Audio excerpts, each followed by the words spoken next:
Maybe.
All right. Hello, everyone. Welcome. Oh, let me turn this on. All right.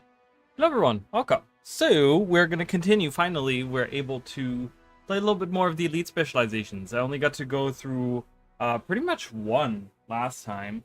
And then everything kind of went to shit. And I'm going to be honest with you guys. You might think that I've been playing these Elite Specializations, trying them out off screen. I have not. I've been working all weekend. And the little bit of time that I had, I've been recording for some videos, and then also I've been just kind of like farming random stuff or doing like dailies and weeklies and stuff like that. You know, just like random things, like, you know, just kind of keeping up with that stuff. But I've not touched the Elite Specializations. Actually, it's a lie, because I did touch a little bit of the Paragon for about 5 minutes. I jumped in.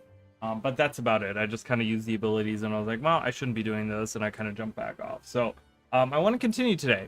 So we're going to continue looking at these. I only got to look at the Conduit last time, which, you know, I wasn't, like, unimpressed by it. But the thing is that I think the thing is that I'm just not a very good Revenant player. Hey, Mishking. So I'm not a very... I'm not a good Revenant player, and I think one of the reasons why that kind of didn't stick with me is probably because of that, right? Like, the Conduit in concept isn't bad. I think it does need some tweaks here and there, but I think the way it's kind of designed works fine. I think if we compare it to something like Vindicator or Renegade or something, I think those still kind of outperform it a little bit when it comes to like numbers and that sort of stuff. But that's an easy fix for ArenaNet, right? Like, they can just kind of sit down and they can fix that if they need to, if they want to. You know, they can just adjust the numbers. Like, that's what I'm trying to like get across whenever I do these, right?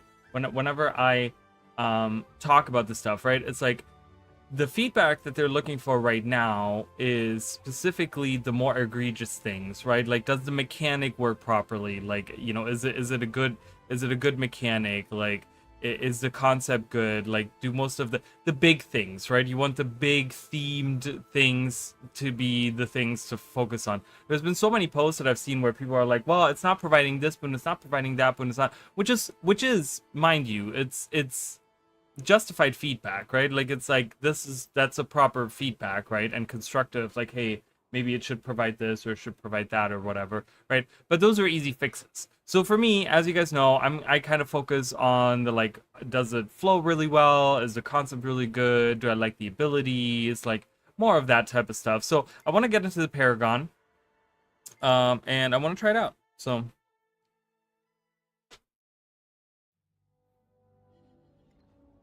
with that Days Burn trade, yeah, I didn't really play with that. I didn't do like a Condi thing, so I don't know really how. Hello,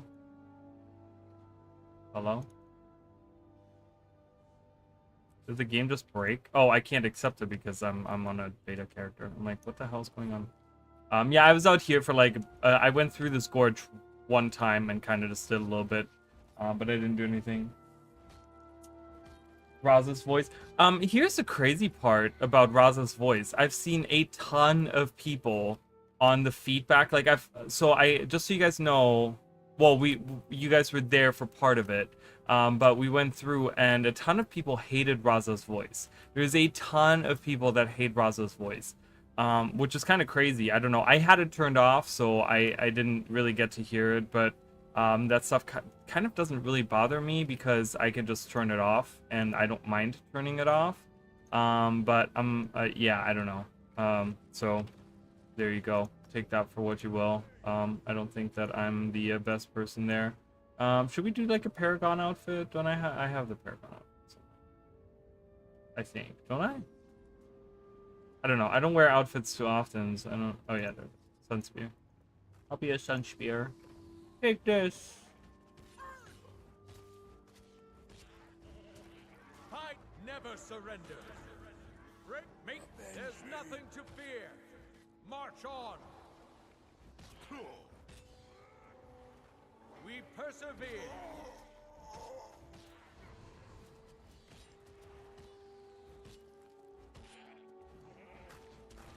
It's definitely a supportive. I feel like I'm not doing all the crazy damage. Let's look at what they actually have in here. Okay. There was one that I kind of wanted to try out. When you strike with burst based on. Okay, why do I keep? Why am I? What's happening? Why is this happening? Chain of action was that long? How long does it? Oh, it lasts until it runs out. Right. Okay. You tested anything? Happy with the class I was excited about, and that's all I need, really. Well, that's good. Yeah, and that's good. I think some people are taking like the stuff way too serious, and like the feedback that I've read so far has been like crazy. There's been people that are just like, yeah, Arena needs to just like shut down Guild Wars 2. Like that's where they're at. Like some people are just like, you know what, this is just not working. Arena needs to just quit it, and just be done with it. It's just like, whoa, okay, that's a little bit extreme, right? Like, holy crap. So they made like some kind of healing build, but I was looking, gain quickness and recharge your burst skills when you start to put those below the, okay, heightened focus. That's the one. I want the one. Is that the one? Is there one that's discipline?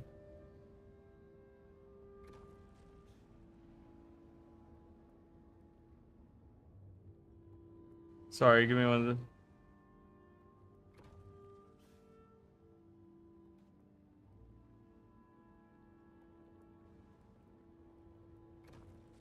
Sorry guys, I just got a text message. I gotta.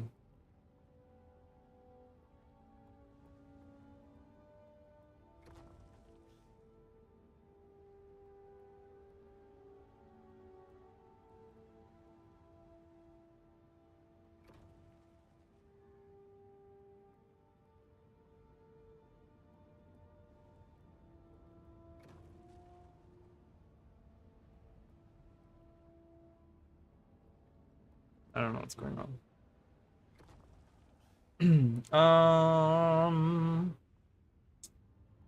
Oh, yeah, so I think I want to keep that. Right, recharge my burst skills. I want that, right? Banners. Use your boon on your target. Remove conditions when you swap weapons. Crack shot. Run faster. When NVIDIA was shut down so they could fix it. Saw a lot of people say, well, that's it, GameStop, wrap it up, please. And it's, I don't know. I can kind of see where people are coming from with some of the stuff, because I think that is one of the most egregious, like one of the worst ones that they had, where something like really broke for like 2 days to the point where like they had to completely shut it down. But I don't know. I don't know. People, I think when it comes specifically, well, the thing for me is specifically, I'm talking about like elite specializations, and they were like, there were so many people that were just like, yeah, I absolutely hate this shit. This is terrible designed. This is not going to get ready until the release. And if they release them like this, they're going to be completely undercooked. These are going to be awful. They don't perform at all. These feel terrible. No one's going to be using them. Like all of the stuff. And I was just like, that seems like a little harsh. With like, it seems so like such a contrast to like when they first were revealed. So many people were excited for so many of the different ones, but now it's just like there's so much hate. And I told my sister yesterday, we were kind of looking through because she hasn't played in a long time, so I kind of was like updating her, and I was showing her like the trailers and stuff, and we were watching some of my videos of the coverage that I've done over the last couple months and stuff. And I told her, I was like, you know, it's almost like it's just really fashionable right now to hate on Guild Wars 2, right? It's always like something that's doing really well. And it's you know, I think Guild Wars 2 is doing okay, but I've seen so many people just like dooming the game more than I've ever seen before. And it's like really crazy to me, where I'm just like, we have a new expansion coming out. The performance, like there was one post that I saw the other day, and I kind of wanted to talk about it as well. There was a post the other day that I saw where someone said that they think Guild Wars 2's at its end because NCSoft is looking to move into the Western market. And for whatever reason, they use that as a reasoning to Guild Wars 2 and ArenaNet, like, that's shutting down because NCSoft is looking to get into the Western market, and they don't want to do like I don't know. I couldn't connect the points, because my thought is, if they're looking to move into the Western market more and kind of move away from having the Korean MMOs and like all of those things, right? And they're looking to move into the Western market, then Guild Wars 2 is perfect, because I think Guild Wars 2 is more popular in the Western market than it is in the Korean market. So that is going to be, if that's what they're trying to do, if they're moving into the Western market, then that's exactly like, then they're probably going to be giving more like resources to ArenaNet, because that is their one game that is like based in the West, and that is based on Western like MMOs and games and fantasies and all that stuff,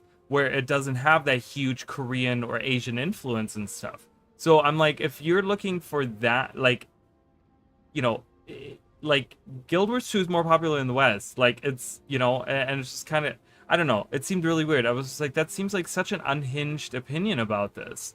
Like, I think that is really good for ArenaNet and Guild Wars 2. Because if NCSoft wants to focus on that, they're going to look at which ones of their games are performing really well, if that's what they want to focus on. If they want to focus on the Western market, they're going to see, well, in the West, Guild Wars 2 performs really well. I don't know how it does in the East, but I'm pretty sure it performs better in the West, because it is situated in the West, and ArenaNet is located in the West, and that is where most of their players are, right? Is Europe and North America, or like the majority of their players. So I don't know. It seems really weird.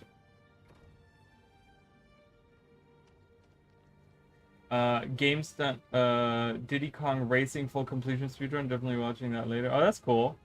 Yeah, I watch them once in a while. Games done quick. I usually watch them for like the bigger events and stuff like that. Like I said before, I'm like a big ZFG fan, and you know, he was on their stage like what, 6 months ago or something. They had some kind of event in like January or something, February or something. They had some kind of event, and he was there for it, and I watched all that. That was really fun. I do worry for the stability of the game service. Ever since Gen 3 was been a bit shaky. I tried doing convergence twice yesterday. Like, that's the weird part. I've seen a lot of people say that. I have not had any issues. I've had no disconnect issues, but the thing is, I don't do any endgame instance, right? I have a feeling that maybe and this is just a theory that I have, if they are working on like a looking for group tool, maybe they're looking on some kind of way where you can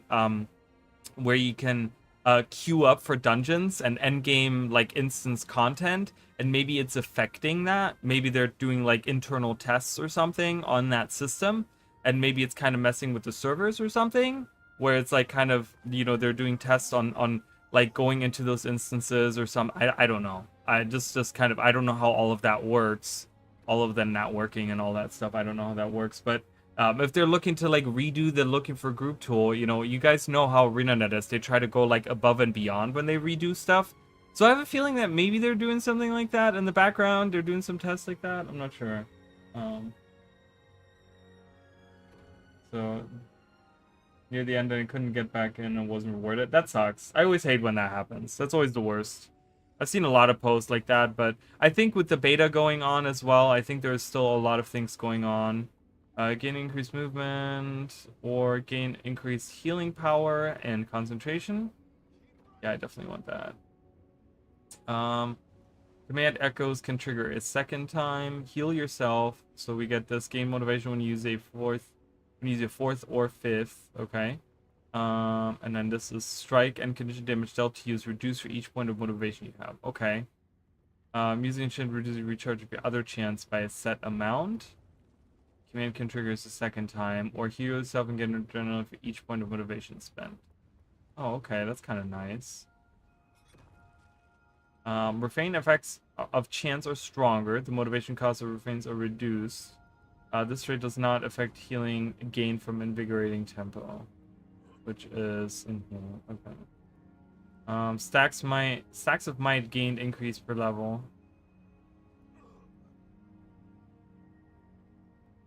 While they're active.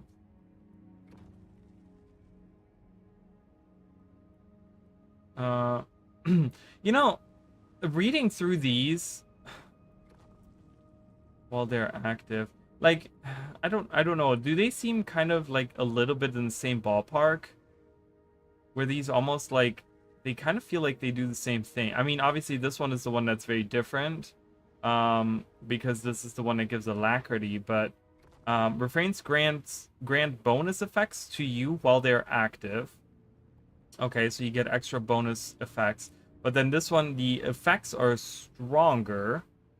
So the effects that you gain here, whereas Fury Might and stuff like that, I guess, is like less. I don't see the updated version here. It would be nice to have an updated thing there.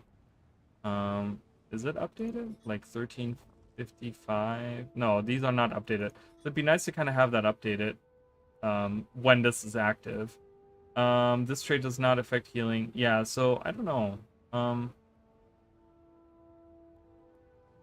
Healing increased, incoming. So there's like a difference to what they do, but they both kind of increase what these guys do. So I kind of feel like might not be bad. I don't know. I want to see. So this gives swiftness. When activated, continue to apply swiftness to allies while removing motivation stacks every. This effect lasts until you run out of motivation or another chain is activated. Gain increased effects depending on motivation stash. So I still don't really understand. I'm gonna have to kind of see here.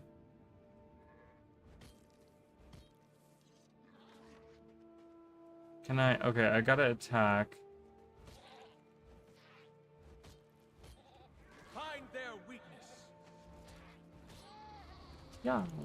Okay, how do I gain motivation? Never surrender.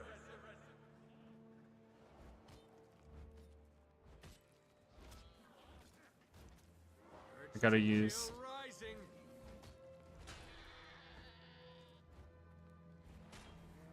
I don't know. I like this, and I like the sound. So some people were like, really like, oh, these sound effects suck, and I'm like, I actually like them a lot. Maybe if I want to do Mount Valerie on this account at least one time. I mean, you'll have plenty of time to do it. There's still plenty of time. The game doesn't end after a week, you know? You'll get it. You'll get there. Forge the way.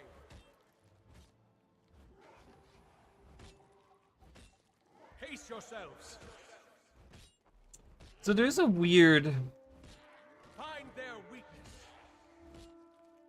Never surrender. I like the sound effects a lot. And honestly, a lot of people have been complaining about the animations on it.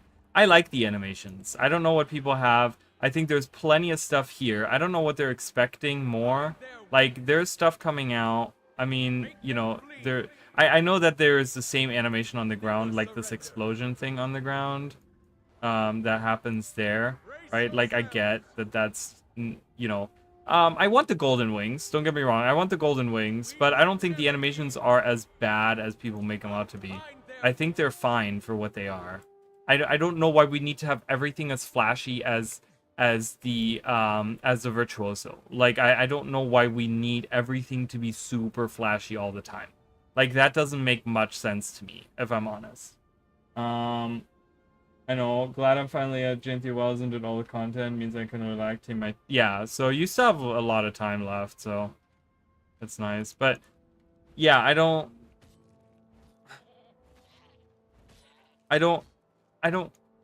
think the animations are that bad. I think the sound effects are great.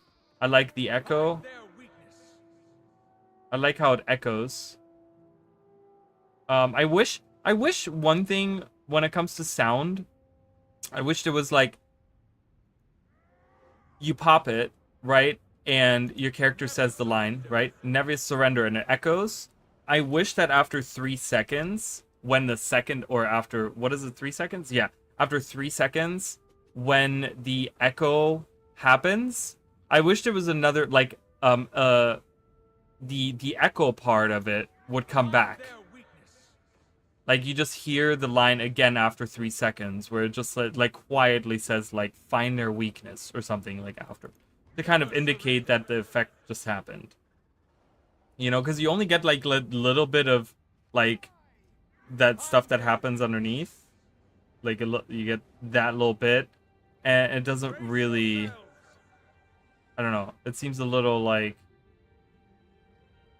See, I didn't even notice it on that one. Like, I'm gonna be honest. I didn't even notice it on that one. See, and that one actually did have something after this 3 seconds. This one had nothing to fear after. There's nothing to fear that came afterwards. So I don't know. But I like the animations. One thing that I've kind of... So, conceptually, when I look at this,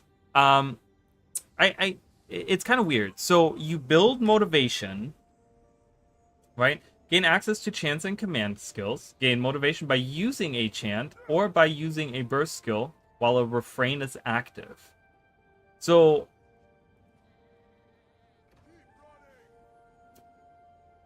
you have to activate the refrain. You have to activate a chant in order to gain motivation that you use for the chant. Like... What I'm missing is, like, the only way to gain motivation is by using these. So, oh, hi. Krista Chaos? Is that how, did I say that, or Krista's Chaos? Welcome. Hello, everyone. Hello. I hope you guys are doing well. How are we doing? What did we stream? Did we stream some Guild Wars 2?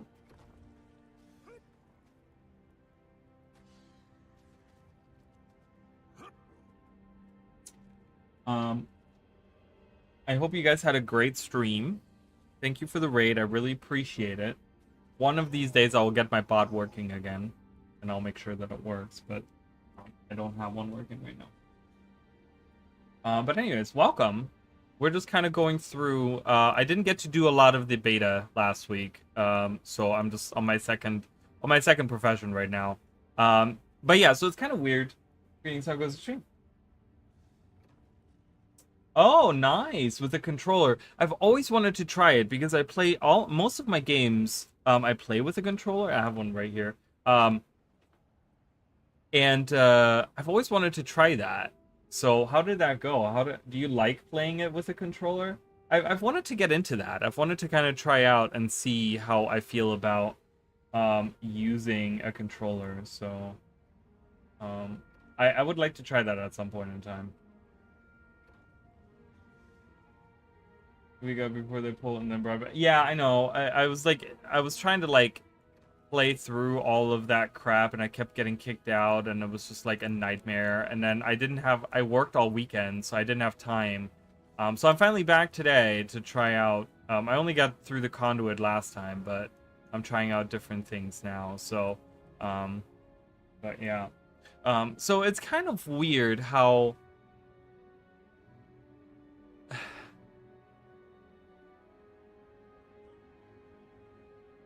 like the motivation is I wish there was a different way to gain motivation rather than using these.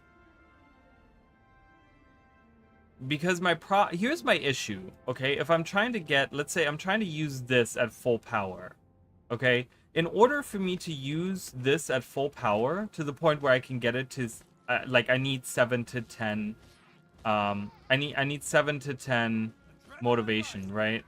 I have to use the refrain, right? So like I'm on that refrain and I'm going through. So I got to use a different refrain, or I keep using the same one. I mean, I guess I could use the same one over and over again. I guess that works. Okay, so maybe it's just a matter of getting used to it, right?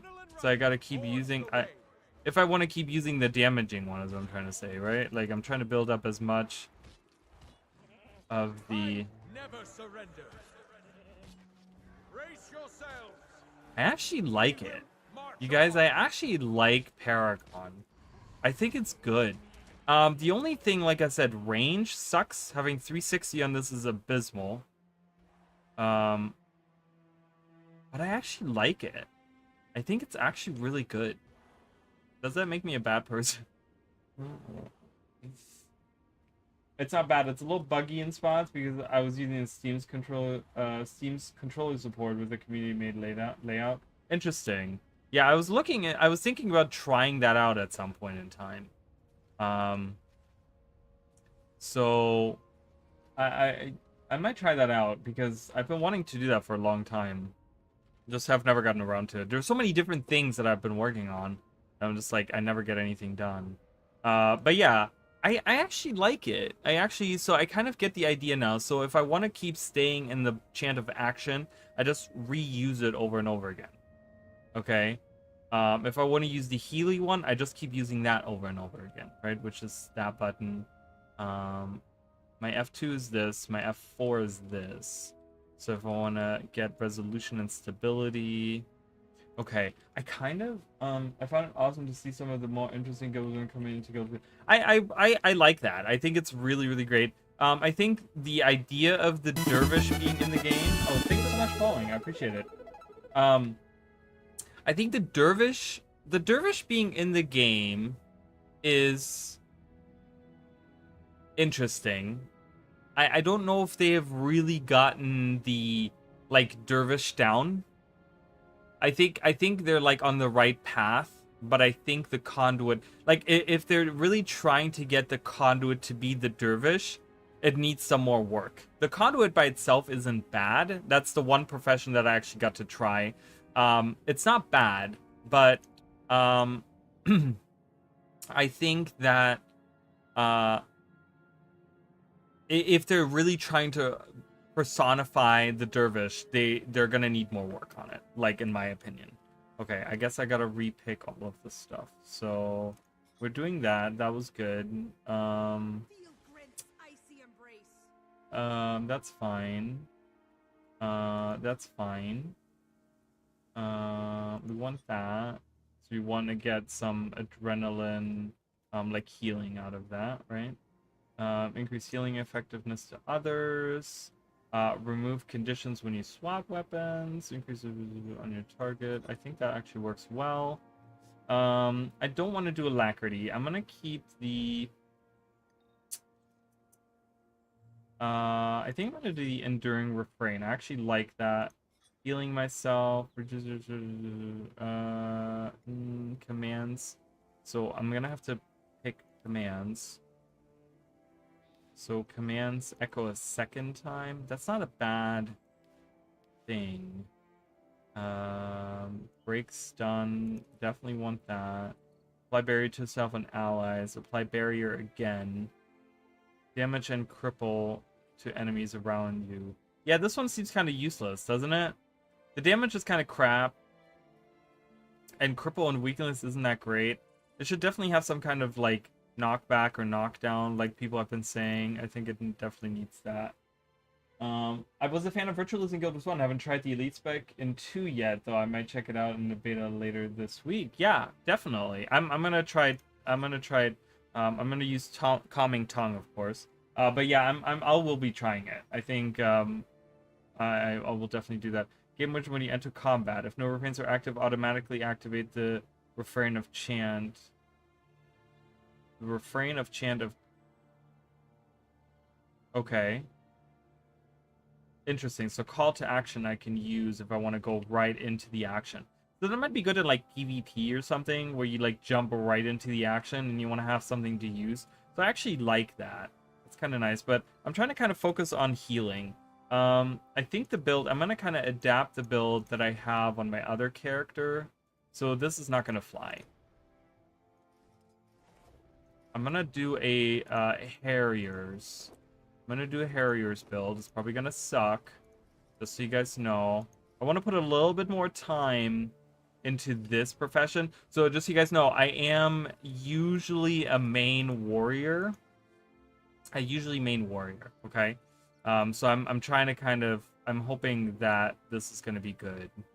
So I'm going to kind of put some time into it. Okay, so we have done that. I can open some of these. Nice gear.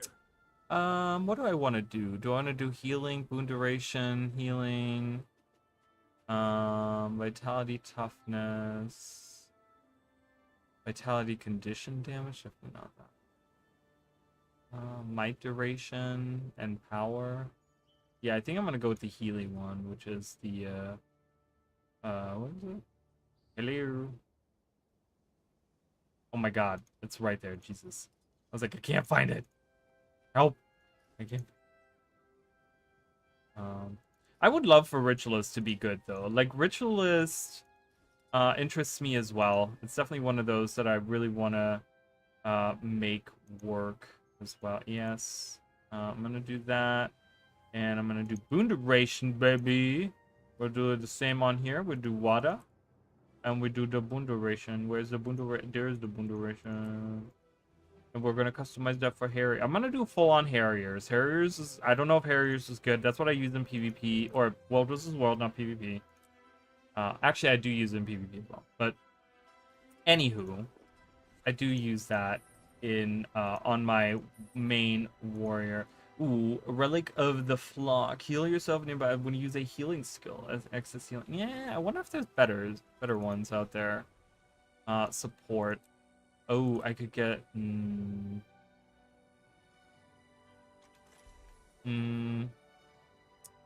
Caracosa with a blast finisher? Nah, I'm okay. Wait, does this blast? Does this blast? That does blast. Wait, what does it do? Heal other nearby allies when you successfully combat field with a blast finisher. That's actually really good on this because I'm going to be using that a lot. I'm going to try that out. The Caracosa, whoever that is. Caracosa is probably a cool person. Alright. With that. Also, I will tell you guys, I've been working on a video today. I spent time working on a video. I know, unbelievable. Unbelievable that O'Reilly's working on a video. Jesus. But yeah, so I got very far in making a video today. Very proud of that. That'll come out eventually. But I have 3 more videos that I want to do after that I have currently planned to do. And some point in time, I would also like to jump back into my dual classing video series. I know, shocking. I haven't made a video in that series in a year. So that is what's currently going on, just so you guys know. Alright, so these are Harriers now. I know. I'm very proud of myself for actually working on a video. I was like, oh, I woke up today and I was like, video time it is. It's like, forget the yard. It was between doing the yard and doing a video, and I was like, well, forget the yard. I'm not doing that. All right. I need some fashion. I need a little bit of fashion. All right. I'm gonna do the same fashion that I did with my main warrior. So those of you that have been watching my streams, you guys will know what that's gonna look like. I kind of know what the setup was. I kind of know even the colors that I had. Nope, that's the wrong shoulders. This is the shoulders I want. It was this. It was, I think it was this, but I could do it this. I think that's gonna be better. And then we get that one because we wanted some skin. We wanted to, you know, looking sexy, and I had the cool boots. Which were, I don't remember. I think they're called gladiators boots.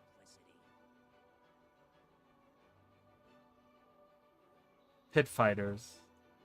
That's them. Pit fighters. All right. That was that. We can do a sun spear. Sun spear. Boom. Like a real paragon. We're going to be real paragon. I guess we could keep the wings. That kind of works, right? I mean, we don't have any, like, golden wings. I mean, I could do the tiny little Duena wings. I have those somewhere. Duena wings. They're right. Nope. Right there. Right above it. I have the tiny little Duena wings. I could do that. I don't want that. I don't want that. All right. We're doing a little bit of fashion. You know, I don't usually do that, but if we're going to hang out and do that, I want to get the feel, right? I want to get the feel of what it's like to be like a real. Nope, we don't want that. So we want that. We want that. Nope. That and that. Nope. That and that. How was this? No. This was. I can't believe I'm doing this. Stupid, but that's okay. That was the boots were white, and then the gold color, gold fusion, I think. No. What was it? What was the gold that I used? It was the perfect gold. It looked exactly like what I wanted it to be. Oh my god, I'm struggling. Harvest gold? Was that the one? No. I don't know why. Just gold. I'm just gonna do gold. It doesn't matter. No one cares. Okay? No one cares, Arali. Move on with your life. No one gives a shit. That's a little too yellowish, and it doesn't quite align, but you know what? We're okay with it. Also, this guy's build way too big. But that's okay. Since we are using a paragon, we do want to have a cool crest, right? So I have like a, oops. We'll do a blue crest for, what is it, motivation? What's motivation again? Is motivation blue? I don't remember. Do I really have to do all this? Oh. I need it. I need to do all that. I was like, I can't mount. I want to go into action. All right, guys, let's try the paragon. There is a commander on the map. We're going to go in. We're going to try to see if we can be supportive. Again, my one feedback is that we do need more range. I think 360 is not even close to enough.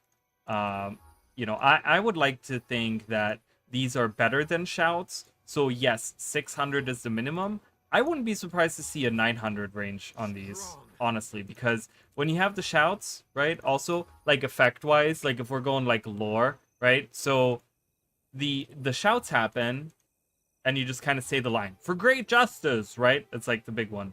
Okay, when you do the commands, they actually echo, meaning that they're louder, in my opinion, right? Like, you kind of get the louder feel.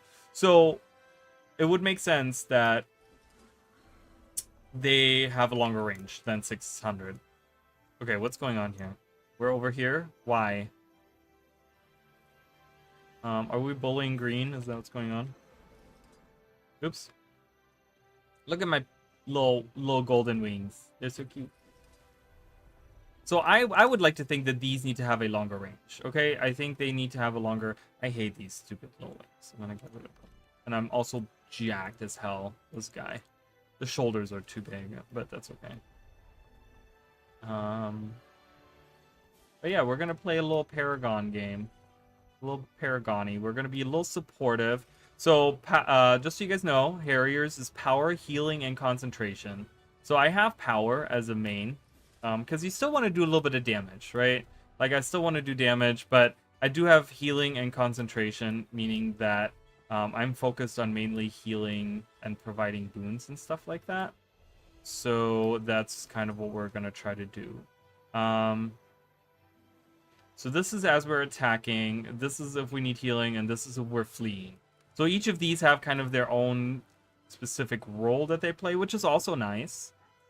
This is my power damage, this is my, again, if we're like fleeing or we need to defend, and this is also defense. If we need to stun, break out a stun, and this is if people are dying. Alright. We got it down, let's go. Let's get into some action with this guy. Want to try that out for like maybe, you know, 45 minutes or something. Run. Oh, hello.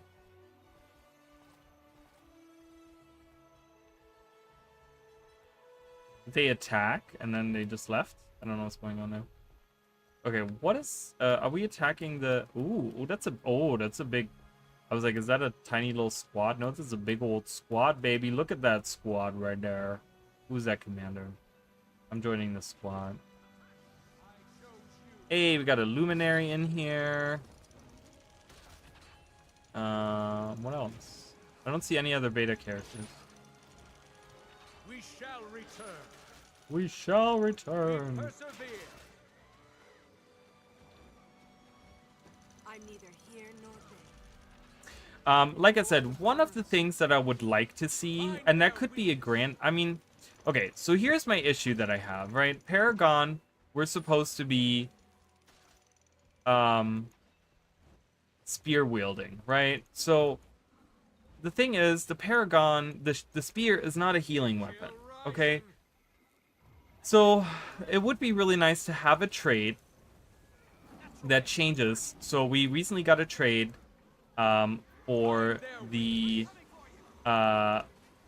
Necromancer that changes what the staff does, right? Where it changes the staff skills, it enhances the staff skills and stuff. The problem is we can't really do that on the spear because the spear is bound to another expansion. So it would kind of suck having to force people to get another expansion if they want to use the full power of this spec, okay? Why can't I get like more? I need more like attack, please. I need to get into the refrain action here. Okay, there we go.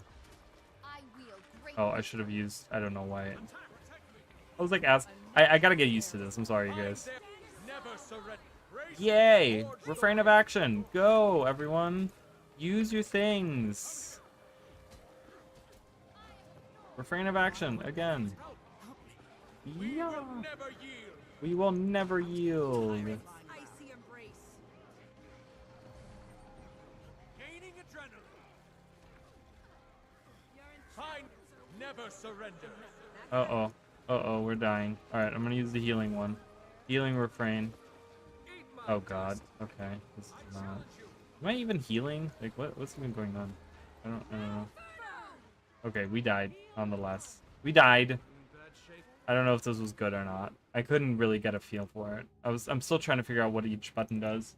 On my main, it's so much easier because I know what every button does. Here, I'm like, I don't know what this does. So yeah, I mean, you know, I was thinking, I'm like, oh, maybe they could change one of these traits. You know, like liberating liaise. Liaise? I don't know how to pronounce that. But heal yourself and gain it for each point of motivation spend. I need I need some adrenaline.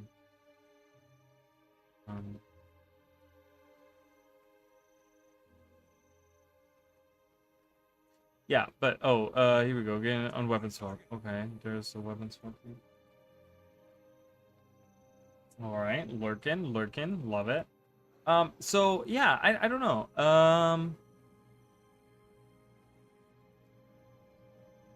It's weird, right? So I would like to have a trait that is replaced by having the spear become a healing weapon, but you can't do that because the healing weapon is a weapon that is unlocked with Gianthia Wiles. And so if someone gets Visions of Eternity, but they don't get Gianthia Wiles, means that they cannot use the elite specialization to their fullest, and that would really suck.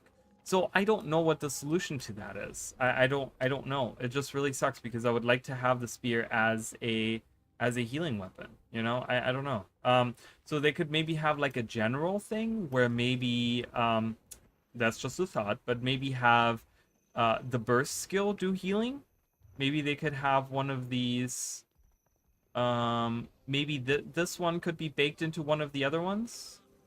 Like maybe have this go into this one, where reverberation helps with the cooldown of the things. They can combine this and make one of them like burst skills now heal for an amount. So then it doesn't matter which weapon you have. You can pick that as your healing option, right? Because none of these are healing options. This is healing yourself, mind you.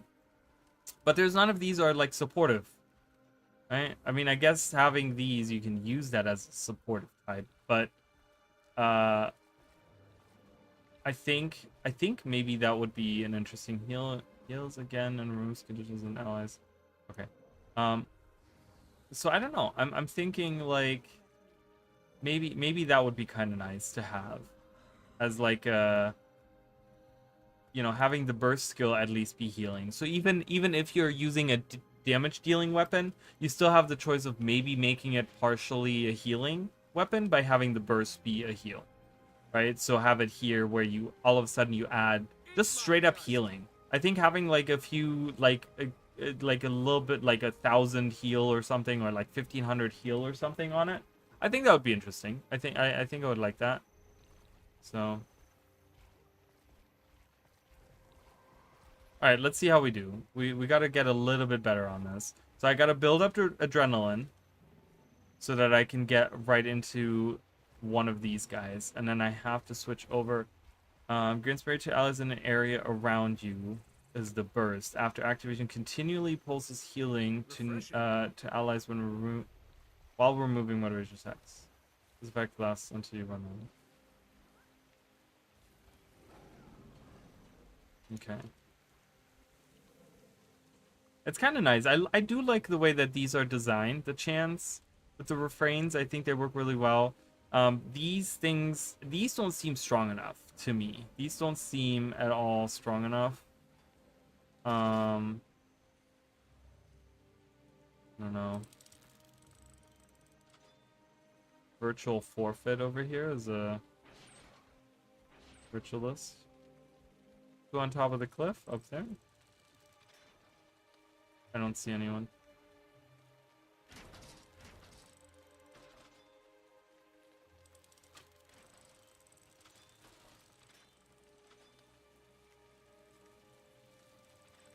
We use that ability with the little rocks. Little rocks flying out.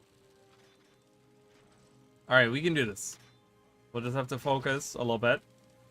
And might want to swap these, because I'm going to use that more often. I think. What's the recharge on this? 25? I don't know. 25. 5-second difference is actually kind of huge. What's the recharge on all of these? The recharges aren't bad. 75, that's not bad. Like I said, on the conduit, was it the conduit, or was it one of the ones where I was like, wow, these recharges are like really long? I don't remember what it was, but I think one of them I was like, oh my god. I feel. Find their weakness. Just eat my dust. Resolve. Death stalks. All right. Take that. I like how active this is. This is a much more active this is a much more active spec than some of the other specs. Spellbreaker is like reactive in that sense, where you have to like you react, right? It's like, oh, they're attacking me or they're doing something and I'm gonna full counter.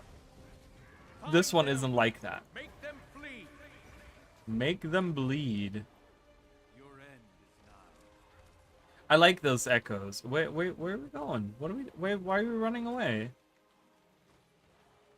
I haven't. Oh, I gotta. You know what? And you guys can't even read it. I'm gonna move this up. You guys can see it. Eat my dust. We fight here. Why do we fight here? Oh, look! It's a hollow dancer. There's a thief over there. Oh no, that's a ritualist. Oh my god, it's kind of cool seeing seeing other specs in action right now. We're gonna see some spirits in a second. Never surrender. Never surrender, guys. Don't do it. I really like this spec so far. I think with a little bit of tweaks, you know, increasing some of these abilities that it can do. Anyone? Adrenaline Help? rising. Oh no, I'm dead. We shall return. Need Oh, some God. healing here. Brace yourselves. Find their weakness. We will never yield. Make them flee. Our might is your failure. Why can't I get like adrenaline? That's one thing that really pisses me off in the spec right now. There should be definitely. I think one of the minors should be.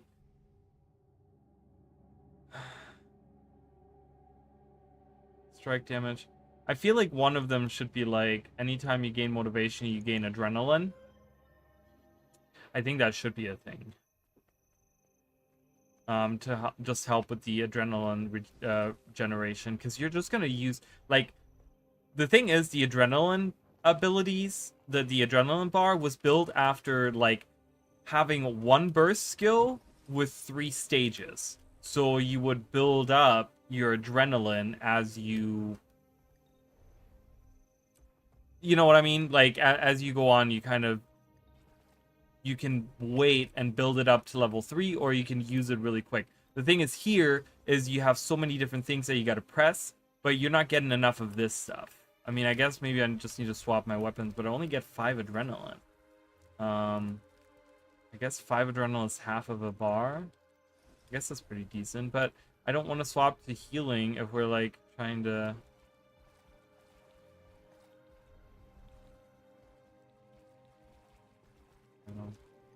I don't want rewards. It's gonna be sad seeing not getting the rewards. All right, we're gonna try this again.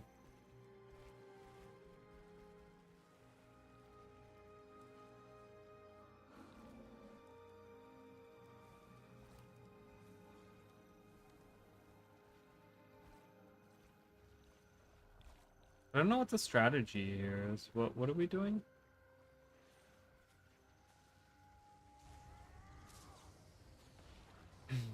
But so far, I like this spec. It has like really potential to be super fun in world versus world. I don't know about open world. I don't know how useful. Maybe in like in AOE, in like endgame instance settings or something. Maybe. Still rising. Gaining adrenaline.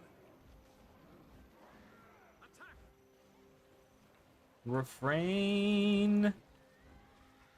Refrain.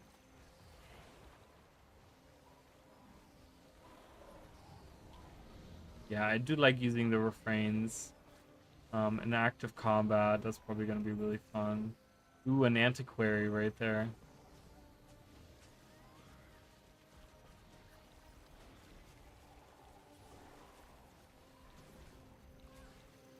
Oh, come on. Can we get some action? Like, what is this? Advance. It's like we're running back and forth, trying to hide from them.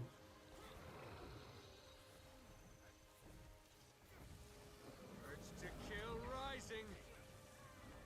I can see Staff Paragon being really good self-sustained. So I think so too. I mean, with all the utility that you get from Staff, like Staff is a really powerful weapon in that sense. Refreshing. Wow. Oh, I didn't even do the cool thing of having 2 sun spears. Oh my god, I'm such a failure. Where is it? Somewhere, right? There it is. Alright, we have 2 sun spears. Mount. I needed to buy soda for that one. As this paragon is kind of non-functional without staff. I don't know. I don't know. Is it? I don't know. I wouldn't call it non-functional. But I haven't really tried it out, so I don't know. Take that with whatever. I don't know what this commander is doing. We're like running. I mean, literally what we're doing is doing this the whole time. I don't know what's going on here. Like, I don't.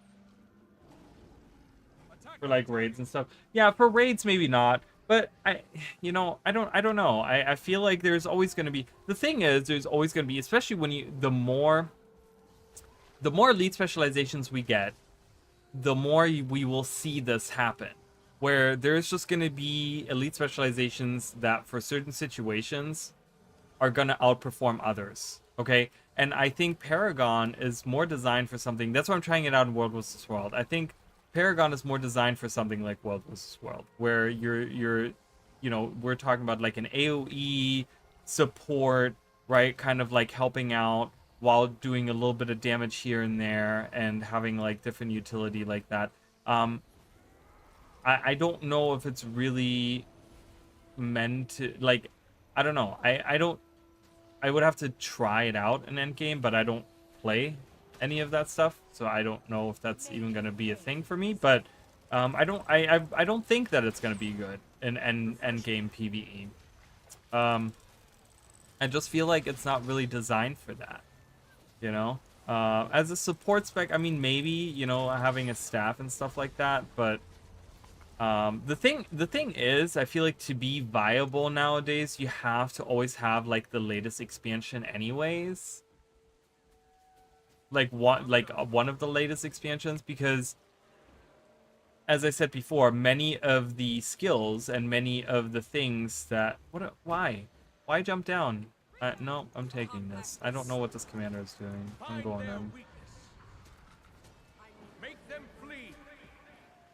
Never surrender. Never give up. Adrenaline rising. So I don't know.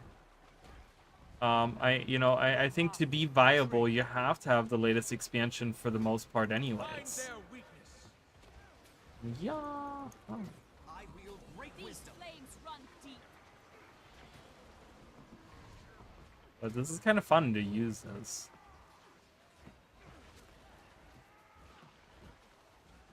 Never give up. Can't take much more.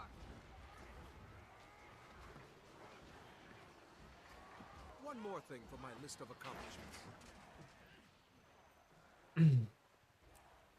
Because what I was gonna say earlier is I think ArenaNet just design, like, the balance and stuff like that. They always focus on like the latest things. It's hardly ever that they focus on older weapons and older specs and older things like that. So when we're talking about like going into endgame and stuff, most builds require you to have like the latest weapons and stuff. Like if we're talking about like meta, or trying to keep up with like pugs and stuff like that, it's always going to be, you're going to need the latest thing, because that is what ArenaNet kind of focuses on balancing, and I don't think that that's necessarily a fault with what Paragon is, but it's just unfortunately how ArenaNet does their balance. Like they're that's just the way it is, I feel like.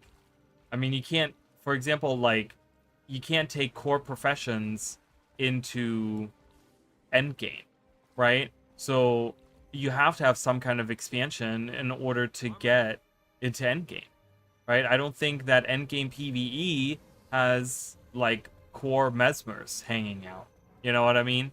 Like that, you won't. I mean, if you see that, those people probably either get carried a lot, or, you know, they have a guild where they kind of figured that situation out, or they get kicked from their groups, right? Like, so it's you're gonna need the like some kind of expansion anyways, you know.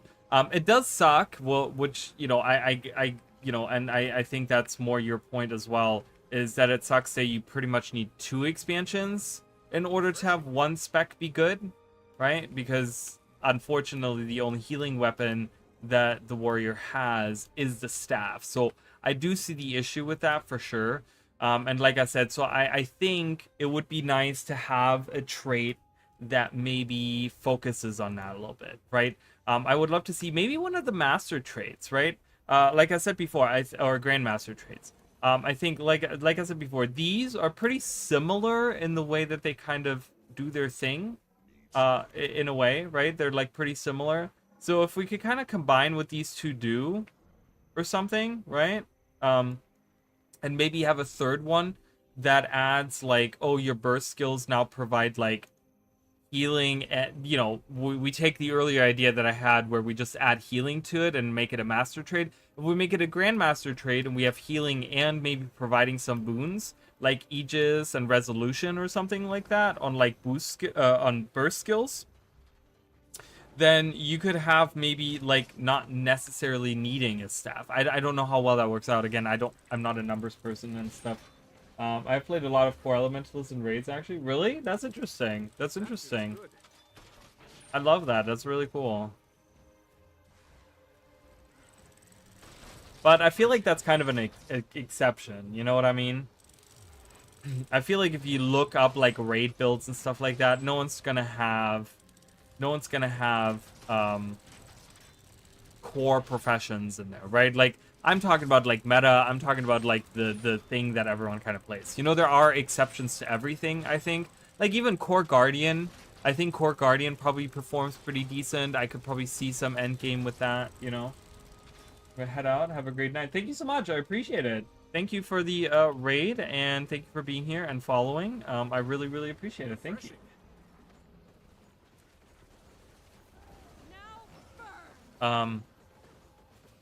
But yeah, I think if they could kind of maybe do one of the traits that maybe interacts with the burst skill in a healing capacity, that might alleviate the issue of not having a staff on it, and maybe it would be able to like it would be enough utility in those to carry that as a healing spec without having to need the staff, right? Like if they could add something there in that sense.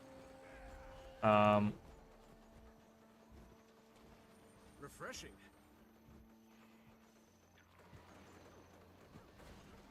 I don't know. That's kind of my thought on that. Yeah. Find their weakness. Adrenaline rising.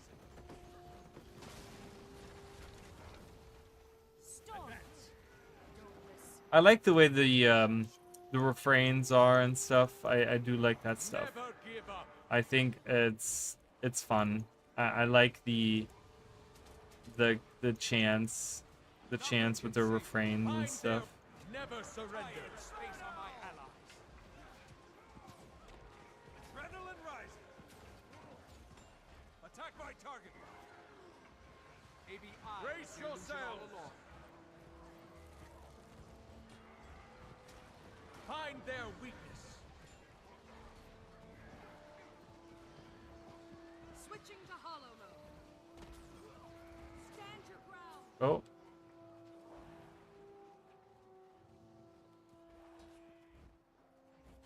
It's kind of fun playing with the motivation. It makes it a very active playstyle. And I think many of the... Like I said, I've been playing a lot of Spellbreaker, which is more reactive and stuff. So, why are we running completely out of here? Why? Why are we doing that? Are we that scared of their Zerg? They're not coming... Are they coming all the way out here? I mean, I would be surprised.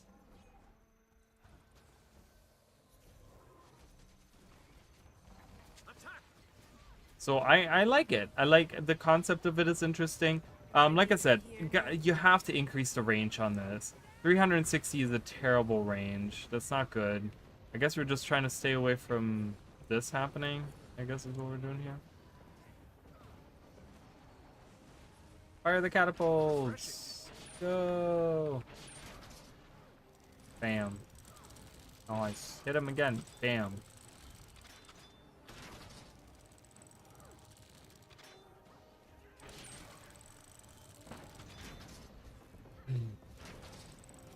So the refrain playstyle is very active because you always have to, okay, do we need healing now? Okay, I gotta switch over to the chant of recuperation, right? So you do like the different chants depending on what it is that you need, right? And that's I like it. I think it's kind of cool.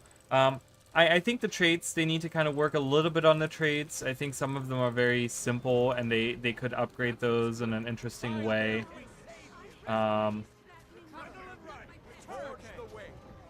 Never surrender. We will race on. There's nothing to all together. Alright, I'm gonna go with the healing refrain now. Refrain. Find their weakness. Head down. Alright, let's do damage. Oh, actually, let's go back to healing. I'm gonna just pump out healing. We shall never surrender. Return, my friend. There's nothing to fear. Alright, damage! Let's go into... See, and then you can kind of swap. It's almost like you're taking different stances on that.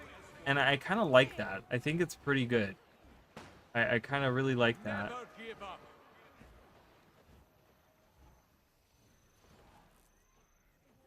It feels kind of... It feels very like, okay, I'm going into this stance and I'm doing that now, right? Like I'm pumping out these things now. It's kind of nice. Being able to pump out like barrier and heal every... What's the interval? Every 2 seconds? Oh, cost per interval. What's the interval? Like 3 seconds? 3 seconds. Are we okay with 3 seconds? 3 seconds seems kind of like a long time, but...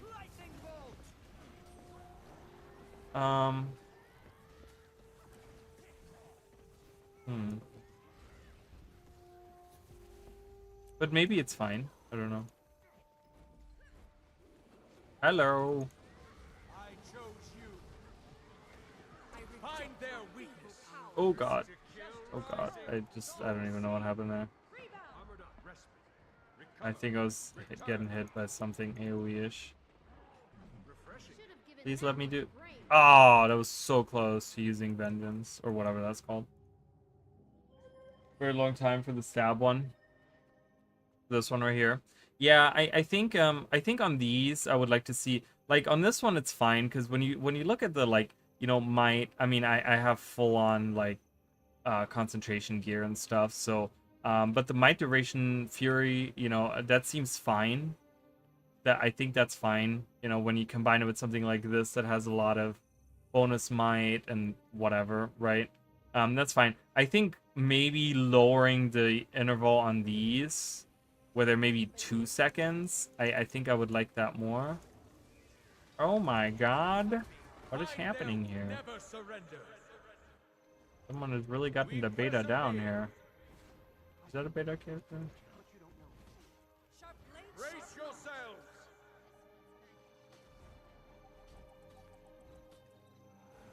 We will never yield.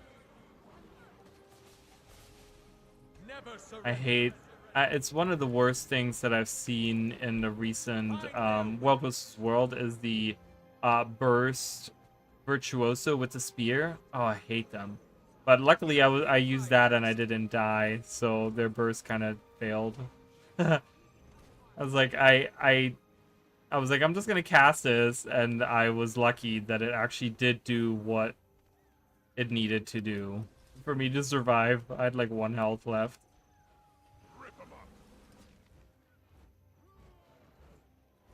Okay, whatever.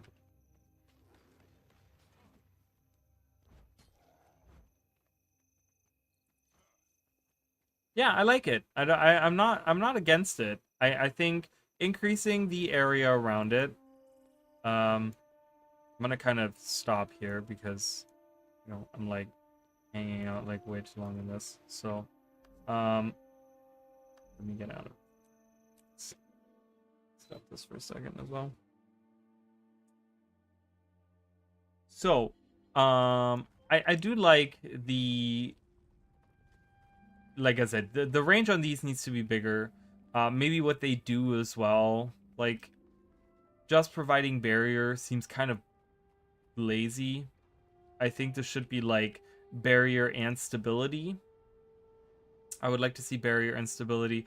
Resistance and resolution here. Break, stun, and gain boons to cooldown is increased. See, that I saw someone like, and they made like the perfect argument against that. They were like, you know, it kind of sucks. Like a skill that's designed to do something, and then you get punished for using it for what it's designed to do, right? It's a stun break, and you get punished for using it as a stun break.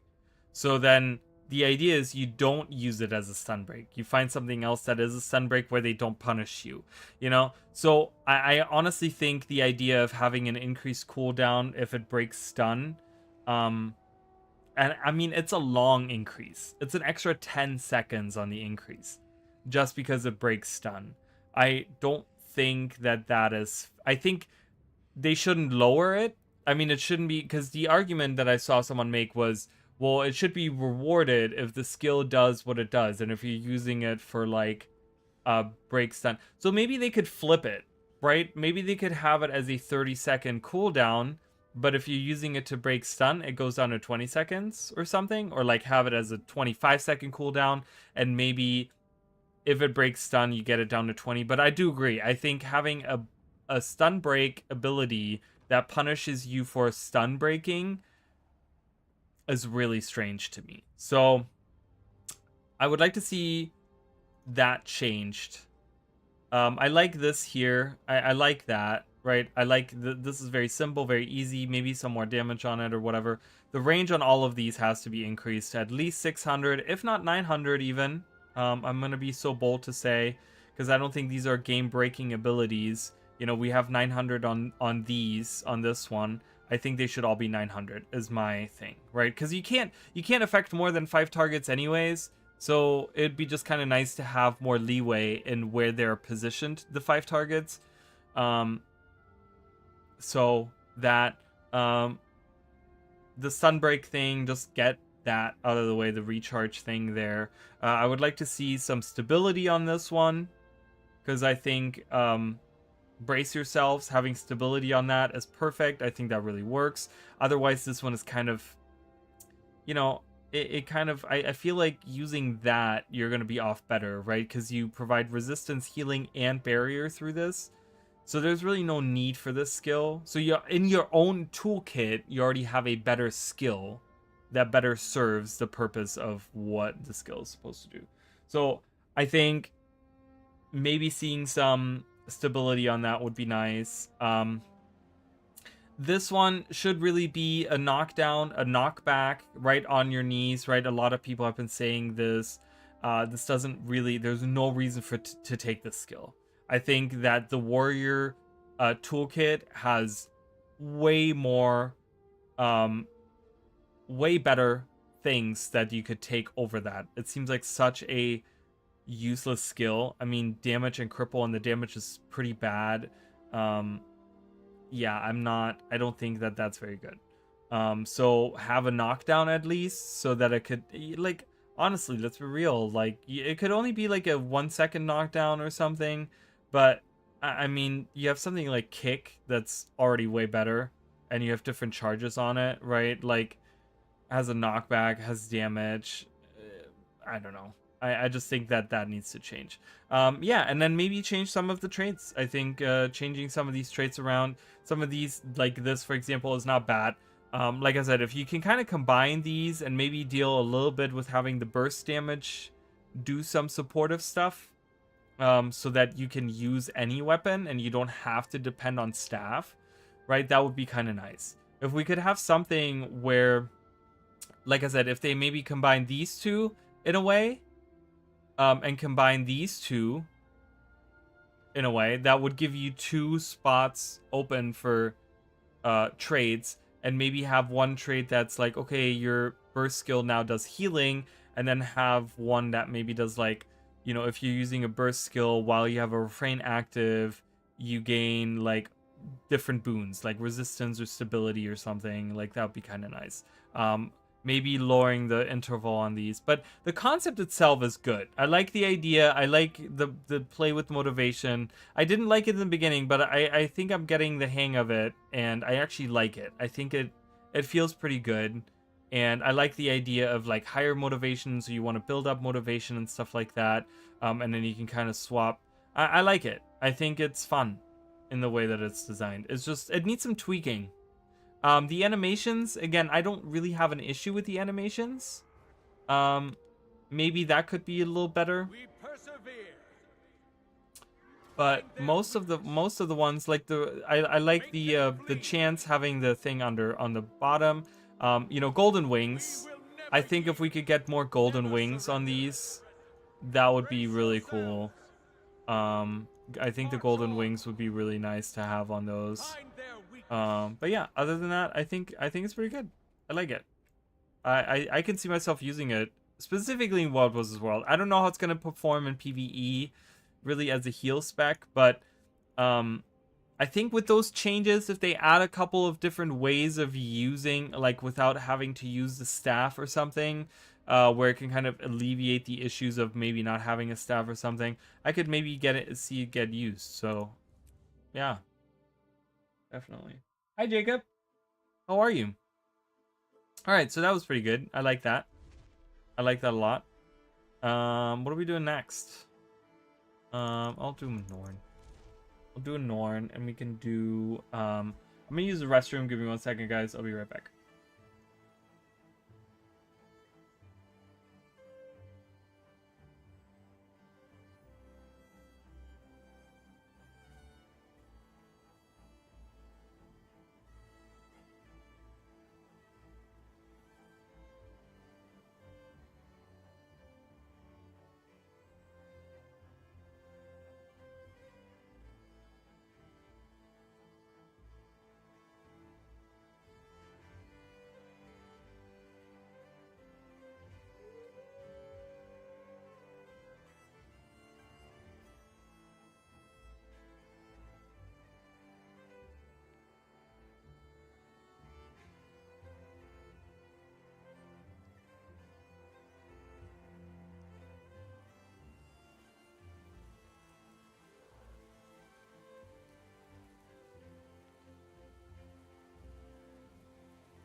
All right. Let me go on Twitch here. Okay, so let's continue. Ooh, who do I want to do next? Luminary? Do we want to try Luminary? I'm gonna try Luminary. Luminary. Ferrari. All right, guys, let's try Luminary. I'm excited. I'm really hungry. I didn't really eat today. It's my destiny.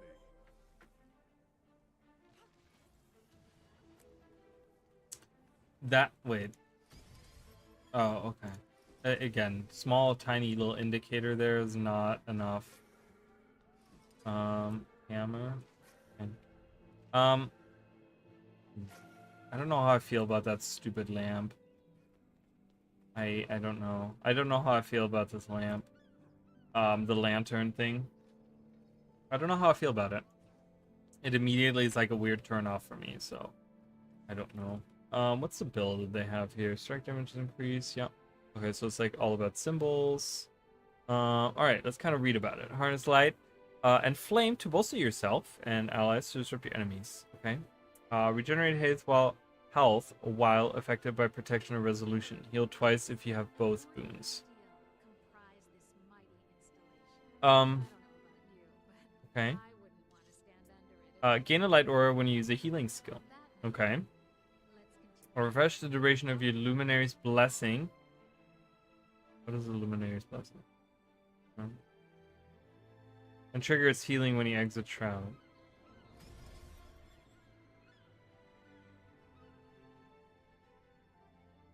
I don't know what Luminary's Blessing is.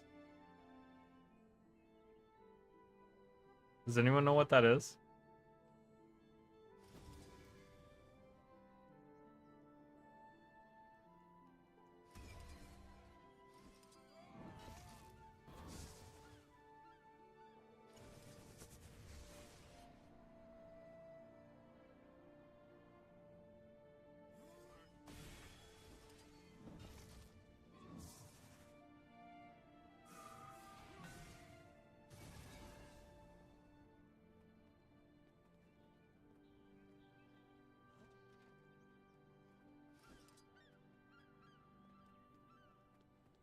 Anyways.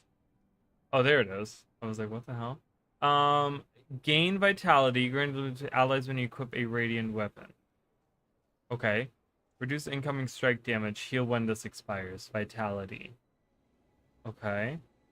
Grant boons to nearby allies when you use a virtue skill. Okay. Weird. I don't understand why. Why are we focusing on virtues there? Like protection, but 10%.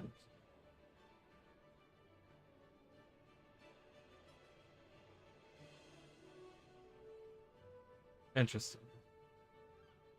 So it's kind of defensive. I'm kind of feeling like you could make a really cool defensive build with this. Has anyone tried to do that? Like a really bulky defense build with this? There's a butterfly in here. Reduce the recharge of your virtue skills when you equip a radiant illuminating inspiration. Reduce the illuminating inspiration and then it has a butterfly on it is so much like a mesmer skill, isn't it? Or a trait. Reduce the recharge of your virtue skills when you equip a radiant weapon. Gain light aura when entering radiant shroud. Luminary skills detonate light aura damaging enemies and healing allies. Hi NM, how are you? Looking forward to the light aura explosion build for Luminary. And then we have Master at Arms. Using a virtue skill recharges radiant weapon skills. Justice recharges hammer. Resolve recharges. Okay. And would push burn with it. Maybe have light auras. So increase damage. Remove conditions when you grant yourself light aura. And use a virtue skill. So my thing is, first of all, the whole virtue gameplay on this is really weird. It's kind of off-putting because it's like, looking at these, I'm like it shouldn't really focus. I know that the virtual skills are there, but why is there no gameplay with Radiant Shroud? Like entering Radiant Shroud does something here.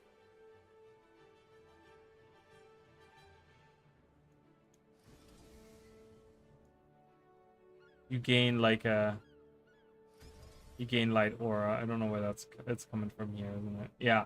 So it's coming from here. So I like that.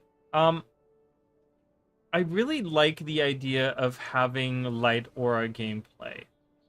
Like we read a little bit of the review and stuff like that, where someone talked about it. What I would really like to see, and I have kind of thought about this, and I think I kind of said this already last time.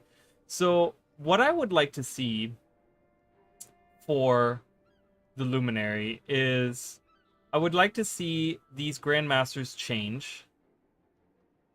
Get rid of the virtue gameplay on it completely. Like, I think that's just waste. Like, we already have a virtue line, right? We already have a line that deals with virtues and stuff like that, and we have so many other traits that deal with it. And I kind of like the idea that this is a spec that kind of ignores the virtues. Like, yes, they're there, and they're doing their, like, thing or whatever, right? But I still think that focusing on this gameplay of having light auras would be really, really cool. So I would like to see one Grandmaster that... So Sovereign of Light, I think they should take the healing and resolution away from it and add maybe something like vulnerability or something to it. So I'd like to see in that damage, I would like to see vulnerability and take the healing and resolution out. Then I would like to see a Grandmaster where you detonate a healing light aura and you get that healing or resolution. And I would like to see a third one that does like a small amount of damage plus like, I don't know, a set amount of burning, like 3 stacks of burning or something, right? So you can kind of play with having the detonation of light auras as like your Grandmaster, right? And I kind of deal with like different ways that you can, like on the Master, maybe have like this one seems so weird. Does anyone else think that that one is kind of strange? I don't know. Incoming condition damage. When you use a healing skill. Seems so arbitrary.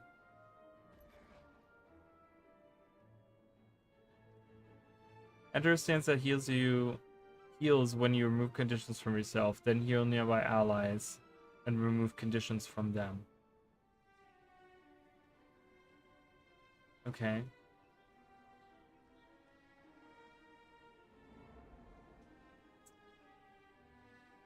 I don't know. I feel like these are kind of all over the place. What do we have here? Okay, these don't hit for a lot of damage. Protection, damage, healing. Healing is shit.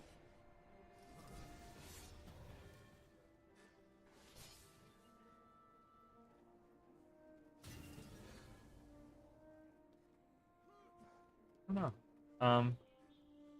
I just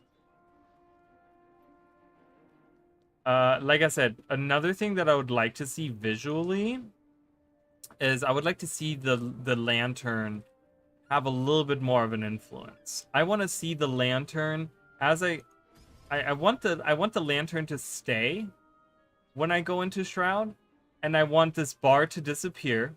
I don't want that bar to be there anymore, okay? As like the Shroud the Shroud bar there. And I would like to see the lantern stay and lose energy, so I have a visual indicator on my Shroud on the screen, so I can see how low I'm running. Okay, maybe have a change in like brightness, so the fuller it is, the brighter it is, so you know, and the emptier it is, the dimmer it gets, right? And then eventually it goes out like a flame, right? Like a flame in a lantern or whatever. Create a burst of effective for change based on the radiant weapon you have equipped. So this is like equipping a weapon, and then this changes what that does. The concept of that is not bad.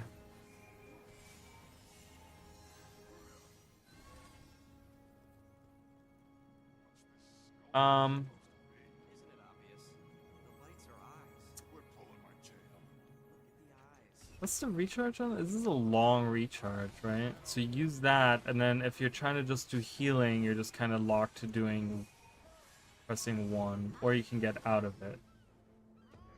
Okay, I'm just trying to think of like what the flow of combat is. So if I'm like a healer, for example, right? I'm like, okay, I want to equip staff, and I'll pump out the healing and the things, right? And it's like I got a symbol here, right? And then I gotta keep pressing 1 to put some regen out, which is awful. It's just 2 seconds of regen. So I don't even want to be in that anymore. 2 seconds of regen is not enough. That is increased outgoing healing. So you want to press that and then immediately go out. See, that's the thing. When you have a Shroud, you want to stay in that shroud, right? Like if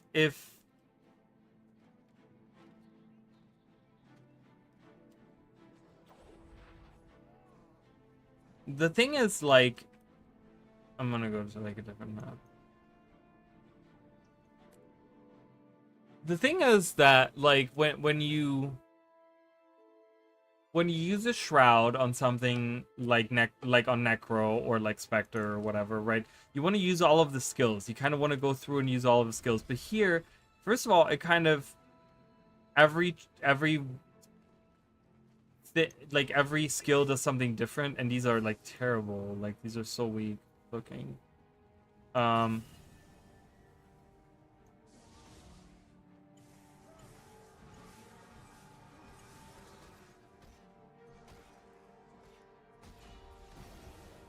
I like the animations on those. The animations on those are fantastic. Yeah, that's great. Having the arena come out, that's really cool. I love that.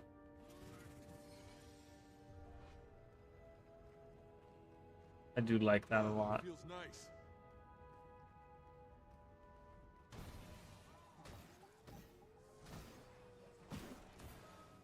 nice. Or its nearby allies. Then enters a stance that charges up a burst of light when striking or struck by enemies. Burst of light dazes enemies if fully charged. Power hit.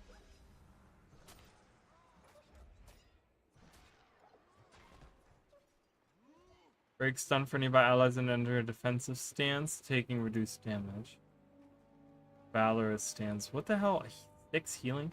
Enter a stance that causes you to heal allies when you grant them boons. Mine.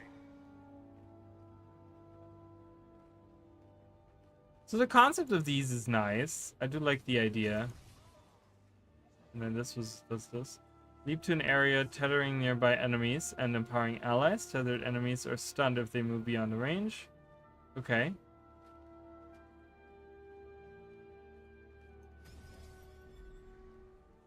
I gotta go to like a level 80 area. Let's go to like Euro Marches.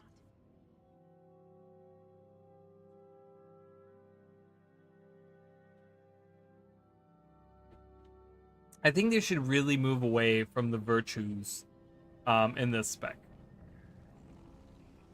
I really think they should move away from the virtues. I hate this bug. It's so annoying. It's the worst bug in the game. Hands down. Hands down.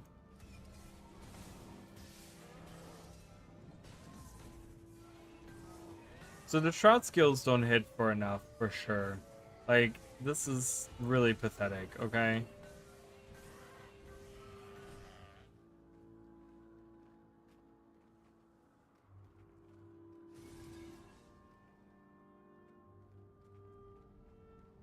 The shroud skills are way undertuned, I think. Resolution. The duration of these isn't high enough.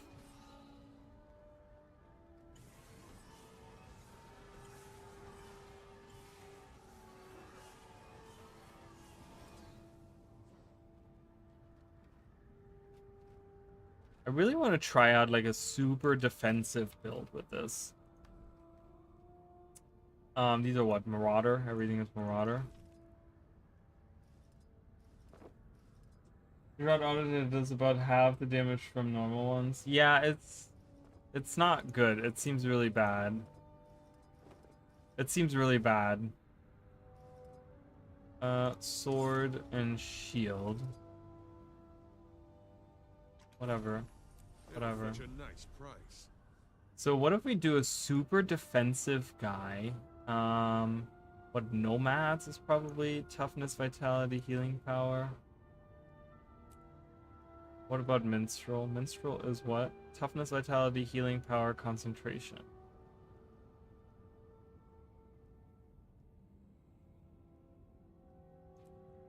I'll do Minstrel.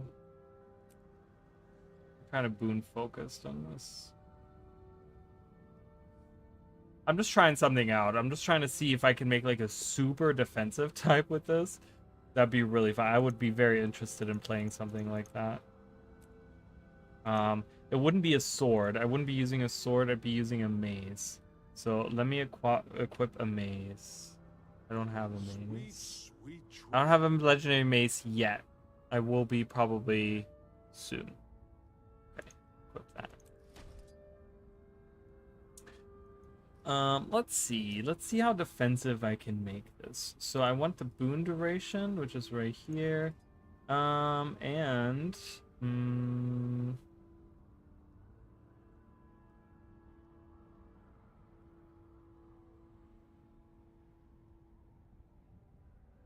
stun duration. Do I stun with anything? I don't think so. What does this do again? Okay.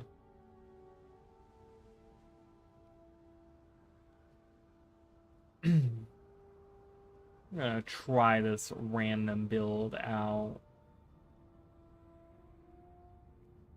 I don't like any of these. None of these. I'm gonna go with that one. That's the healing based one, but that's okay. Minstrel. Alright. What do we have for defense? Trooper? Toughness, vitality, toughness, vitality. That would be pretty good, right? Toughness, vitality. So Doliak, what's vitality, toughness, vitality? So there's more toughness here. No. There's more vitality here. I think I'm gonna go with the toughness one. Doliak.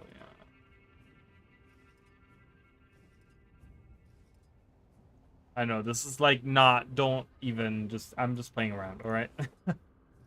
Don't even take this, like, everyone's probably like shaking their head at me right now.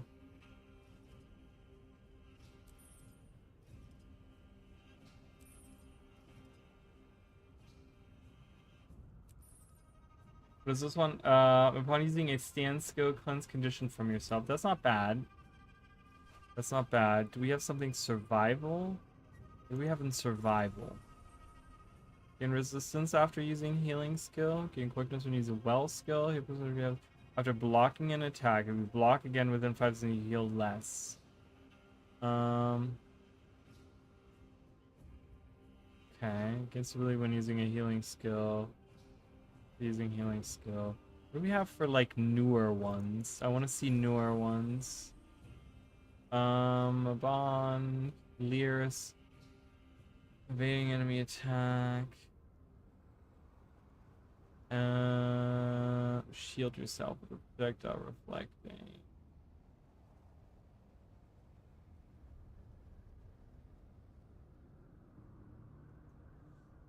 First set, second set. I don't know all of these. Not versed well at all in relics. In the world of relics, I don't know what's going on. Altruism, no, no, no, no, no, no, no, no, no, no, no.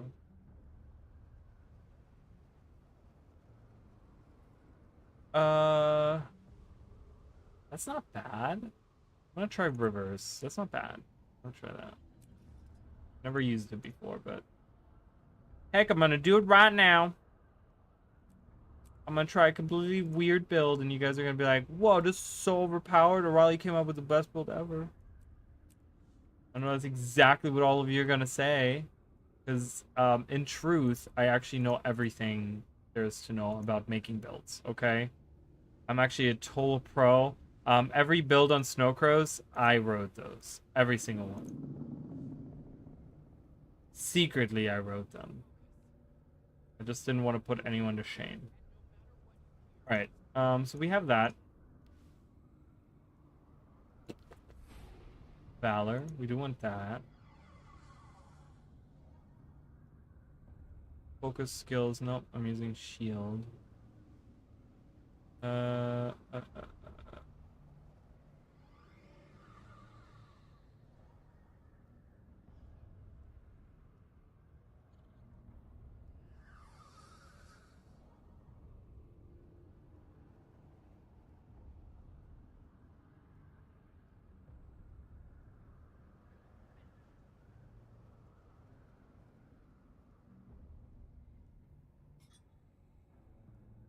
Okay. And so we're doing this here. We're gonna near as we go.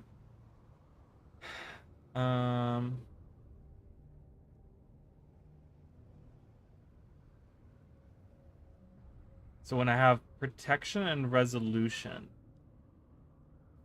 refresh the duration and trigger its healing when you exit shroud, and that's from this, right? Reduce incoming strike damage. I'm gonna do that.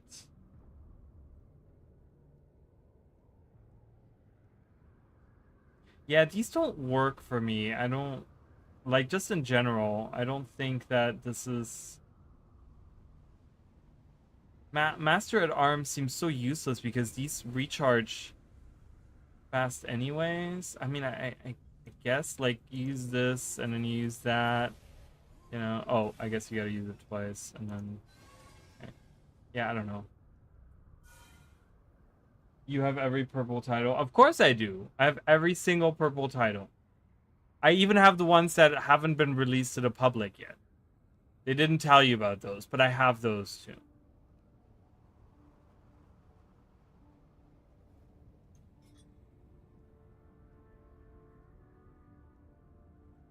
For the one who speaks. For the one who speaks. These are all very defensive. Right? These stances are very defensive. There's barrier here, but I'm gonna go with this. What is this sword breaky one? Enter a stance that causes you to deal more damage to crowd controlled and immobilized enemies. Then strike nearby enemies to daze them. So that's pretty good. I like that. But I'm gonna take the reduce that. Leap to an area to the okay. Yeah. I'm gonna keep that. I build a super defensive guy, okay? I'm gonna go to World vs. World with this guy. I'm gonna see. I wanna see how this works.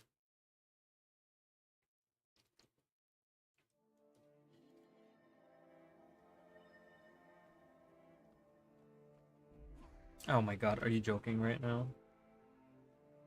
Is this the one that I just made? Where's the one I just made? Is this the one I just made? That's the one I just made. Okay, thank god. Jesus. I was like, I don't want to redo all of it. Okay, I'm gonna try this out. I'm gonna see how defensive I am with this.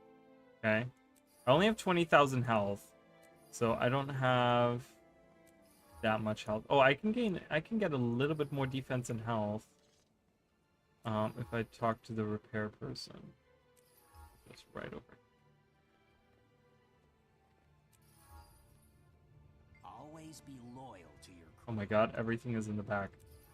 Behind all of the other things. Great, fix me up. Thank you. Alright, cool. Got a little bit more health there.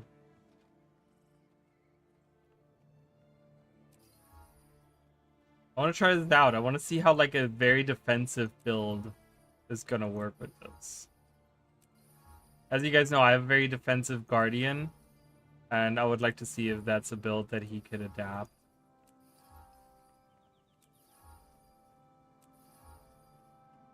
As the Luminary.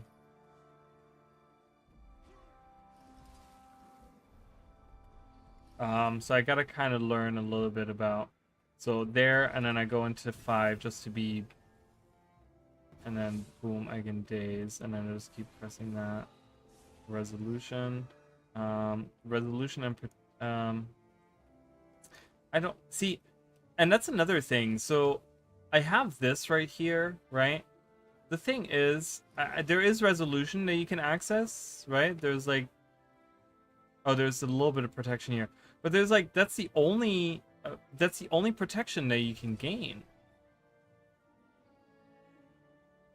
Oh, there's some protection here. Oh, and resolution here. So they want you to use that. So the symbol grants protection. Interesting. Okay. Hello. Goodbye. Oh, no. Alright, well, I guess we'll see how strong this is in action. Alright. I'm the master of life.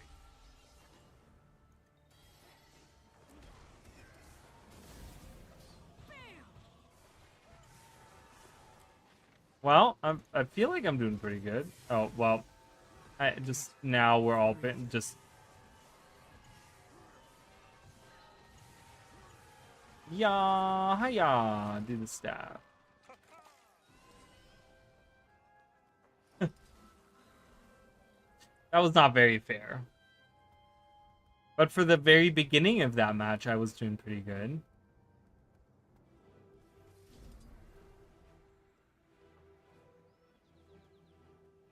Alright, I'm gonna go help out here. We're gonna see. I'm gonna jump right in. I'm gonna be like, I can defeat them all. Kya! Survival!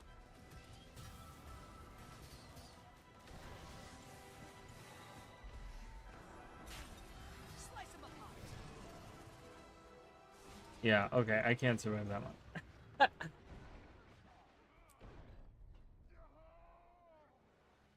Okay. Even with all those stats, you're still super squishy. That's one thing that I really hate about Guild Wars 2. Where, like, I feel like toughness doesn't make that much of a difference. I don't know if it's just me, but toughness doesn't really... What was... Did you guys see that? What the hell was that? What is that? Oh, a sentry turret? Okay. Like, toughness is kind of, like, useless, you know? I get vitality because your health goes up and stuff, but toughness is kind of... I have so much toughness, right? Like, when you look at that, when you look at my stats, look at that toughness that I have. Like, that's a lot of toughness, you know? But it doesn't really make a difference at all.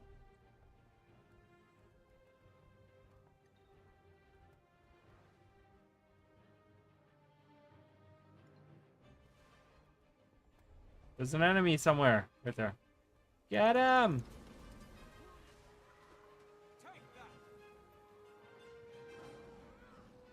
There is a tag somewhere.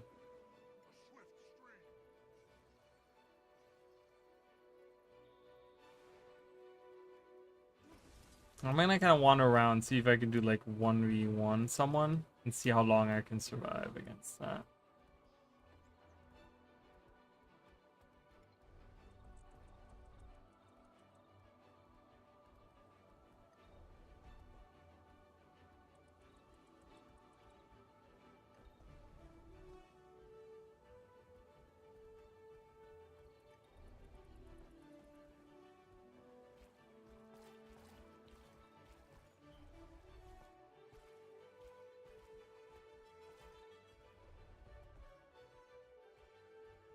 Let's see.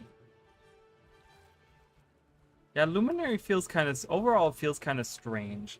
I think my biggest issue with it...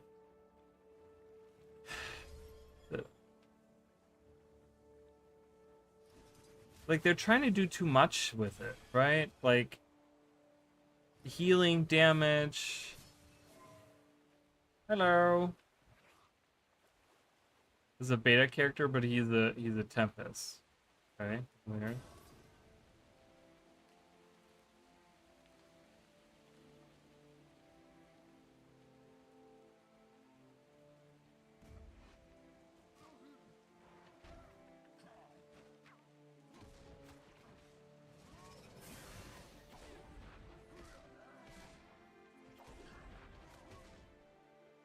Oh, that's right. Strength is mine.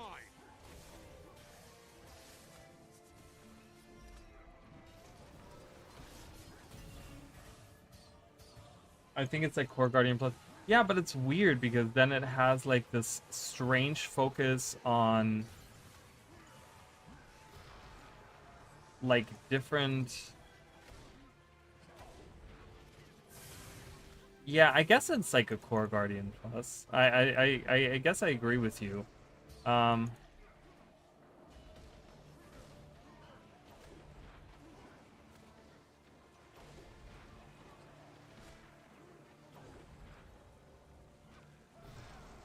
it feels kind of weird because the ability, they try to do too much with the Shroud abilities, and they feel kind of strange to me, the Shroud abilities. And the traits are kind of strange. I feel like there's nothing special about it. There's nothing nothing elite about this, in my opinion. But I guess I kind of agree with you on that. Such might.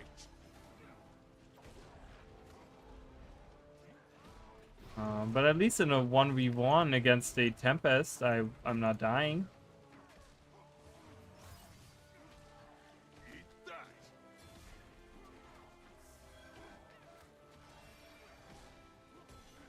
So that's kind of nice. Oh, I pushed him inside the thing. Strength is mine.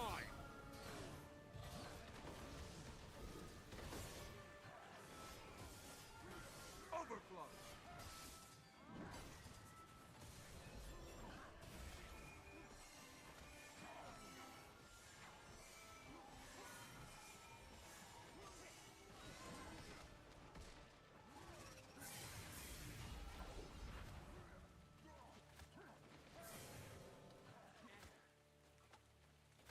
Yeah, super defensive build. At least I can survive 1v1 for a little bit. So that's not bad. No, stay here.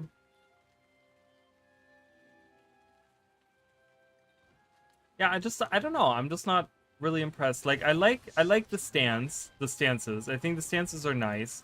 They're a little too defensive oriented, I think, for what they are, but I kind of like that kind of gameplay anyways. I like to play an actual tanky tank, you know? Like I do like the idea of that. I used to tank way back in World of Warcraft, Jesus. A long time ago. For a little bit. I mean, it was never like anything serious, but I remember like early dungeons and stuff like that. I was like a tank for a while. I actually liked it. I actually enjoyed it. Alright, let's see how long I survive against this guy. Cold. One challenge down. Why can't I move?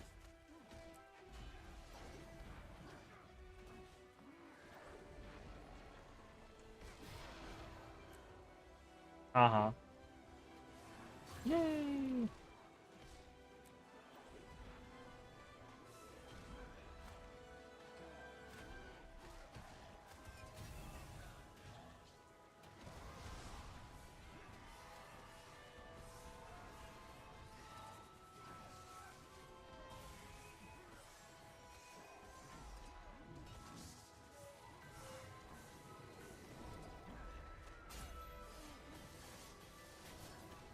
So the survivability, as you guys can see, is totally there. I mean, I'm not dying to this guy anytime soon, so. I'm not killing him, but I'm not dying either. And in the meantime, you know, if there's other people around, I'd be providing boons to them as well, which is kind of nice to have, right? Like, It started out as a corpse, and now it's a corpse again.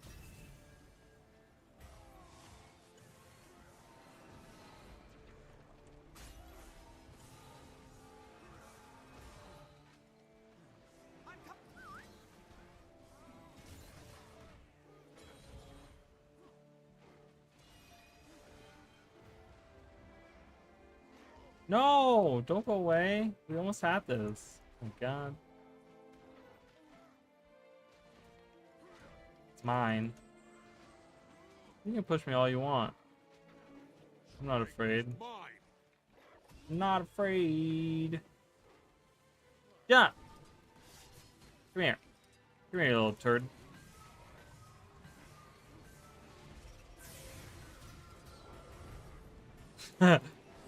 I mean, with how defensive I am, I feel like I'm doing pretty good to damage. Like, okay, now there's too many things going on.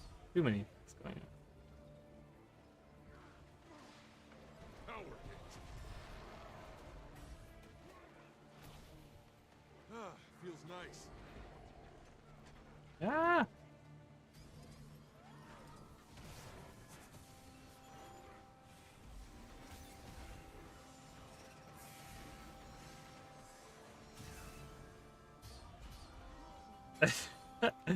This is actually kind of fun. Just being so obnoxiously tanky that no one can kill you is really fun.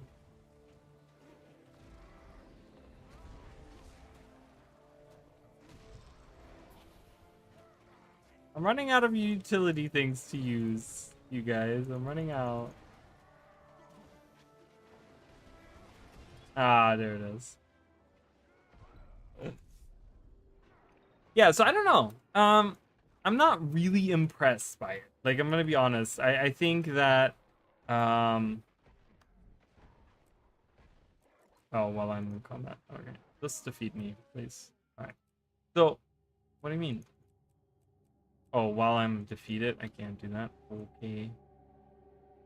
Okay. So yeah. I don't know. It doesn't really like it doesn't I feel like it doesn't do anything really good.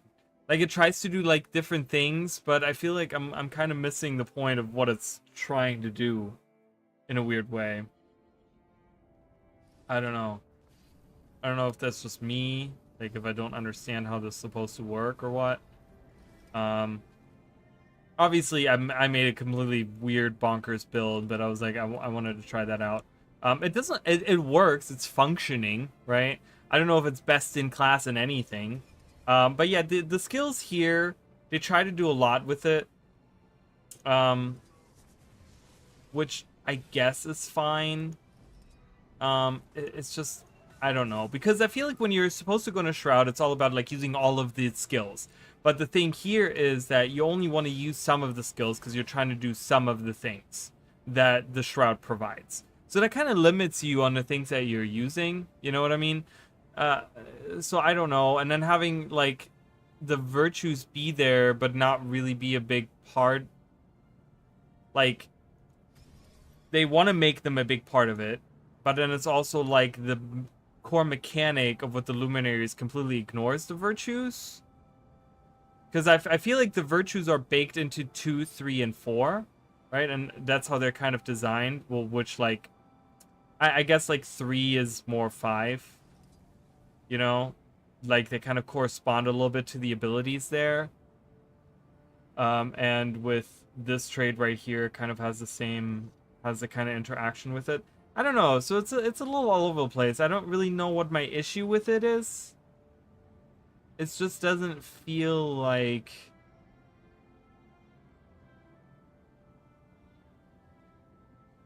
doesn't really. I don't know if it's something for me. I don't know. It's not for me. I don't think. I like I said, visually, I would like to see the lantern do something, right? Like you have the icon of the shield, but defense is not really a big part of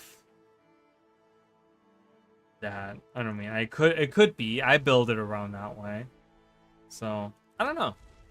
It's not bad, but I'm not very impressed by it. I'm gonna be honest. Like it's just not really something where I'm like, hell yeah, I'm excited for that. I want to try Gale Shot next.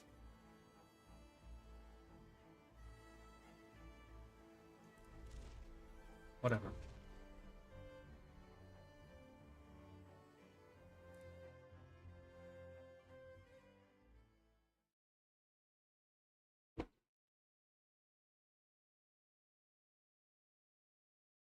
It's all skill and a little luck.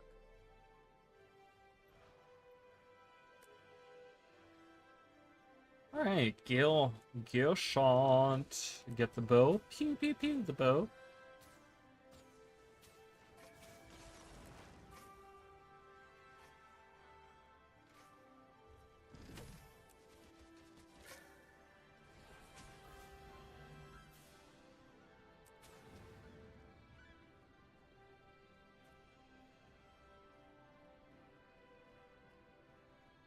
Oh, I need an enemy target for that stuff. Okay, so I kind of wanted to just use that. I like the icons. I think they look really cool. So let's go somewhere where I can use these.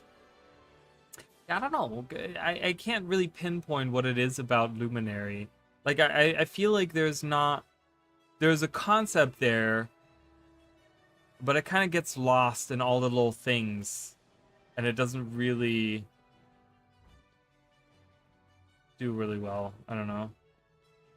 All right, let me read about this. So, Master of the Tengu, wind magic allows you to conjure the cycle bow at will using arrow-consuming skills. Grants wind force. After you reach wind force level, you're able to use Hawkeye, gain access to squalls. Okay, so when I go in here, shoot an arrow, release a hail of arrows toward your target.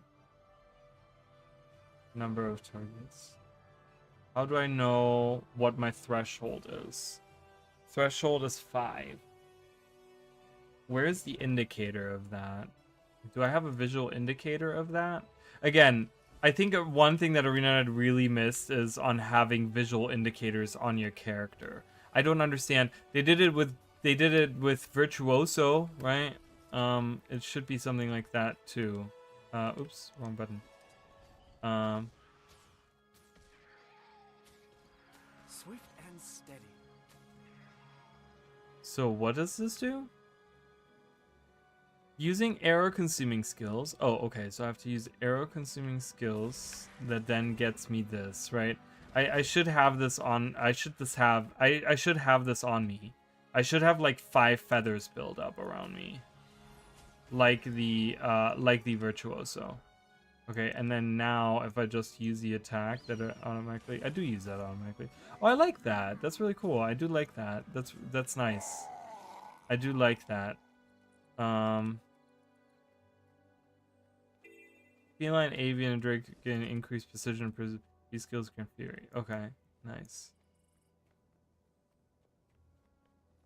I haven't looked at Ranger in a while, so I'm just kind of like, they moved a bunch of these around.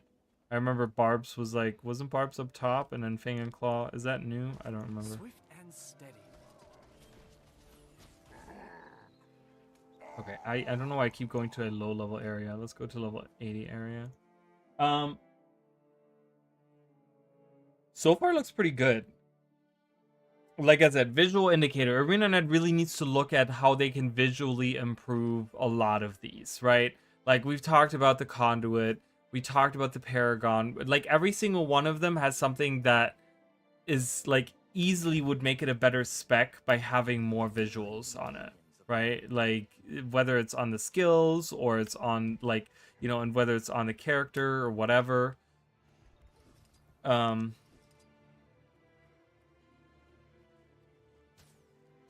At least I think so. I think that that's a good assessment. All right, so It was so nothing. that does a ton of damage. So that gives me 2. Oh, my movement. Wait. Supercharge an arrow with wind magic and a launch at incredible speed. This can get additional wind force.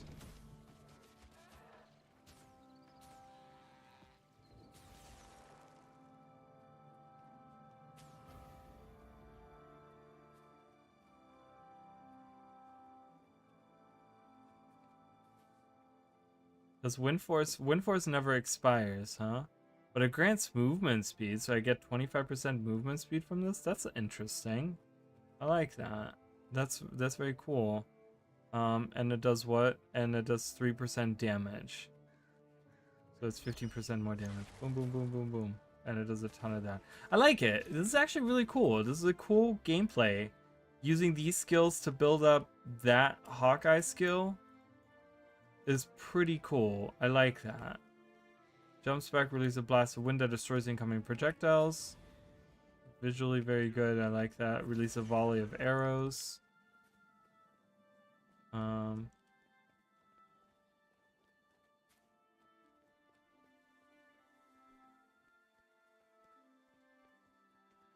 Cost 1 arrow, cost 1 arrow, cost 2 arrow, cost 3 arrow.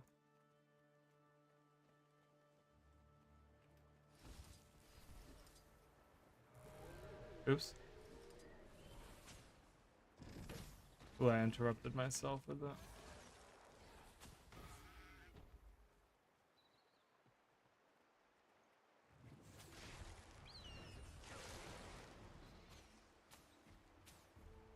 So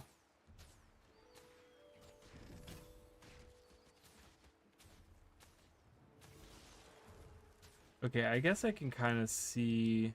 So here's my thing. Here's an issue that I kind of have with Gale Shot. Okay, as I'm playing this, you know, I'm not really paying attention to the build that I have. Again, I deal more like not with the numbers and stuff. Those can always be adjusted, and there's people out there that know these numbers way better, and they know rotations way better, and they know exactly what to go through. I kind of go with like, does the mechanic feel good, all that stuff, right? I like to just reiterate that because I feel like people might watch me and be like that's stupid, like what you're doing or whatever, right? So my thing is the arrows thing, right? The arrows thing is so weird to me because these two only cost 1 arrow, this one costs 2, and this one costs 3. But the thing is, it has a 25-second cooldown. Okay, so there is a cost and a recharge on it, which is fine. I mean, I get the idea behind it. So it's like, oh, you can't spam these all the time. But it's like, it's on recharge anyways. I won't be able to use it anyways. Right? Like, okay, I can't use this now. Again, until I wait. Like, it seems arbitrary having the cooldowns. Like it seems redundant to me. Because it's like you like one or the other would be enough. Like I said, it feels kind of like they were trying to make a like Revenant gameplay in that same sense, and I still have never really like. See, now I can't use the 5 skill, so I'm blocked out of using my 5 skill. So I gotta wait. Like, and the feather recharging is really slow. So I still can't use the 5 skill. Now I can use the 5 skill. Right? So not only is it on a long cooldown, but it's also like the recharge on the arrows seems incredibly long. Like the one thing that the Revenant has is that the energy recharges really quickly. So that even like higher level, and there's, you know, you can swap between, I guess the idea is that you're not supposed to stay in the in the Cyclone Bow. You're supposed to just kind of wait until it recharges and then go in it and use it. I guess that's the idea behind it. But it's kind of limiting on the arrow thing. I don't know. I still think, I don't know. How do we feel about the arrows? The arrow idea. I don't know why this is still open. Get out of here. I'm just getting kind of a feel for it. Oh, great. Now I gotta listen to that shit.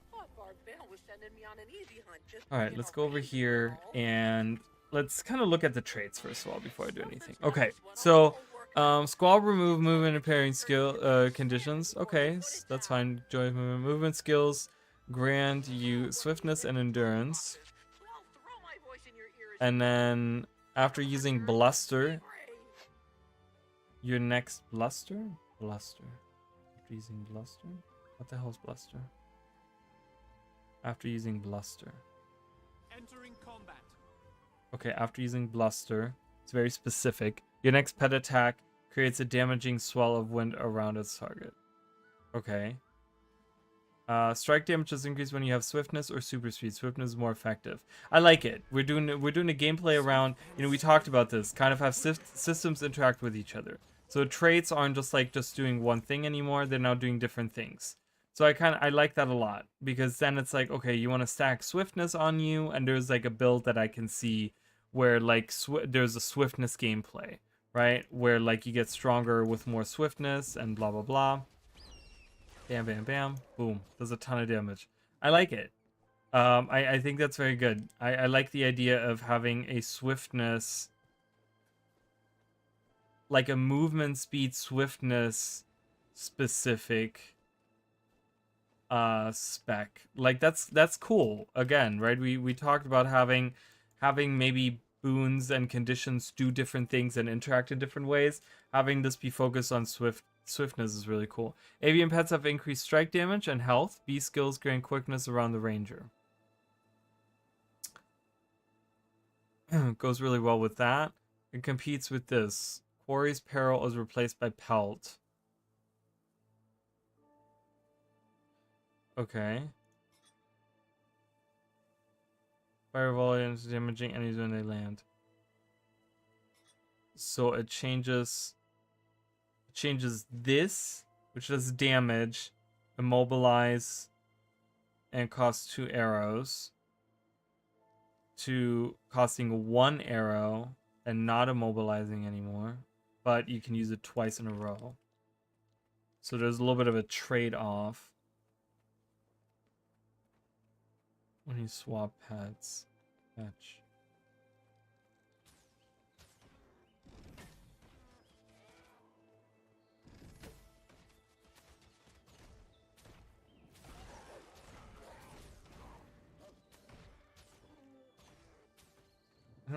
I don't know if I like that specific one. I feel like this will be much better in any capacity. That might just be me though. I get that you change the maximum count on it and the count recharge and stuff like that, but the immobilize is really nice. Having like an immobilize on that kit is actually really nice because you want to keep... Oh, I didn't realize I had wind force. Yeah, I need a visual indicator on wind force. Give me floating feathers around me. Like literally have me build up floating feathers. You know, I feel like there should be like one feather, another feather, another feather, like as I get more wind force. Unless I'm missing, is there like a visual indicator somewhere? Does my bow get like more windy or something?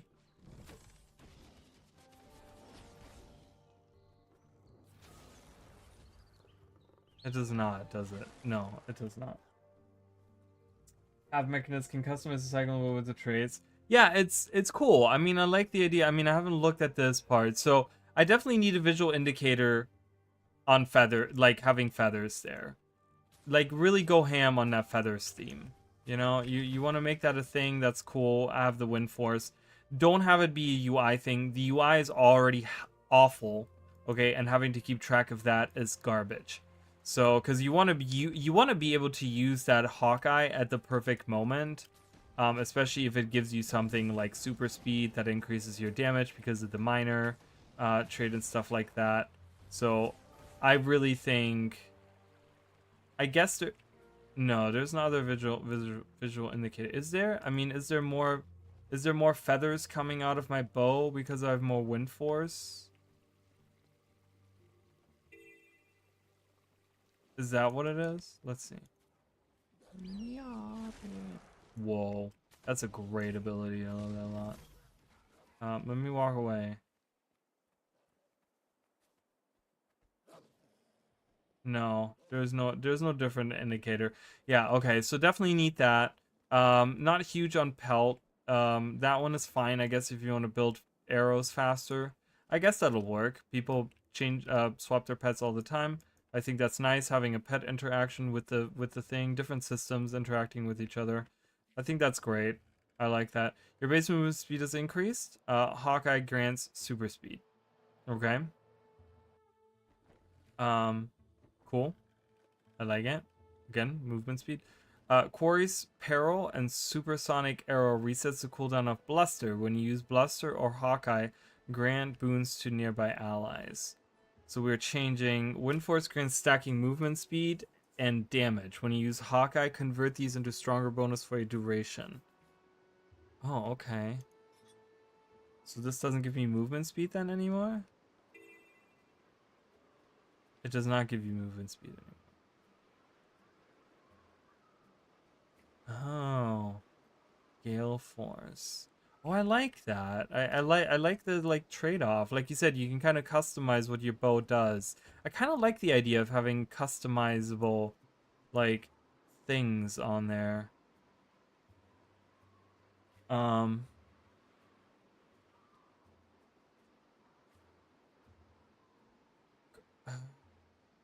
Quarry's Peril and Supersonic Arrow. Reset the cooldown of Bluster. But the cooldown is only 3 seconds anyways. What's the... why? Why does that matter? When you use Bluster or Hawkeye, grant boons to nearby enemies. So there is a quickness gameplay there, right? But I don't understand the reset of Bluster there. Bluster only has a 3 second cooldown anyways. You're limited by the feathers anyways. Again, there's this weird counterintuitive thing at work here, right? It's like, okay, lower the cooldown. It's fine. You're already limited by the uses of arrows that you have anyways. I don't think that this, like, a cooldown gameplay is really something that you need. I mean, I just think it's like extra in there. But I like the idea of like granting swiftness. What's the other one? When you use Buster or Hawkeye. Okay. So this is the movement speed, or you can get stronger. You can get Gale Force for 10 seconds, which is 25% damage. That's really, really good. So I like that. And after a number of missile hits, release a volley of arrows at your target and gain an arrow. Oh, okay. So there's an Shrike. Launch an arrow, strike at your target. Oh, okay. After 8 missiles hit, and then you store an arrow. What is that icon? I see that's a thundercut. That's a bow. I don't know what that is.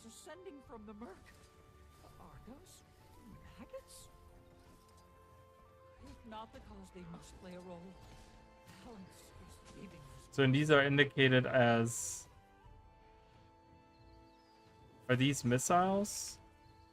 How do I know what counts as a missile? After a number of missiles. Missiles required.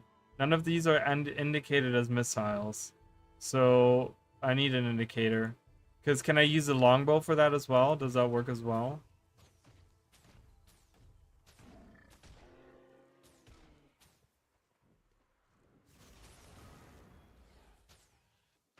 Oh, you're... I hate that you're rooted. For the duration of that.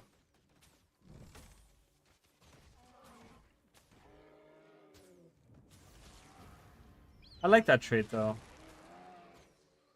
That's pretty good. I like the abilities on this, for sure. Longbow, shortbow, and axes work. Okay, so is it like any projectile, then? Because it doesn't say projectile, it says missile. So that kind of irritates me a little bit. Like, is anyone else irritated by that?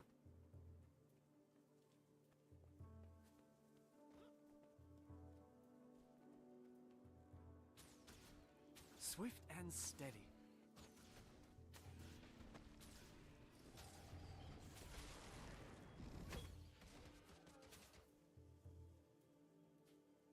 Okay, yeah, I was just gonna say, I'm like, that's kind of weird. They need to indicate what counts as a missile. If they're gonna say that, you know, like if axes, short bow, and I mean even like I could see the bows, you know, like, but then axes, like how do we know that that counts as a missile? So that definitely should have like its own indicator. It should say missile on it, just so it can indicate which ones counts for that. Which is fine. I heard people say like Shrike is like the way to go. But I think these are kind of competitive. I mean, obviously I think they need a little bit of like adjustments here and there. Like, again, I'm not good with the numbers and all that stuff. Movement skills grant swiftness. So I want that because that is going to grant me swiftness, right? Okay, and then I get increased damage. So I can see some stuff there. I haven't used my squall abilities yet, but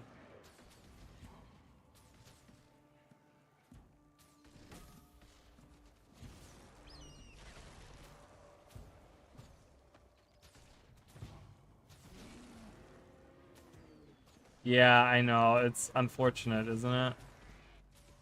Many of them are like that for sure. Swift and steady. I'm here. Come here. Bring me back.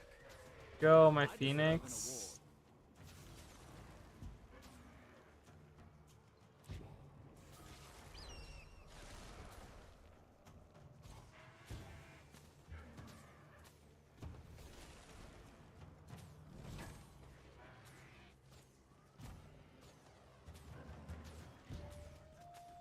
Alright, so squall abilities. I feel furious. I'm gonna run away from this because it's pretty good. I like it so far. There's a couple of adjustments there. Like I said, visually I would like to see more with the feathers.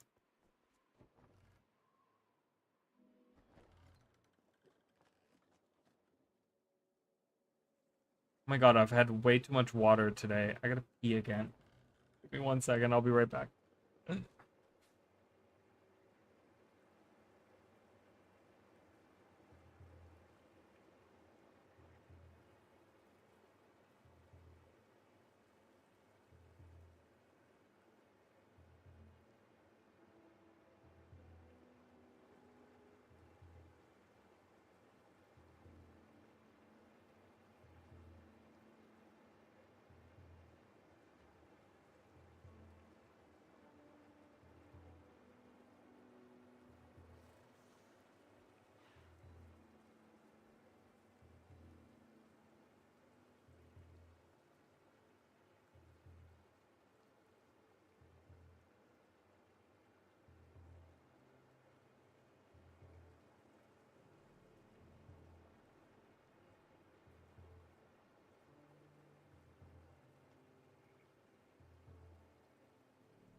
Alright, so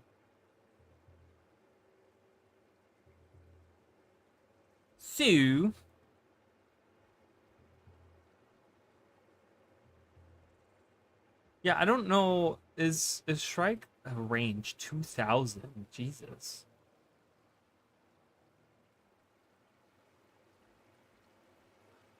Is like Shrike the way to play? I don't know. I kind of like. I think they're all pretty competitive in the way that what they do. Like granting swiftness and stuff like that. Hawkeye duration is 10.5 seconds.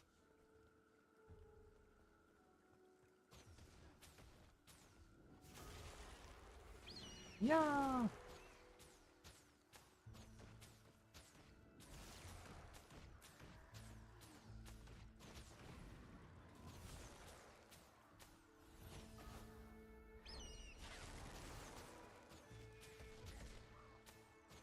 Yeah, I mean permanent quickness on this, easy, super easy, right? So I like that. Okay, so call up a gentle wind to heal and grant super speed to you and your pet. Easy, very simple, straightforward. All right. Conjure a barrage of wind to cut through your target. You increase damage against vulnerable foes. The wind flies faster when you have swiftness or super speed. Damage increase per stack. Jesus, 2,000 times 5. That's seems like a lot. Wow. Okay, that's pretty good damage there. Jeez.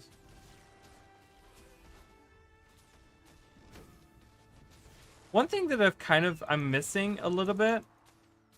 I feel like in all of these is they don't really, and maybe it's a good thing, meaning that you're not tied to using the utility skills, but many of them don't interact with the utility skills. I mean, this here, right? But that's very niche. I feel like of a thing, but I feel like the other ones didn't really. There's some interaction with the traits and stuff. I don't know. I guess maybe. I don't know. I guess maybe they're just focusing more on mechanic for the most part. Launch yourself forward with a powerful gust of wind. Oops.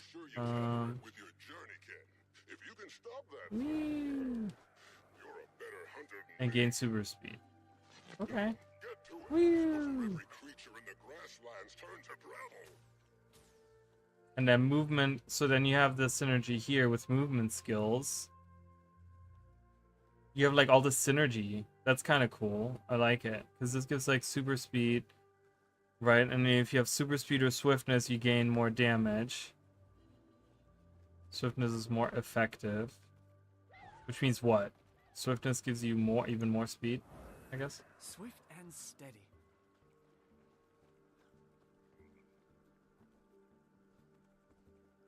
Whee! Interesting. Okay, and then this one. Summon a current of chilling northern air. Projectiles that pass through the current become frozen, chilling and dealing additional damage to enemies. Oops, no, I don't want to do that. I want to do this one. Oh, okay. Swift and steady. Ranger's the only one that utilizes like, well, actually that's not true. The Guardian has one of those too.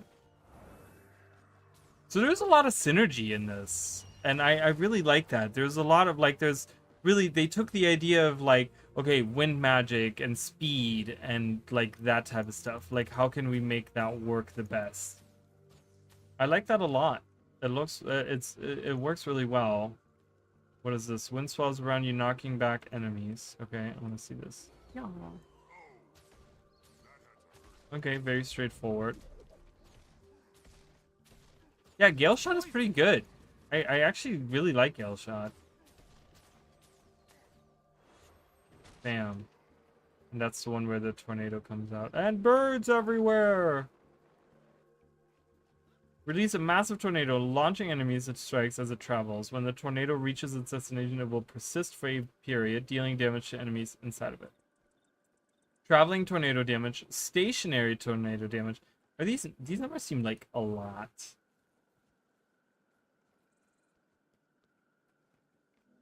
They seem like very high. Seems very overtuned.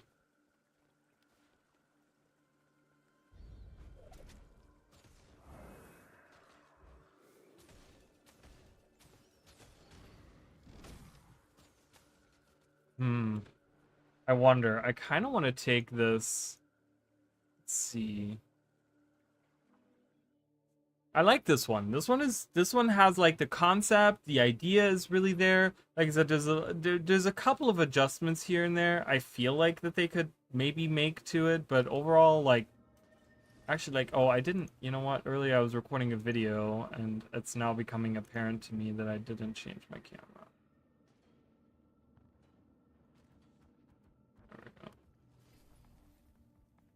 I was like, why is this not right? Why is this not working correct? Wait, is that the way that I always have it? I'm pretty sure.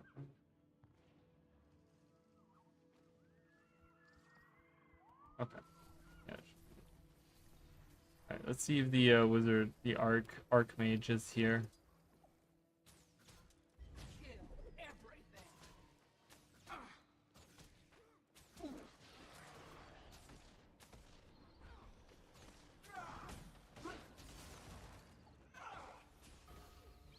Ready for more. Woohoo!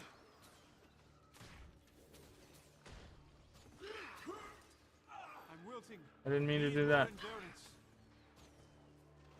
Yeah. Oh my god, I couldn't hit her. It's a sideways tornado. It's drilling into the wall. Alright, I'm just really bad at Guild Wars 2. Alright. I need assistance. I cannot lose my Can I kill this guy? I wonder. Here, pet, heal me while I kill this guy.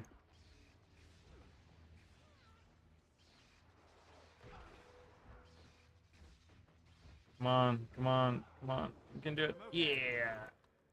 Swift and steady. I don't have Oh my revenge. god. Ooh, I'm so bad. Death stalks me. Escape out of here.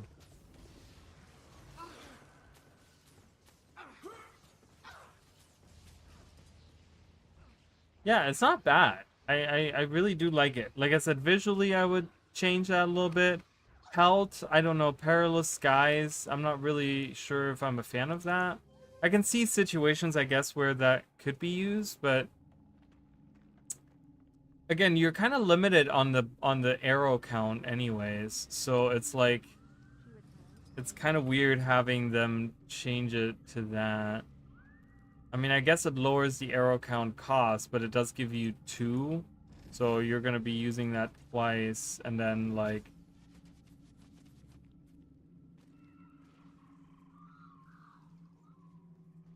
I just feel like that is much better. Anyways, like, these two compete really well. That third one I don't know about. But I don't know. I don't know. That's probably I like that one. This one I actually do like a lot. Just using Buster to gain quickness and like I said, I like the idea of like, hey, you know, you do more damage with swiftness on you, right? Like Hawkeye grants super speed.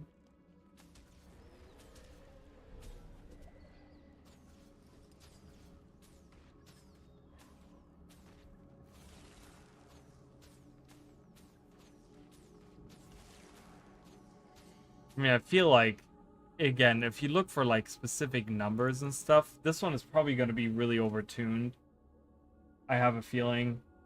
Like, even me with my shitty rotation and not even swapping pets and not swapping weapons and stuff, I can probably get like crazy numbers out of this for no reason.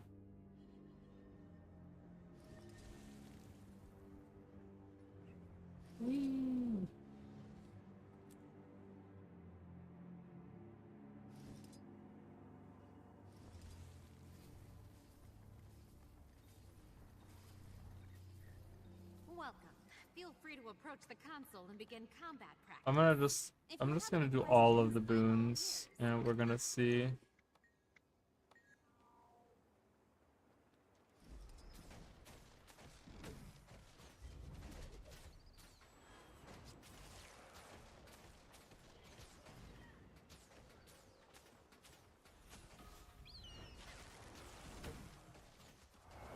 I mean, this is just to provide other boons for me, so I don't even have to use these.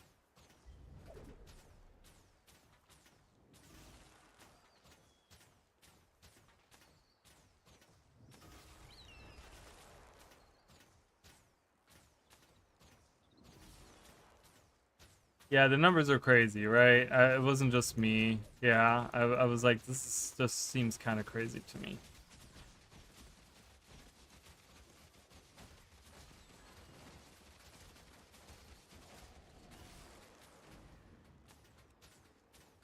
Yeah, I'm not doing good on numbers, but I'm also, like, not...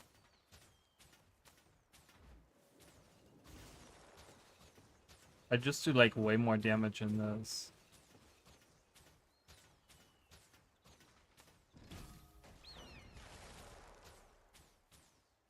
Yeah, so definitely the numbers on that are a little crazy. Because I'm not even on a damage dealing build. I'm on exotic. They give me marauders, and I don't even know. Like, if you tweak it all, you probably can do so much more damage. Like, I have that, you know. I feel like there's probably some better stuff that I could take.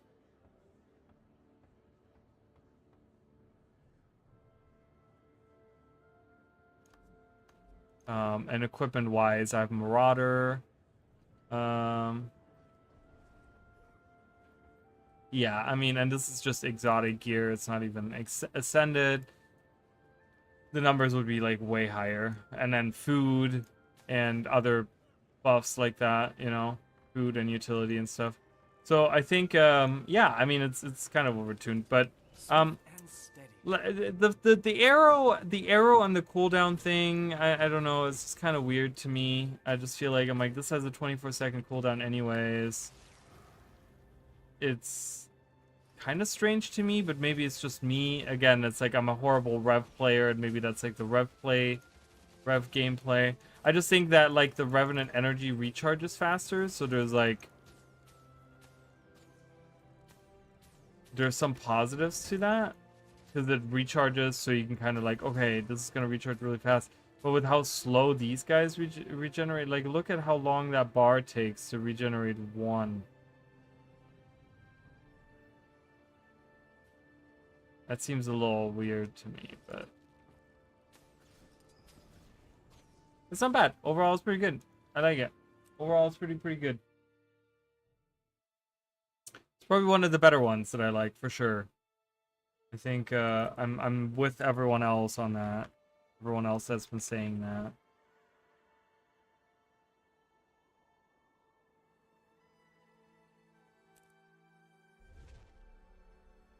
Let's do a char. We haven't done a char. I want to try. I'm gonna try. It's time to try Evoker. I like that char. That char looks pretty cool. It looks pretty cool. I like him a lot.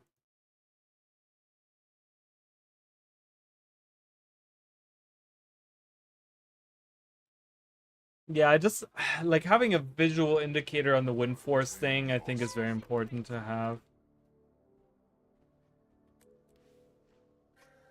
So I get to kind of pick out. The auto throws small orbs of water at nearby enemy, continuing regeneration. So there's no damage in that. Evoker is very fun.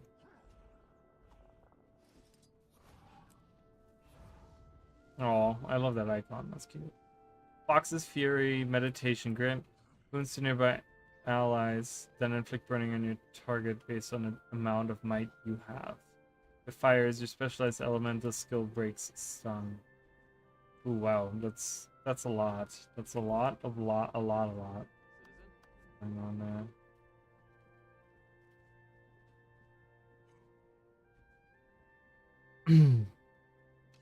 Select an element to specialize in, greatly reducing its recharge time and gaining a familiar of that element.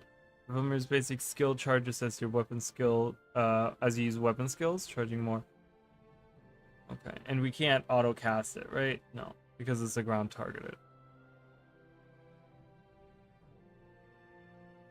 Okay, so I guess I'm gonna focus healing. I mean, healing, I don't know.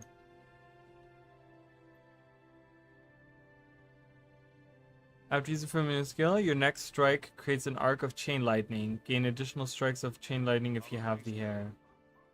One additional strike. So we're going to use a healing skill. Burn nearby enemies. Okay. When you disable an enemy. Okay, so I like that we're kind of going with different things here. Burning you inflict deals increased damage. Gain might when you inflict burning.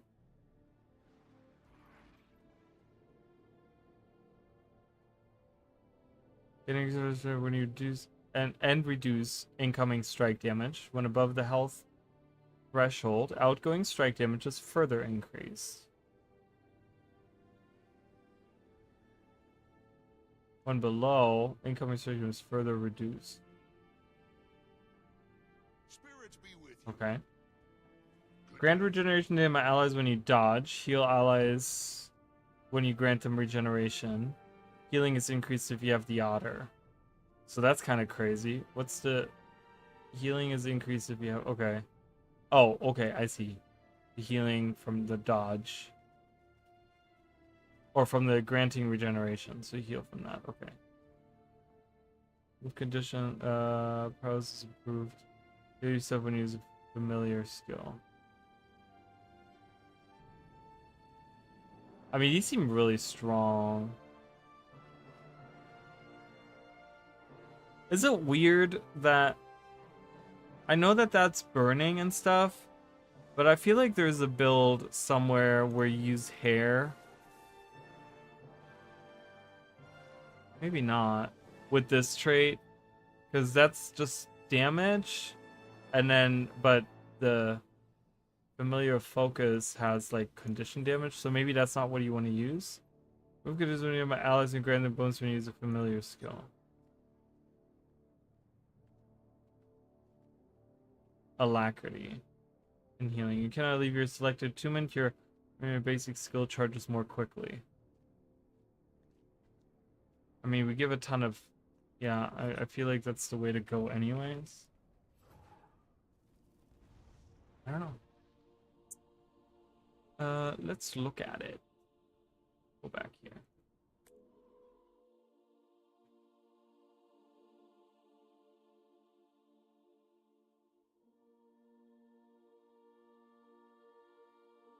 So I like that it gives you like options. I feel like it's kind of nice it gives you options. I mean, that's automatically kind of what it does anyways.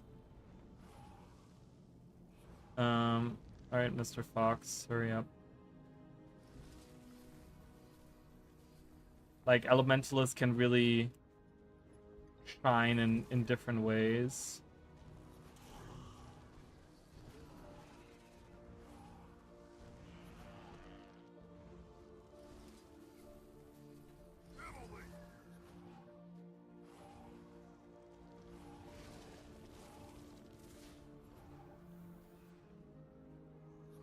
Yeah, I don't know how I feel about that F5.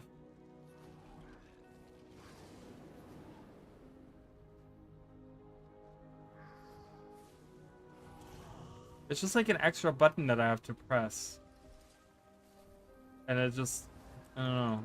I'm really not feeling the, ooh, this is so cool kind of thing, you know?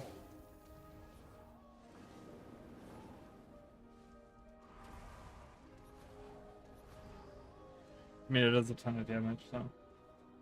Gonna do a hybrid burn, lightning, power glow when I get my hands on Evoker. Using spear. I feel strong.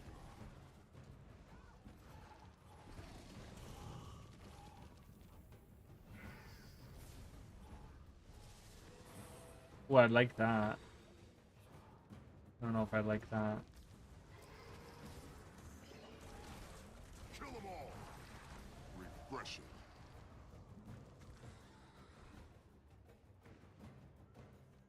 Convert conditions of nearby allies into regeneration of water, specialized element skills, break stun. I mean, the animation on that is really, ugh. There's agility is cool. I like that.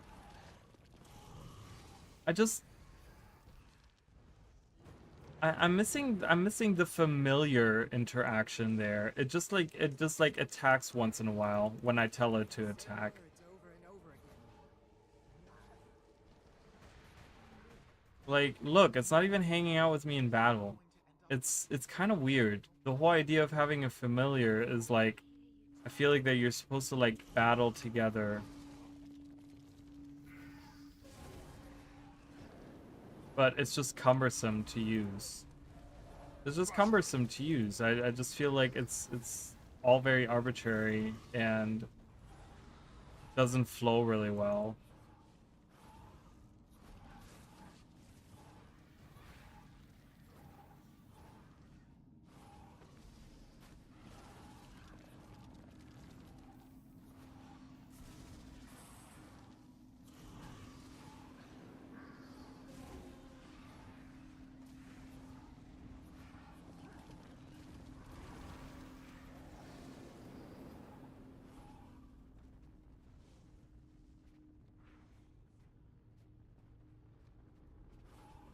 Kill them all.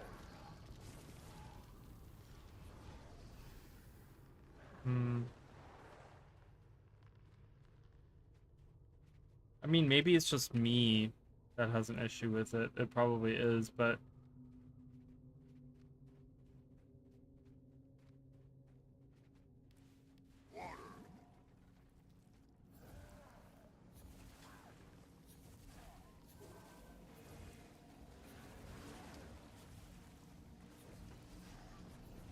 weird.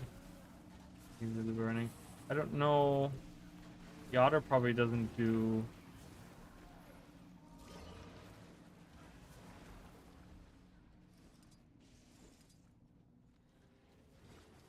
I just. It feels like the familiar doesn't play a big role in the combat. It's just an extra. It's like catalyst, but like it feels almost like a worse catalyst, in my opinion. Where like I have to press the button. They're not like, look, he's moving somewhere completely different away from me. Like, he's not even next to me. Kill them all.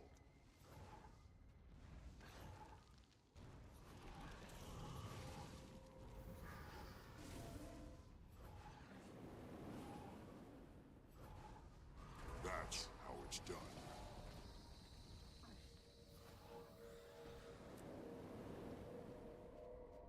I want to see if I can do... What does the toad do? Toad unleashes an earthen blast that dazes nearby enemies. Gain berry if you strike an enemy that is using a skill. Gain berry up to 1 time. Join the dream. Sleep. Block incoming attacks and strike nearby enemies with shattering rocks. Armored up. I feel. Okay, that's not bad.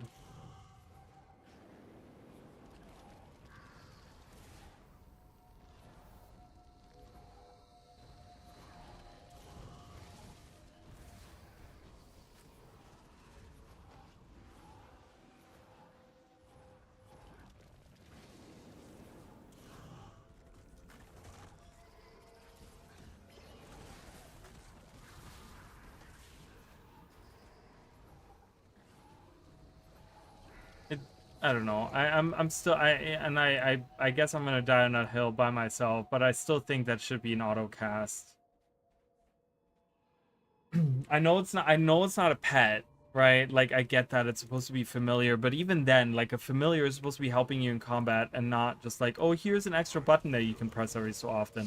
Like, it's just, it feels so weird. Like, it feels like it doesn't add anything to it, right?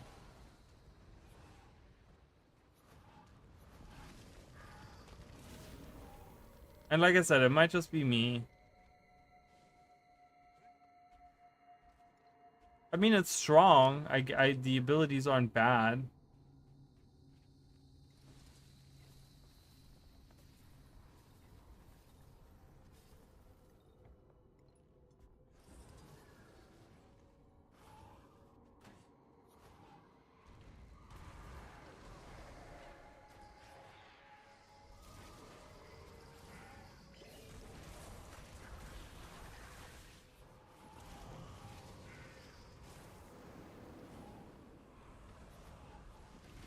Kill them all.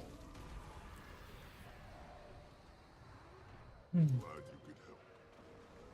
Oh, is it really?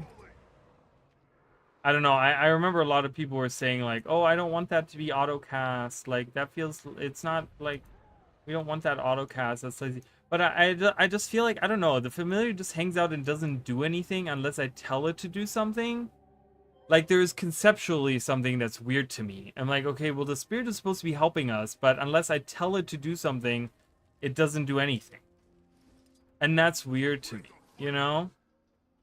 And then the healing, I've heard a lot of people, I'm not going to try it out because... but yeah, healing, I've heard a lot of people say, like, healing is kind of, it doesn't really do that much compared to, like, other specs because... you don't really provide the boons. Like, there's no Aegis, there's no resolution, there's no stability. You know what I mean? Like, you're kind of stuck without using any of that. To use their empowered skills. I like that. I like elemental procession.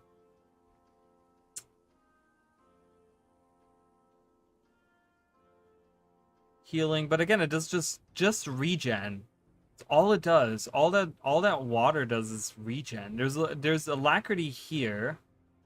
I get that, right? But like, there's like essential things that are kind of missing.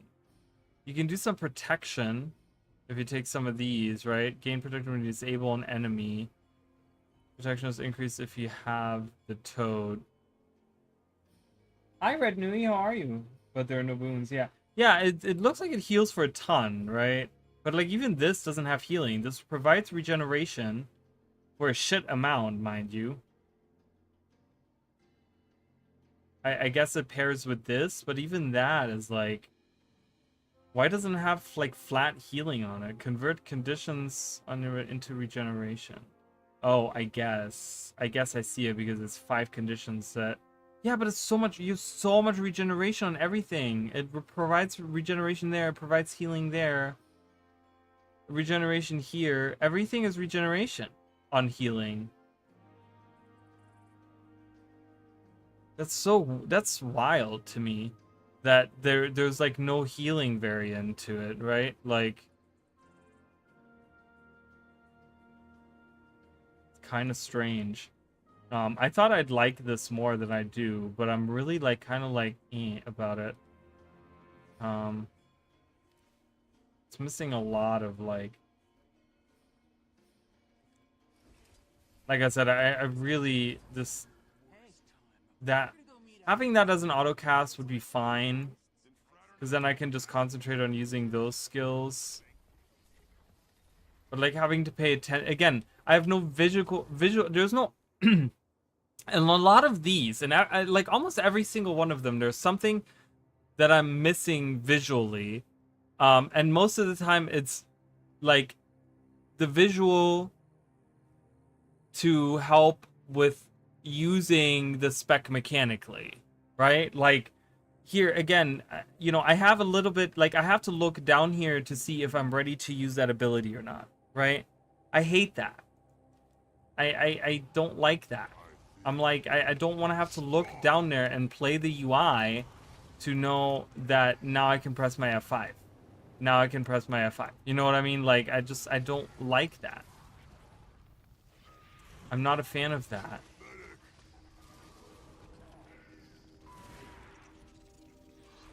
I would like to have a visual indicator. Again, I really think the familiar should be way closer, should stick way closer to us. And there should be a visual indicator around me somewhere that tells me if my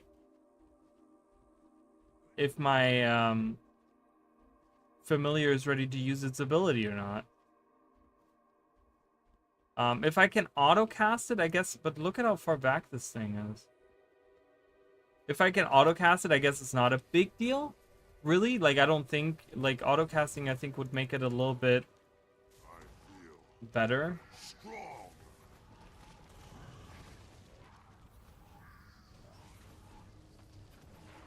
I mean, it pumps out, like, great, like, okay numbers.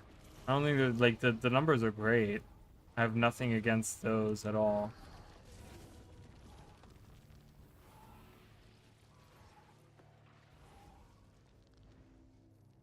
The familiar should be like the luminary thing.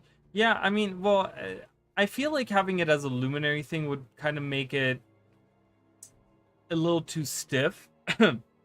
But it should definitely feel, it should definitely like follow way closer to me. Like, it shouldn't be acting like a mini, right? It has that mini behavior, right? Like, I don't even want to know what it would look like if I use swiftness or something, right? So it definitely should stay closer. I would like it to be a little bit more like use the pet AI for that. I'm not saying like actually use the pet, right? But like it should have pet AI a little bit. But the way that it kind of like looks now, and it just feels so useless having this guy around. He's just hanging out only to use that once in a while. I don't know. There's something missing there. I think it has the code of a mini. I mean, it sure looks like it acts like a mini, the way that it moves. Disappears when I'm out.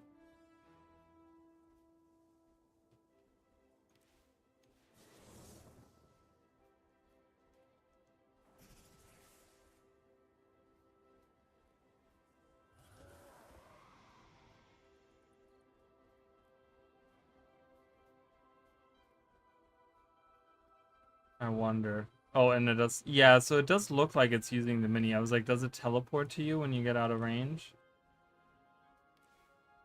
Yeah, that skill is interesting. I don't know if it's useful. I feel strong.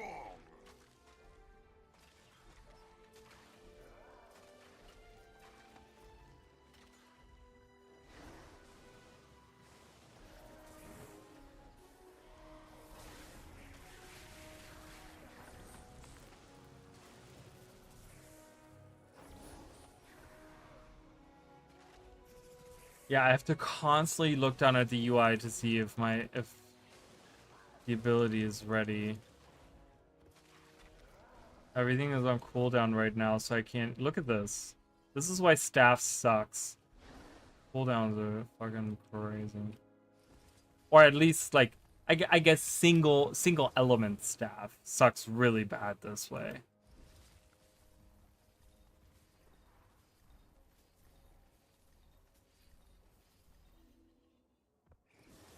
Because I'd love to see.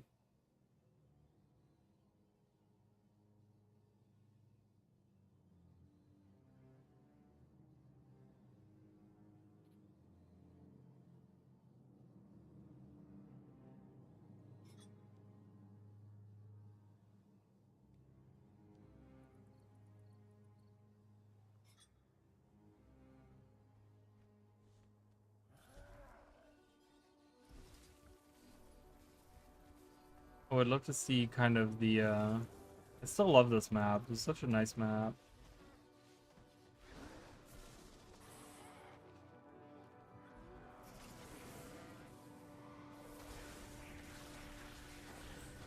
See, I like using hair. Hair is great.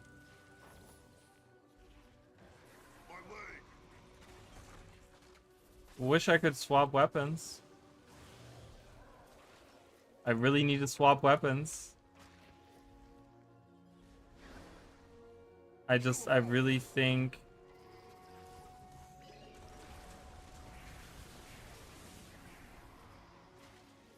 I don't understand. Does anyone understand the logic still behind the weapon swap? Now that we have, right, we've talked about this before during the stream,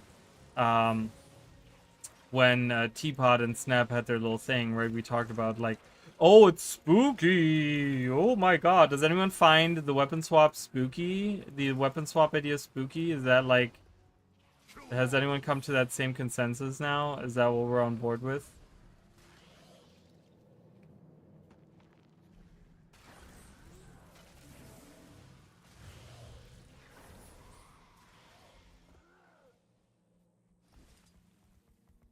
It's spooky! Oh my god! Don't be using the thing now! Oh my god! You're going a little crazy there, Raleigh. Thinking that we should have something like a weapon swap? Are you out of your mind? Looks valuable. A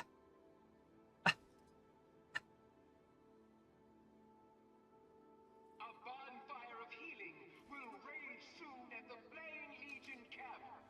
Join in and burn. Right now is very well. The idea they have right now is very broken. Weapon swap can't be much worse. I just don't think it's worse at all. Like, I don't think having weapon swap would be a bad idea on this at all.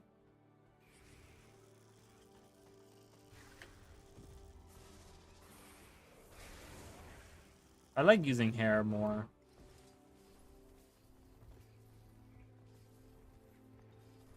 Forget the burn builds. It's all about hair.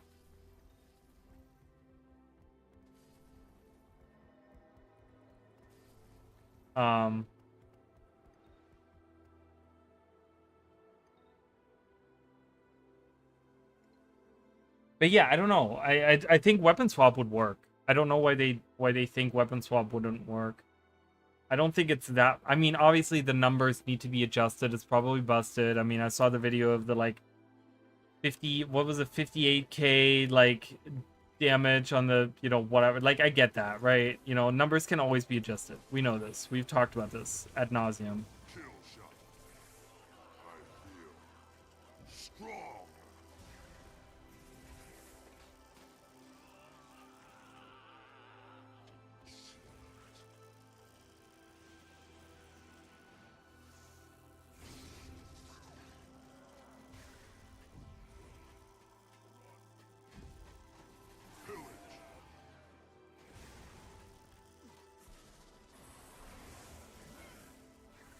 I'm wounded.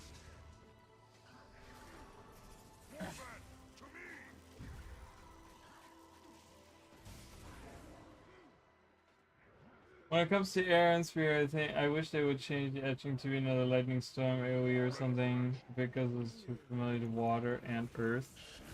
I guess they all wanted it to be in the same. They wanted it to be in the same style. What's that? I just want to do like lightning, like all the lightning. Pew pew pew, lightning. Wait, where did he go? Did he die already? Guess he died already. Oh no, he went invisible. Stay sharp and keep your weapons in hand. Casimir, advance to my position. Low reward class. I mean, other classes just do what it does much better. I mean, I get that, but the thing is, there was always this thing where I don't know. You always had access to like the other elements, right? And you always had that was always the little bit of edge that you could get, where you would get like all these other elements that would provide some kind of, you know, different utilities and stuff like that, you know? So I don't. The thing is, now that you take that away, there's no trade, like the trade-off is just not there. Like having the lowered weapon cooldown thing, like doesn't really do much, right? Because what does it do? What's the thing there?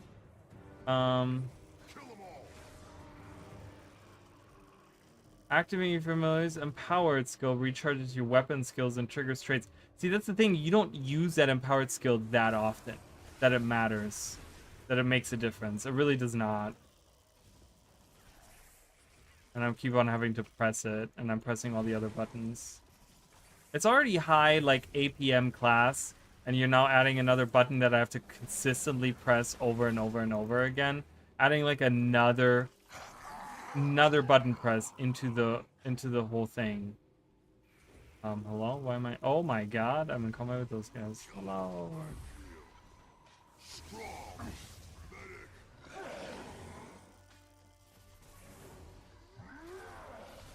Never have too much treasure.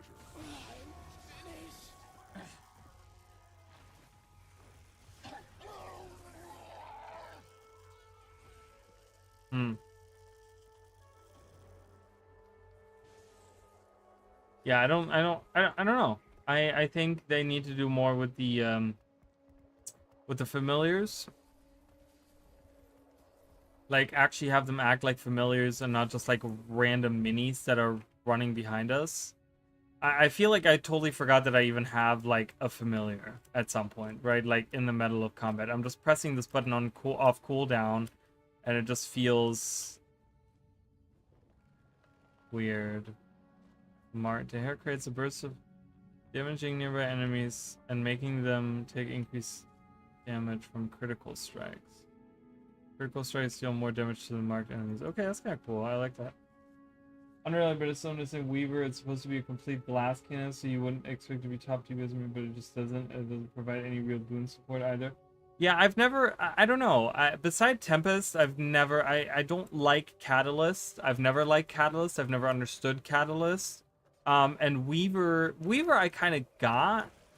But again, I feel like Weaver increased the APM for Elementalist that was already at a high APM. And I just think it's too much. There's too many button presses and too many, like, now you have to swap elements, you have to swap them perfect, and you have to swap them to this and that, and, you know, to get the right things off, and I don't know, I'm just not, Lightning Blitz. Shadow Step 2 and attack enemies around your target with purple damage. So I get what they're going for with this.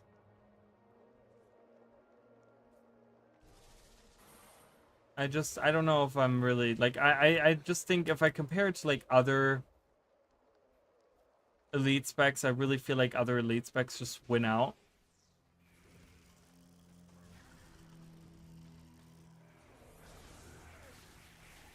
The Legion lives on. I feel so vulnerable. So, yeah, I don't know. So I guess my feedback here is I don't mind these skills. I think these are fine for what they are.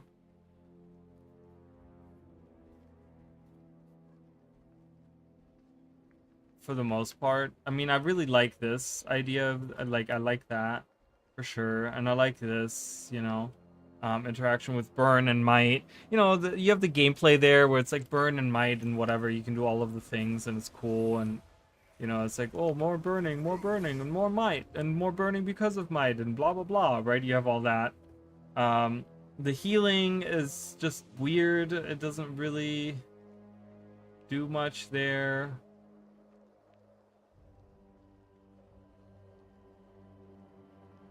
Yeah, I just wish there was more interaction with the actual familiar. I don't really... I feel like they should use a different AI for that. They should use an actual pet AI so that they're like always in front of you, right? Like, you know how like you run around and the mechanist is always like in front of you, or your pet is always in front of you? Like, that's how it should be with the familiar, right? It should kind of be like in the front. Like, look at this. I don't even see the familiar. Like, it's not even part of my journey as I walk around. You know what I mean? Like, just something simple like that gets me, like... I'm like, what's the point of having that? Whee! And then it teleports to me. Yeah, so using the mini pet AI is probably really stupid. That needs to be changed.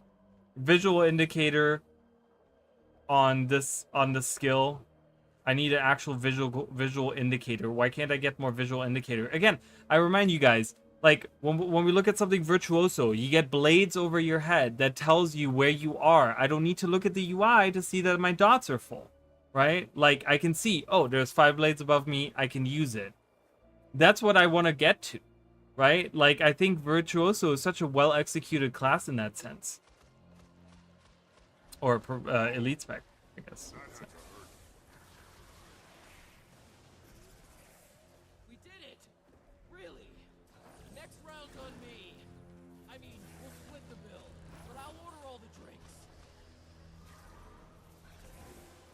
So definitely that, because I keep having to look down at the UI to make sure that, oh, can I use the skill now? Can I use the skill now?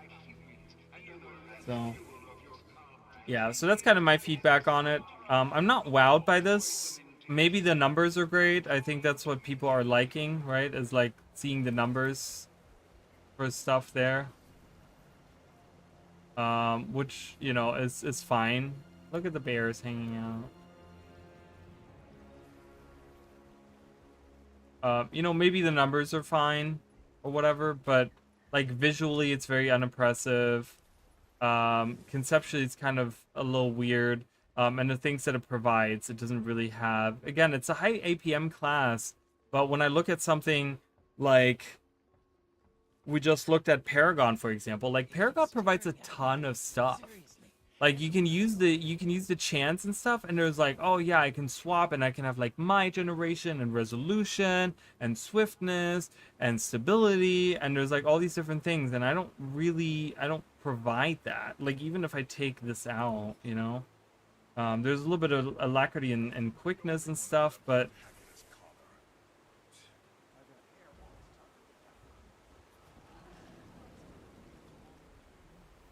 then I'm kind of locked in anyways. Like, I don't get access to all 4 of these. I only get to use one of those. So you know, I can't really put it into like specific terms, but it just feels kind of bad. Because it's like I only have access to one of those things. Right? And if I don't use this, it takes forever to charge that skill anyways. So then now I can use that to gain alacrity. Is that even like, can you even maintain permanent alacrity with this? Is that even possible? I feel like it's probably not.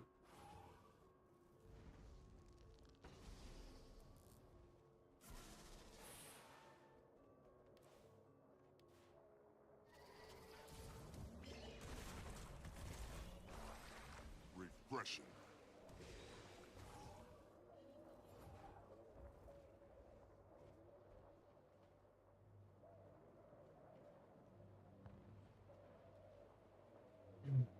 Yes, even 0 boon. Oh, really? Oh, okay.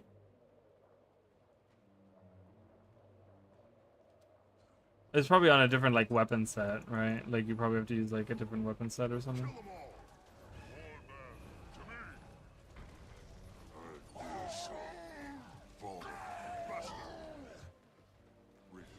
I think another thing that this should do is like, yes, if you're specialized, you do like a certain thing, right? Like, and I get that.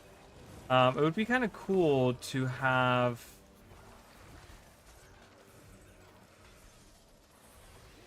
It'd be kind of cool to have like an interaction with the actual like, skill usage. I think if using this skill, using my specialized skill also charged my familiar skill, that would be kind of cool. I would like that a lot.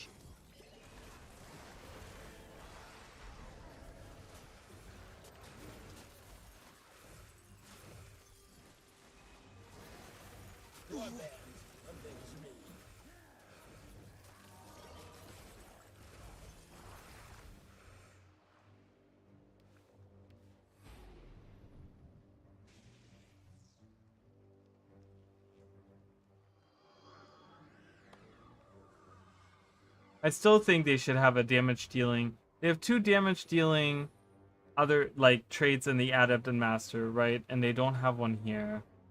They should really do like combine these and make a 3rd one that deals with like anytime you chill a foe, you do damage or something. Scepter is great for it. Yeah, because Scepter has like all these like really quick successive attacks and stuff. Like really low cooldown, quick cast time.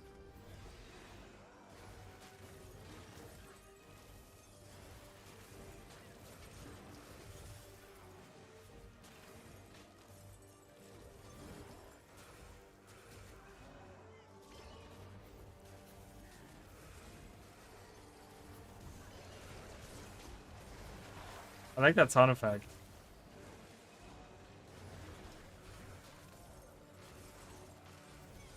Is that a sound effect? What is that effect that I'm hearing? Yeah, on the charge skill, I like that sound effect. It does.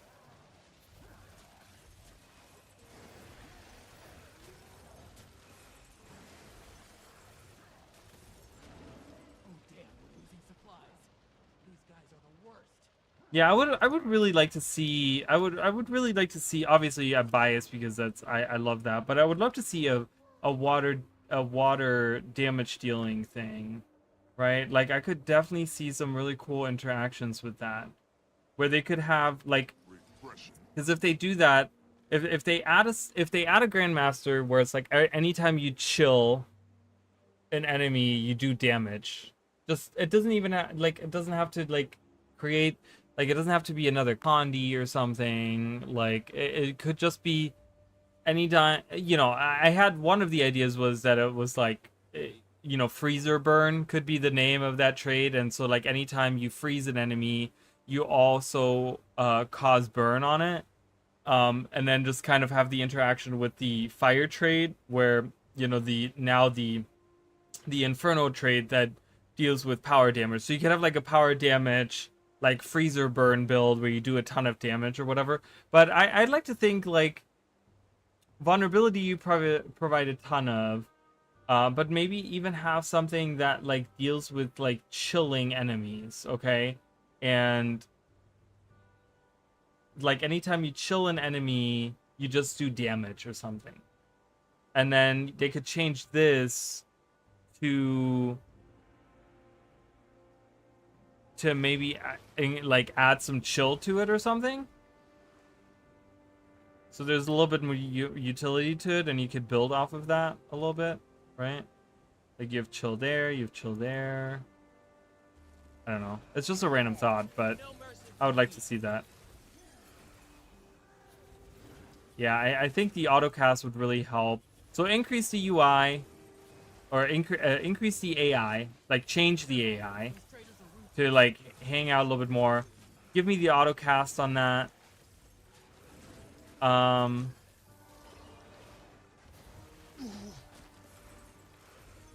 Give me the auto cast on that, and then have it give me a visual indicator on where I'm at with this. Like, this needs to be visually indicated somewhere in the battle while I'm fighting. It needs to be indicated in some shape or form. Right? If we're gonna do 6 charges, so it has to be like 6 charges. They could be like little. They don't have to be anything big. They don't have to be bloaty as hell. But like, give me some kind of visual indicator while I'm in battle, while I'm paying attention to like my ground targeting and stuff. I can look at my character and I can know where I'm at with this.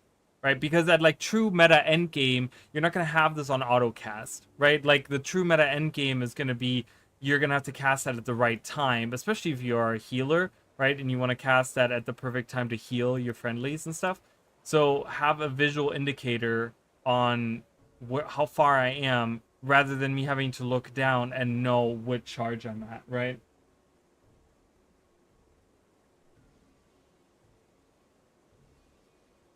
Reaper has that trait. Yeah, Reaper has that chill to bleed, and then Revenant has chill to torment.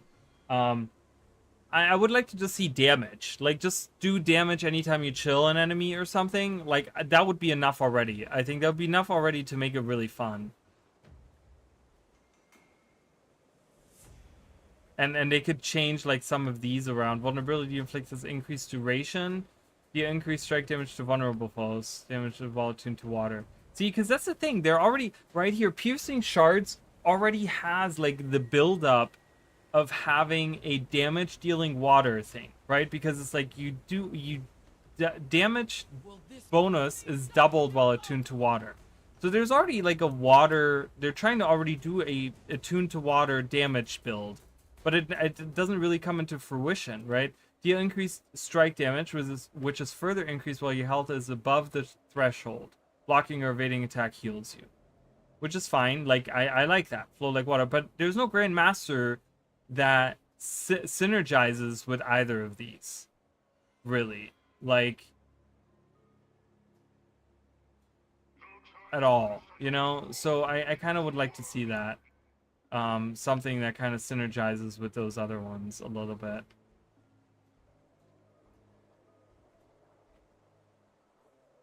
That's like a damage dealing trait. I would really like that. Because they're already leaning into that. When they added piercing shards, or when they made it even better, this kind of fresh air type has actually used water for damage recently. Oh, really? That's interesting. Fresh air down here. On a critical hit, gain a boost. Yeah, I can see that. But it's like none of these really interact with that, right? These are all like healing base. Is cleansing water used in any specific builds? Does anyone know?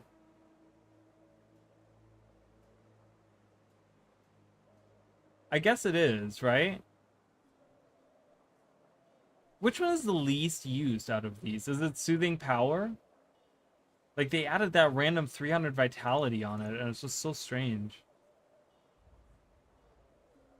I don't know. I feel like they could definitely combine 2 of these, because none of these seem really that overpowered.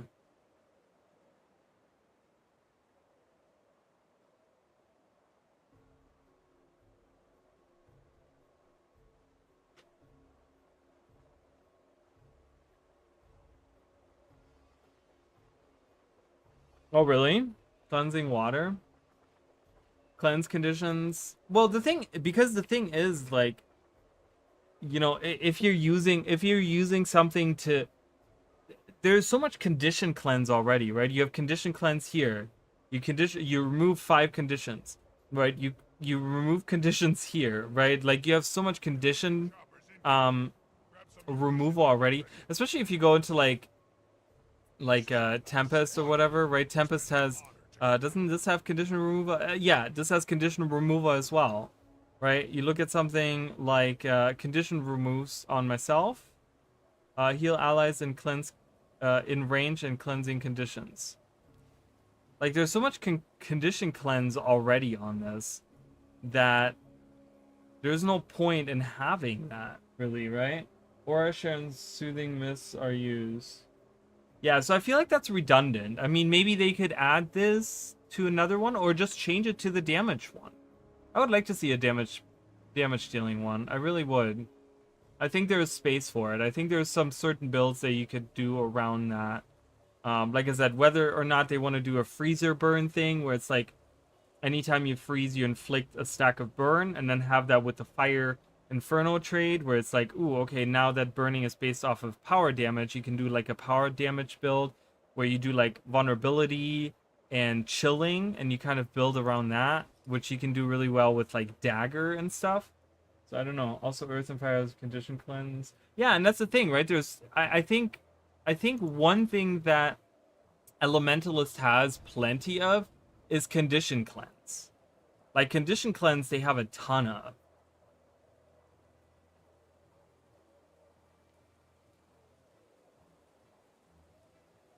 You know what I mean? So, but yeah, I don't know. Evoker, numbers wise, probably is great. I've seen a lot of people use the builds on it.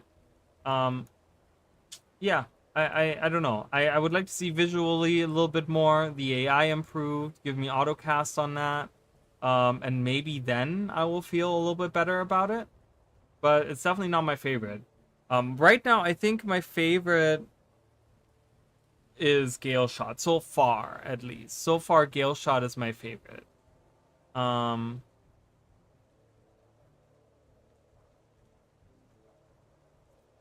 Paragon is probably a close second. I really liked Paragon. It needed some adjustments, but those were like simple adjustments. I don't think there was anything crazy where it was like, man, that really kind of bums me out. But like the whole familiar thing kind of bums me out because it's like, look, I can walk around and the familiar is not even in sight. Like, it just feels bad.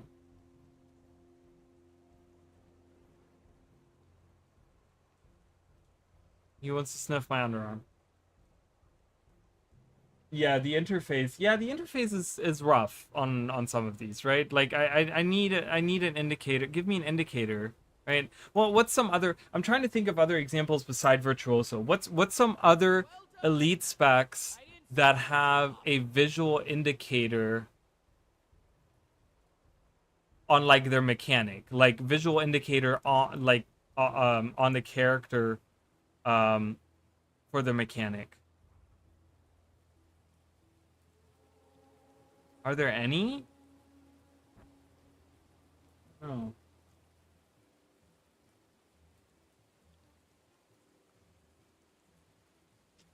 Yeah, I think Paragon needs like a raise above, like across the board on like all of its abilities, where it needs like longer range and more whatever.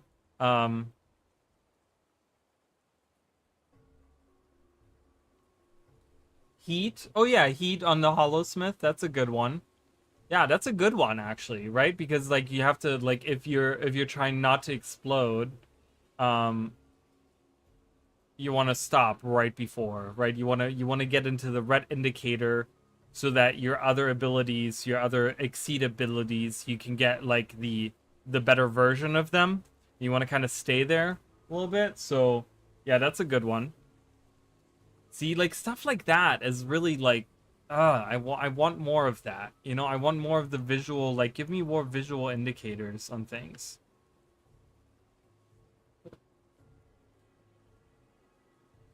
So yeah. Evoker is okay.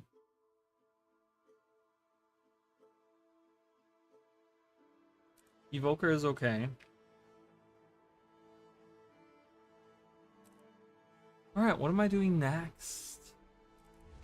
Goodness, sir. Alright, so we did Revenant.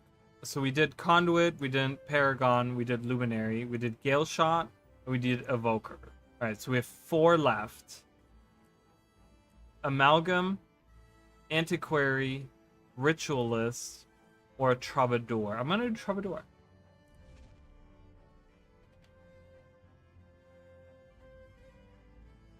Can I fit it? I can. Alright, I want to try it out. Let's see the shit in action. Yeah.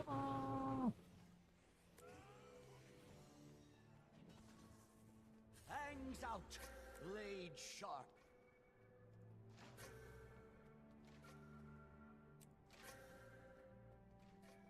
Okay. I'm just gonna go with whatever build they're giving me, and just that's gonna be it. I don't know. Alright, anyways. So, build up notes instead of summoning illusions. Shatters are replaced by instrument skills, which consume notes to continue playing. Okay.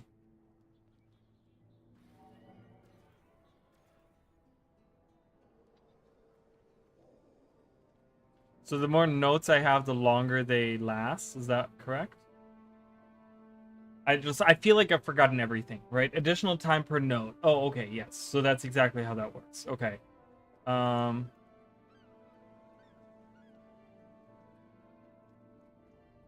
There's a lot going on there. Crescendo. Oh.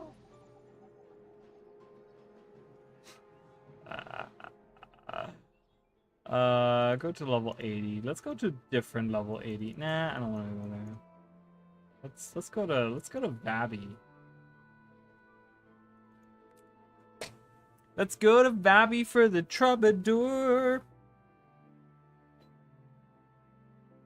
Before you head into Bobby, I have information you're going to want to hear. Tale of the Second Scion. Alright, so let's read more. Okay, so build up nodes instead. Okay, and then more nodes. So we don't get any more illusions. I do like that. I like the idea of changing, because we have two specs that you have the illusions. You have the core spec, and then you have two specs that still have the regular illusions, and then two specs that don't have the regular like clones and stuff, right? Here's something. Your flute now applies torment when the flute is playing. Heal while the flute is playing. Heal yourself when you apply confusion or torment. Okay, that's kind of cool. I like that. This is not really like, I feel like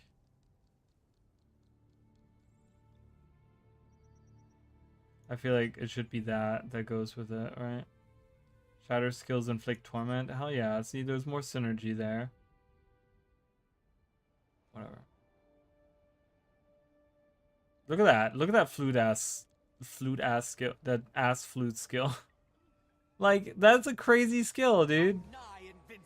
I'm nigh invincible. Yeah, I'll say. Jesus. Okay. Crescendo extends the duration of boons for nearby allies. Okay, so if we want to do like a supporty thing. Deafening drum releases an additional quick wave after a delay while your drum is playing. Deal damage to enemies you disable. Oh, okay. Deal damage to enemies. Okay. Wave delay. It's for the drum. No. Why is there so many things on delay? Why did they this time around go with like, okay, 3-second delay on so many different things, right? It's kind of weird. Mayhem. Gain bonus outgoing healing and damage per instrument playing. Okay, cool.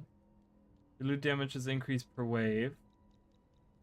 Deal increased strike damage while you have the loot playing. Okay, so that's like straight up damage increase. Cool.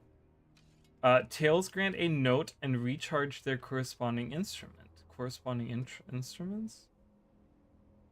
With the flute. With the lute. With the harp. Dusk-born sun, burden he bore.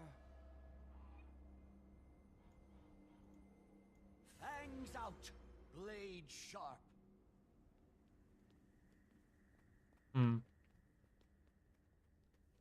I just wanted to listen to the audio stuff on that. Or love song. Playing the harp grants you distortion. Periodically grant boons to nearby allies as the harp plays. So there's alacrity if you play the harp.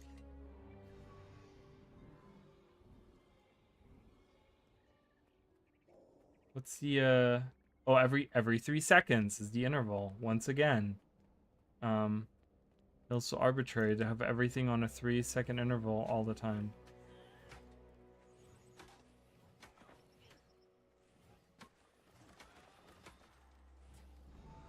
Heal me.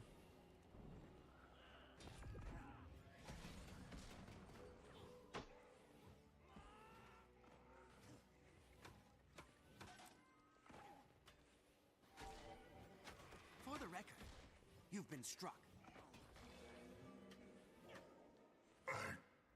I don't... Are the instruments supposed to be playing?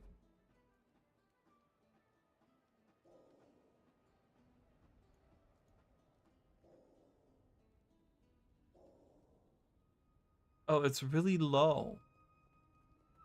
It's really low. I hear...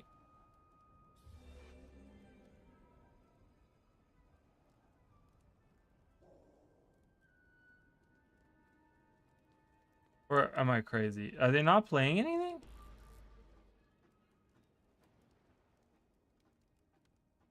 No.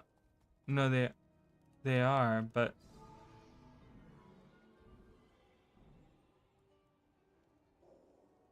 Okay, I think that needs to be a lot louder. Like, that's just really quiet. Like, this is supposed to be a musical thing, and I can't even hear anything. That's crazy to me. Vengeance stirred within her heart. Ascended true at Dragon's Fall.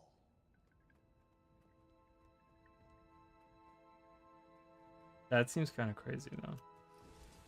Let's go. Hold on, let me do...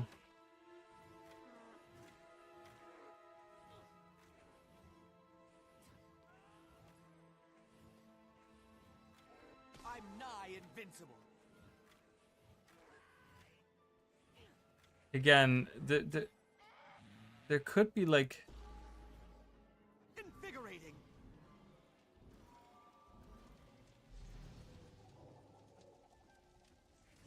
There could be a visual indicator of the notes, too. Like, why don't I have floating notes above me? Right? Again, they did it with Virtuoso, having the blades. I should have notes floating above me, or around me, or something. Doesn't have to be above me. Again, I gotta play the UI in order to figure out how many notes I have. See, like, not even Core Mesmer is that clunky. Core Mesmer has, like, clones out on the field. I can't tell, though, without looking down with how many I have. Infuriating. Oaths and lessons never forsaken. A pact fixed upon the Orient shore. Council held times most dire.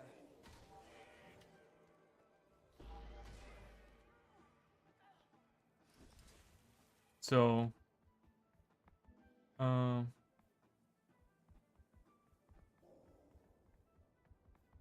yeah, I hear that there's music being played, but it's like really low. I didn't even look at this. After using cursor, gain a note every interval for a duration. Gain increased attributes for each instrument you have playing. Okay.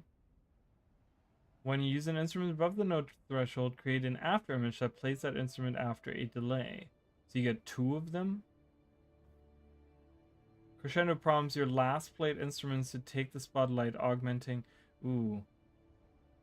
Playing an instrument. Okay, so you have to, like, kind of build around that. If I'm building around using condition damage... Her vigil, unshaken.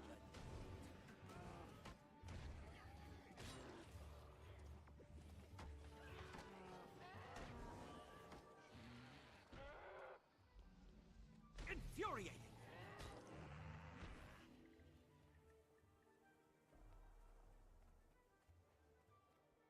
Because it gives me a UI indicator here, but it also has a visual indicator that the flute is still playing.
I mean, the audio thing is like whatever to me, really.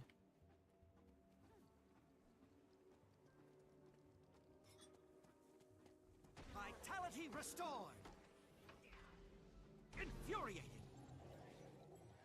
Blooms the spiderwort, tempting ire.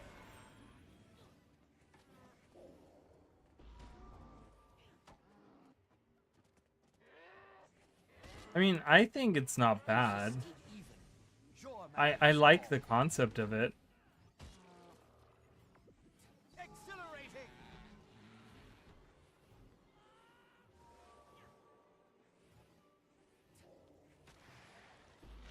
Interested in discovering the secrets of the den? Join me. Vengeance stirred within her heart. I'm nigh to artesian well, his wild hunt bane. Somber veils, no voidful end.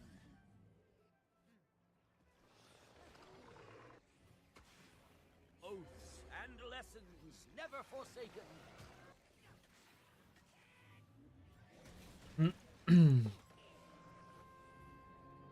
Yeah. I mean, I like it. I think there's like a lot to there's a lot to like about it. I think the musical instruments, like I said, I wish they would actually play some music, which, you know, should correspond to like this stuff. I don't know if it's just like, because I have this shit like way loud, so I feel like it should react to that. There's a branded Hydra. Let's attack it. Attack! I'm probably gonna die here, but that's okay.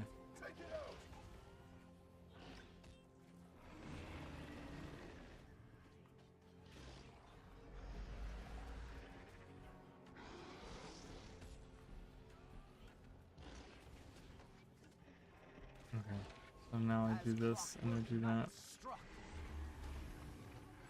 Barrier raised against mantle plot. The vitality of Bobby relies on the health of your A body. cycle reborn. A world to men. Life blooms anew. A legacy made.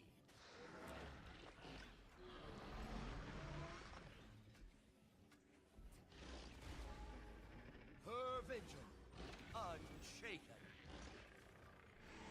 Yeah, and that's an easy fix, having the nodes around me. Like, again, I just keep looking down every single time I want to check how many nodes I have. Ascended true at Dragon's Fall. And then that I can use it at just the perfect time too. Burden he bore. Be gone, little pest, she said. So it doesn't feel bad. It doesn't feel bad. Like I said, there's a little bit change that they could do there.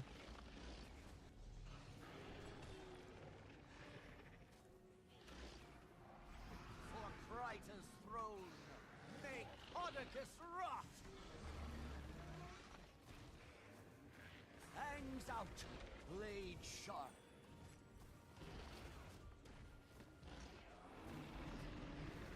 Resisted even, Jormag's call. Health increasing.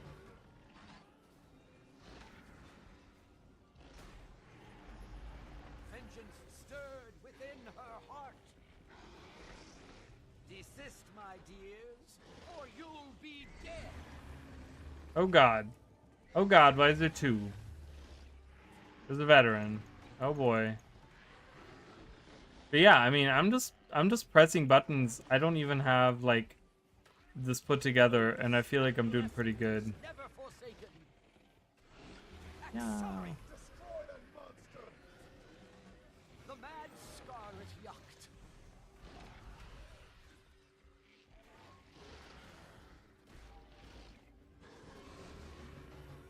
Council held, times most dire.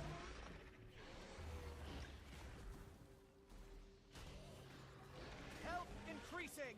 Her vigil unshaken.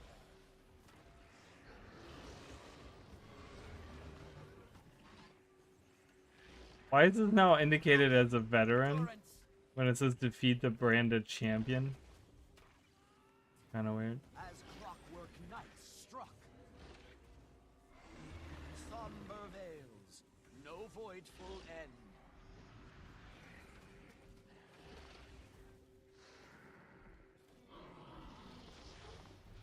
Yeah, I like it. So vote notes need to be I don't know how it performs. I know a lot of people have been like comparing it to like Chronomancer and stuff like that, where I guess like the new support or whatever. I mean, it seems to be like not just supporty type, right? There's enough traits in there to make like a damage dealing build, you know, and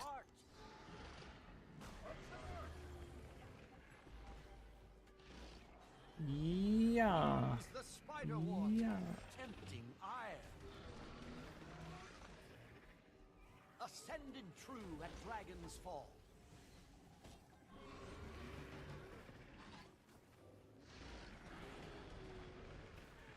Oh boy. Oh boy, this is bad. Be gone, little pest, she said.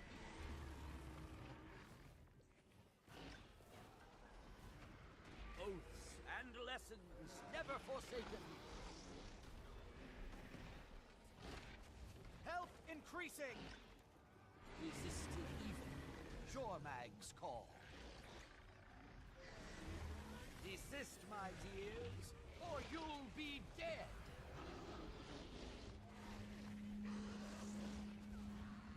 Oh my god. There's another veteran branded. Everyone's getting involved here. Everyone needs to stop getting involved right now. No! I'm about to die. Ah, no. I was doing so good. What is happening? Why? Why is this happening? I was so close to winning. Ugh, so annoying. Anyways. Jesus, that was a lot going on there. Yeah, it's not bad though. Give me some notes indicators. And the thing is that I think the flute will then consume all notes to continue playing in the background. The flute's duration is extended for each note. Okay, I don't think they should put that in there. That should be automatic. But flute playing, healing increase, damage, condition damage. 5% to all stats. Okay. The lute does what? Healing increase to others. Damage, condition, 5% to all stats. So it does the same thing. This is based off of...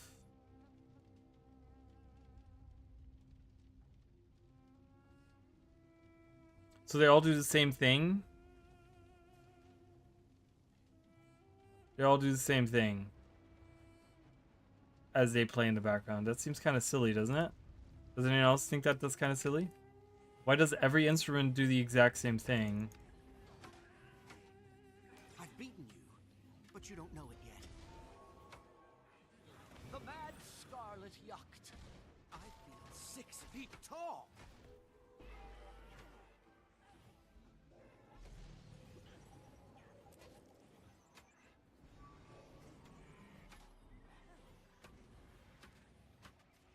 Fangs out, blade sharp.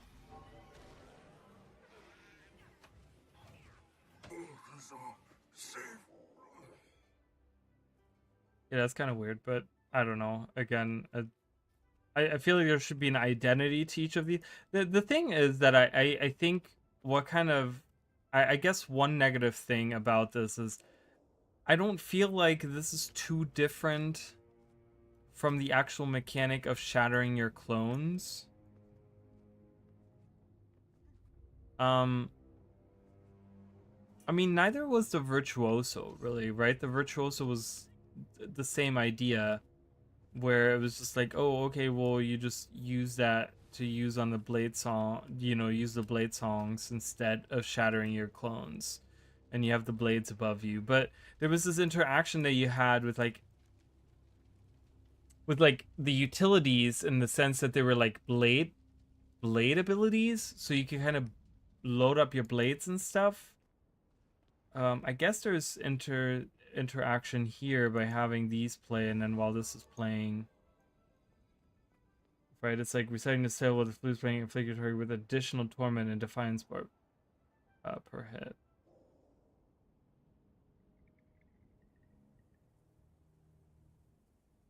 There's missing a space, by the way. I don't know if anyone noticed that. I don't know if I ruined anyone's night, but right there it says tail period recall. There's a space. Granting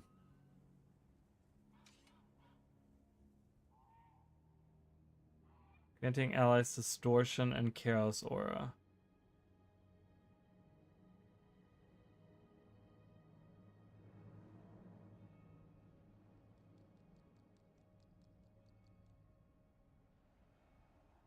So the more instruments I have playing, I'm nigh invincible.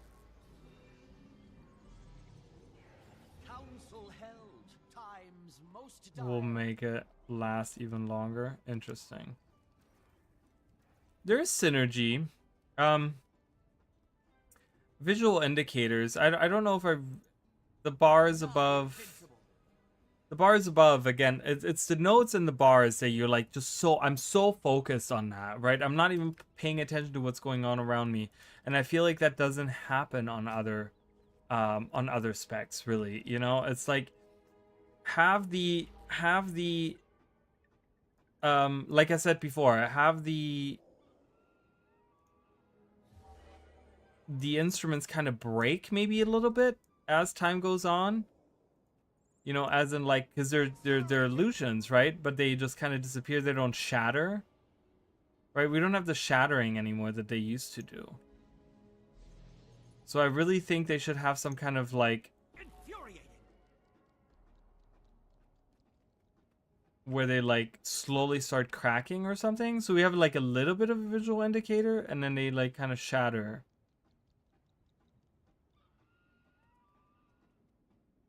Once they're done. Yeah, because it's kind of weird the way that they just disappear. So visually, I just need some improvements visually. I don't know how people feel about the idea that this is pretty much the same, like it's not that removed from what the core Mesmer does. It doesn't really feel like a bard though. You know what I mean? Like the music idea. I need the music to be like louder. I need like actual like music to be playing, you know? It's like, blooms the spiderwort, tempting ire.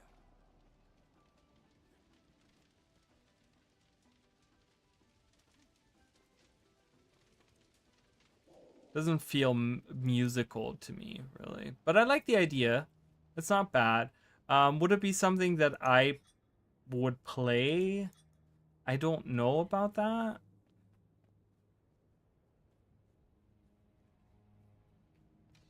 I guess there's like a...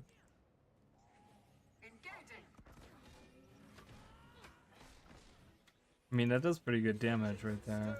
Within her heart, I'm nigh invincible.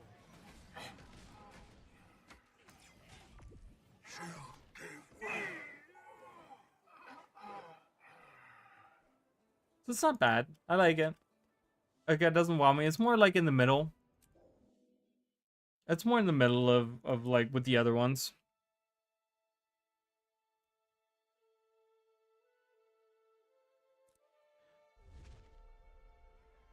Let's go back to human. I really want to try a necromancer.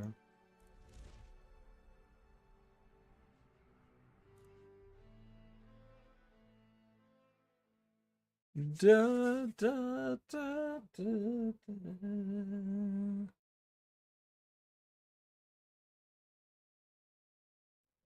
I achieve things. I'm an achiever.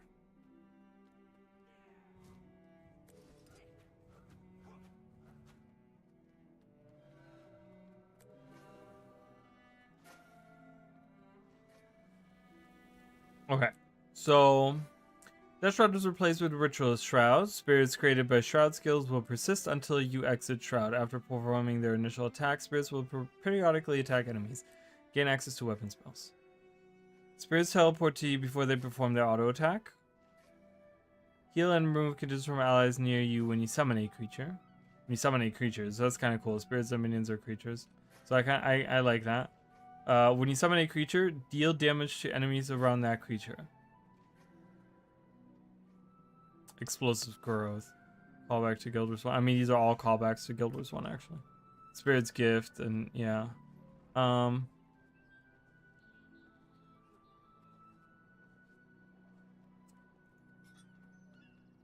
Gain life force when you summon a creature. Okay. Weapon spells remove conditions from affected allies. Okay, so that's a good healing thing, right? Grant boosts to nearby allies when you summon a spirit. Okay. Or your spirits deal more damage and their healing is increased. Okay. Gain access to spirit rupture skills, allowing you to use Wielder's Boon, effectively has the full benefit of weapon spells. Okay. Spirits persist when exiting Ritualist Shroud, but continue to drain life force. During this time, spirits attack more rapidly.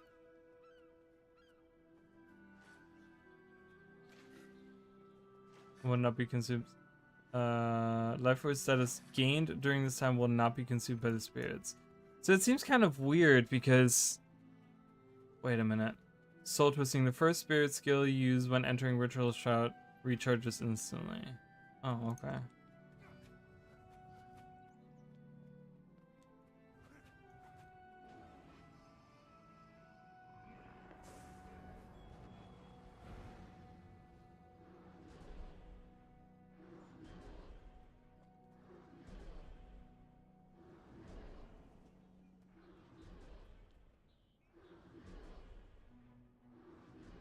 Okay.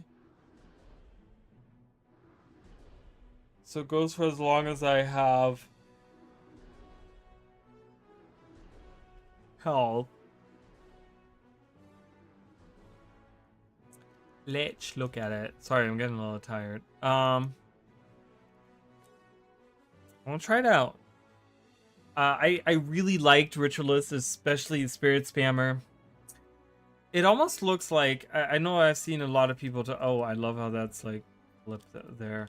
I know I've seen a lot of people talk about how Lingering Spirits is like a must to use. So I want to kind of see how this feels when I use that.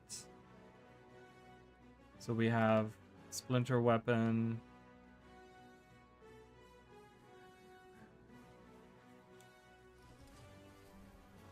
Alright, so I summon these guys.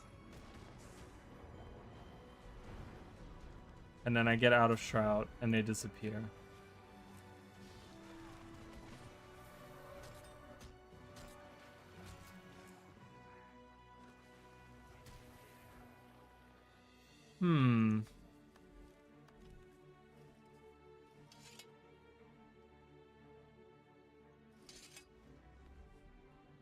Gonna put Berserkers on it.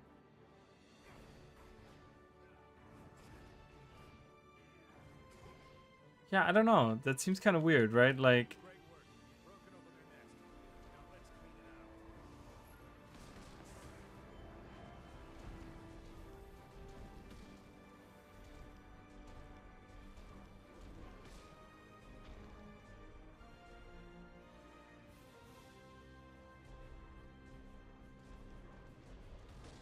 I love that I'm firing a sword because of my legendary. It's pretty legit.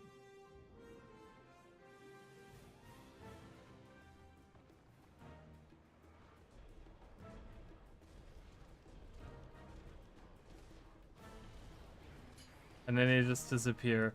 Yeah, there's something about that that I don't like. Having your spirits just disappear. They should... I agree. I think I agree with you guys. I think they should have... They should persist throughout, like, even after you exit the,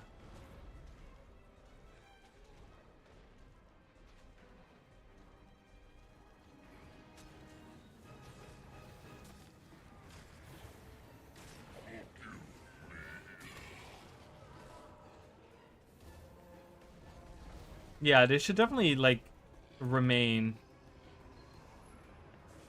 Because they're not that overpowered. It's not like they're that powerful that, oh my god, having those. Like, look, they attack every every 3 seconds is the interval when they attack, right? It's like they don't do that much damage. Like, they're not like overpowered or anything.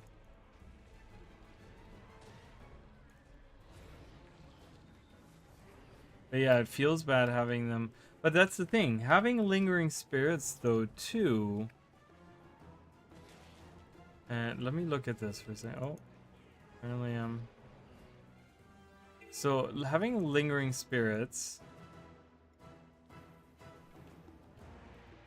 Base lingering duration 3 seconds. So hold on. Let me get in combat. Let me summon these guys. Boom, boom, boom. And just auto attack.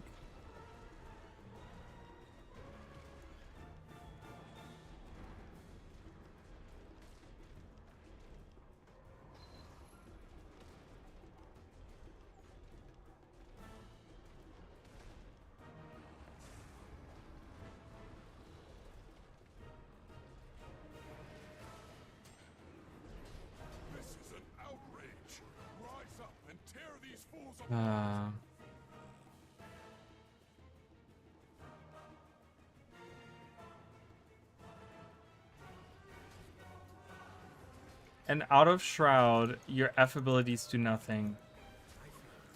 Strong. I don't like that. I really don't like that at all.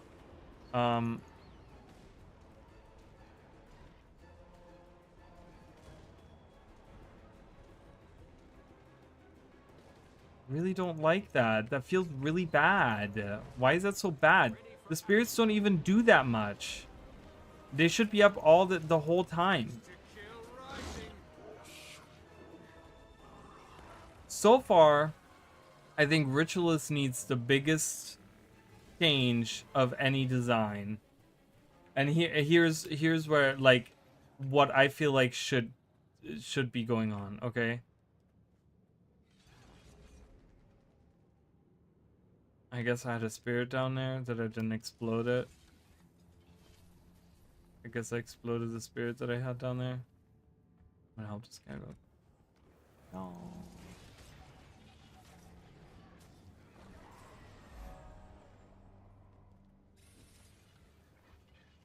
So, what I think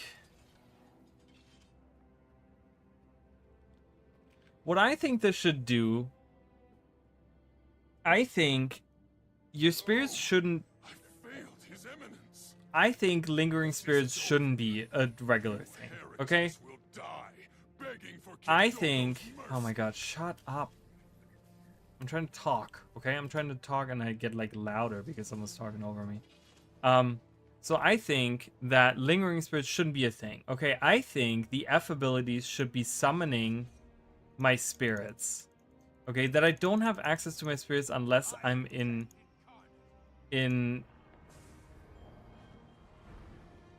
Shroud is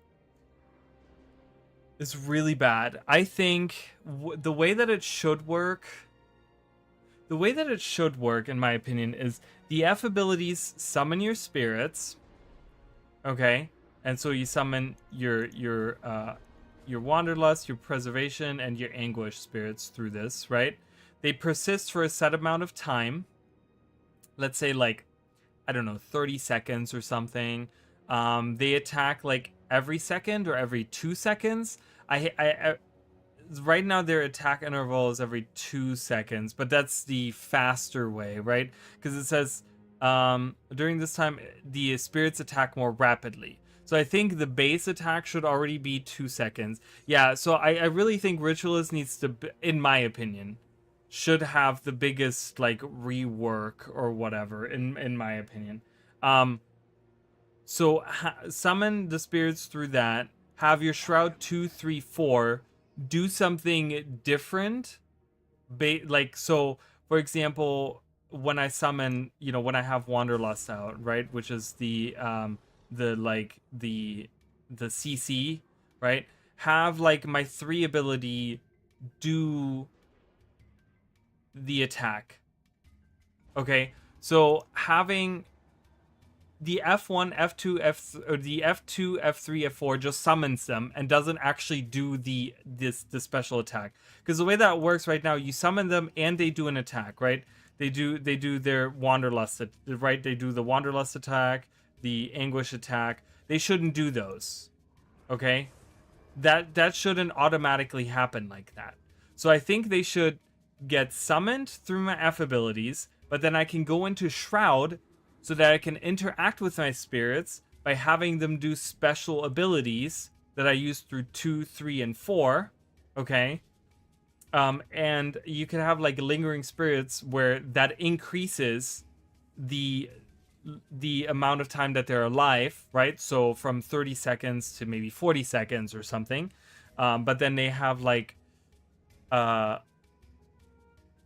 maybe they only live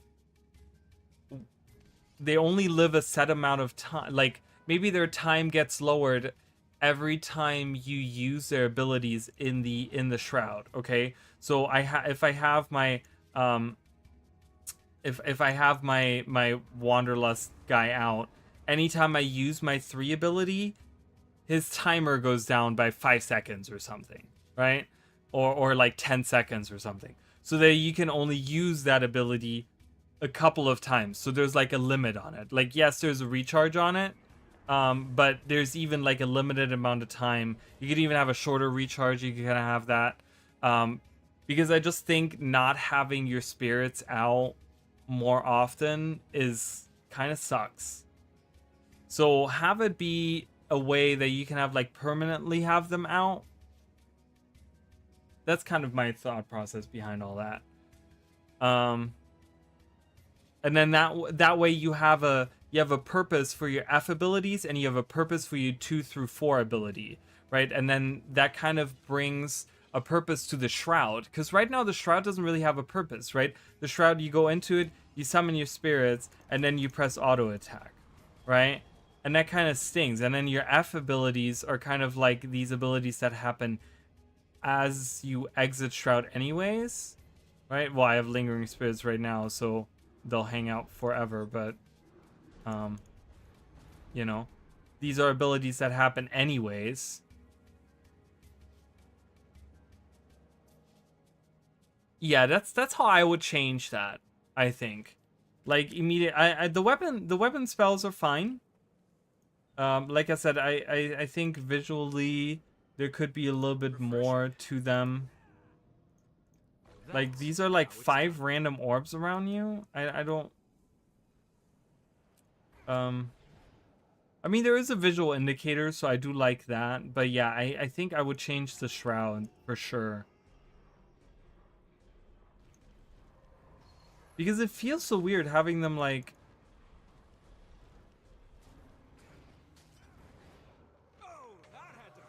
That's how I want it to be. I want the spirits to be free of the Shroud. I don't want them to be tied to the Shroud. That's how I would change them, for sure. That's definitely how I would change them. Refreshing. Because having them disappear immediately feels really bad.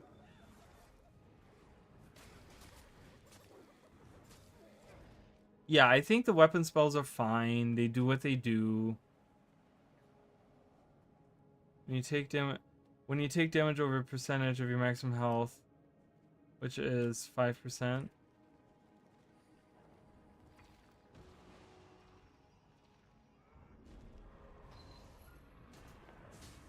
Yeah, there's no sense to the F abilities, because when I exit Shroud, they do that anyways.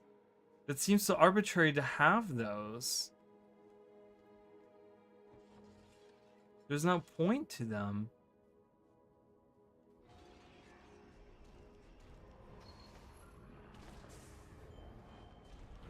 Because like, I'm not gonna do... I want them... I want to get the most out of my spirits, right? So... I wouldn't use that anyways. Because they're gonna... That's gonna happen anyways. When I get out of Shroud. Yeah, I think that's how I would change that. I think that's clear to me that that is what would need to happen for me to feel better about it. Because just having it summon and then it does the attack is weird.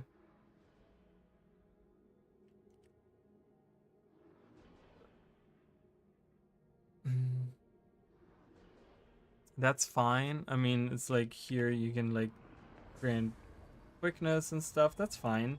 And these kits still work, right? Like you just put these on the F ability. And they could have it where, right, because when you go into Shroud, when you go into Shroud, and I don't know if that's something that actually does it give me the actual, does not give me the actual like thing. Okay, I was like looking at it. So when you go in there, right, it has the Ritualist attack and it has the Anguish attack, right? So they could have it that if you don't have the spirits summoned at that point in time, you just do the Ritualist attack. So it's like a regular Shroud where you do these attacks, right? But the idea is that you want to have your spirits up so that you can use those attacks. But having those attacks summon the spirit at the same time, it seems so shoehorned in that they want to have the spirits be bound to the Shroud, and I kind of don't like that. I'm really not a fan of that. So I would really like to see that my F ability summon my spirits. They can exist outside of Shroud.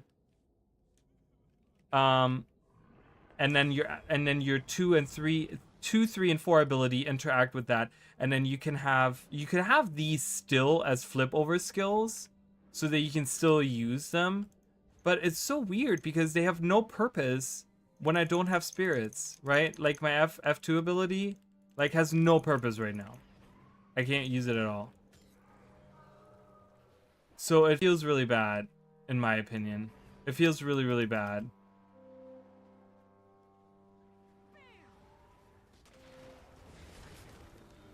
Strong.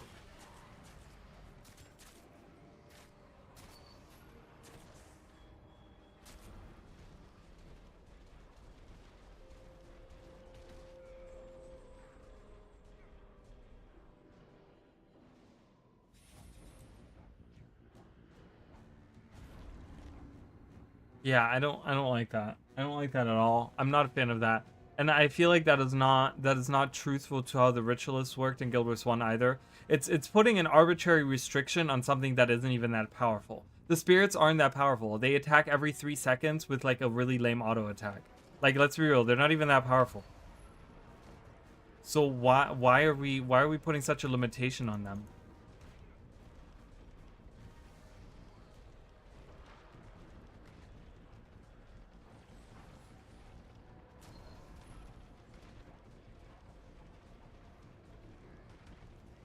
And I feel like the numbers probably aren't even good on this. Because I feel like there's no way that you could get great numbers on this. I mean, maybe with the weapon skills.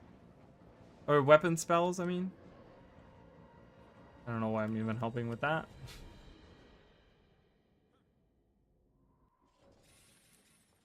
Yeah, I think that's right. I like these. I like the weapon spells. Like I said, I wish they would interact with the actual weapons. Have these interact with weapons in some form. I mean, I get why they did it because Fashion Wars is such a huge part of the game.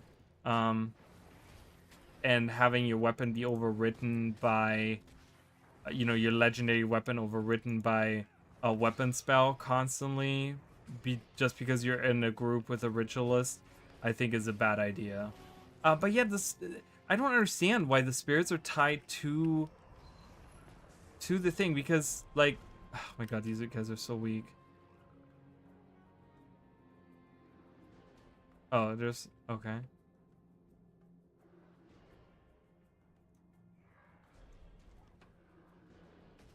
See, they don't even do that. Look, they don't even do that much damage.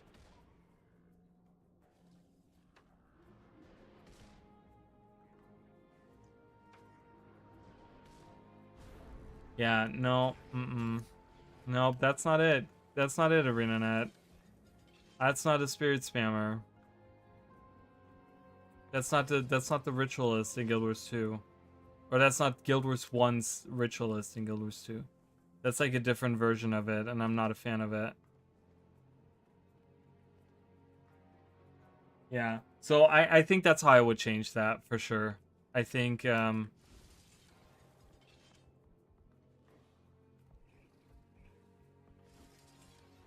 just feels bad to use. Like, I'm gonna be honest, it just feels really bad to use. Like, to the point where I'm like, I wouldn't want to play it like that at all. Like, you have to play it with Lingering Spirits in order to make it even decent in any shape or form.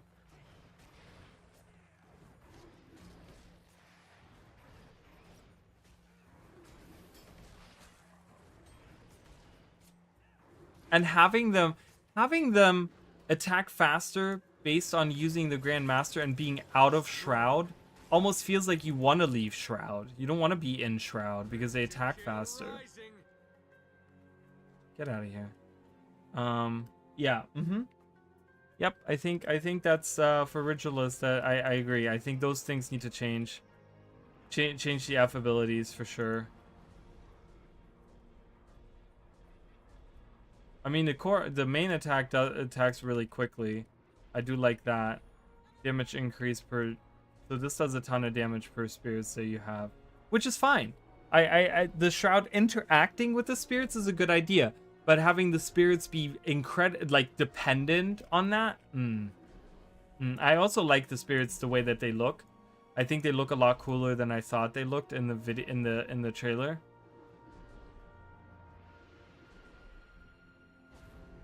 Yeah, I mean, I like them. I like the visual thing there. Yeah. That's what I feel like. That's definitely it. Alright, let's try another. Let's see. We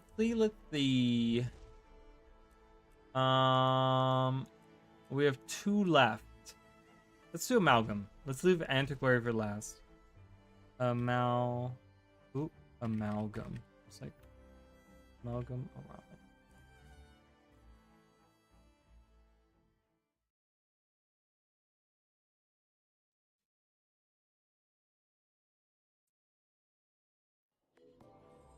Alright, Amalgam. Yeah. Ooh, visually already looks really cool. Damn. Yeah.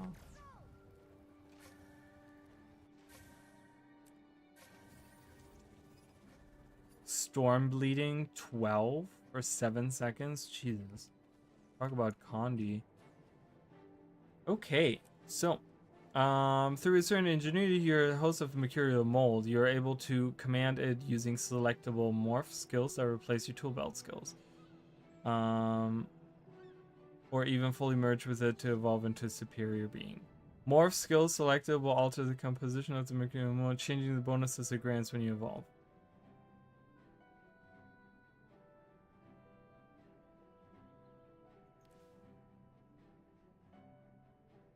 I like the icons too. They look so nice. Obliterate. Oh my god, is that a Yu-Gi-Oh reference? Because I love that. Obliterate! Ready for more. Titanic Strain. Evolving improves the effect of strain. Oh, evolve it. And then that lasts for 8 seconds. To make them stronger. Cripple. Thorns.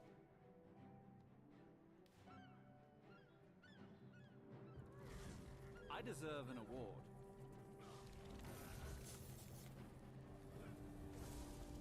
Woo! This is probably really powerful. It looks like it's gonna completely decimate. Let's go to a tough spot. Over here. Yeah. Ritualist just went down on my list. tell you that much. Oh my god, there's so many people here. I'll help. Yeah.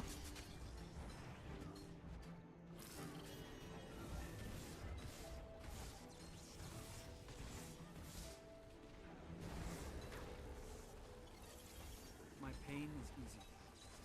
It's all skill and a little luck. I'm fading fast. Oh my god, that was so much damage.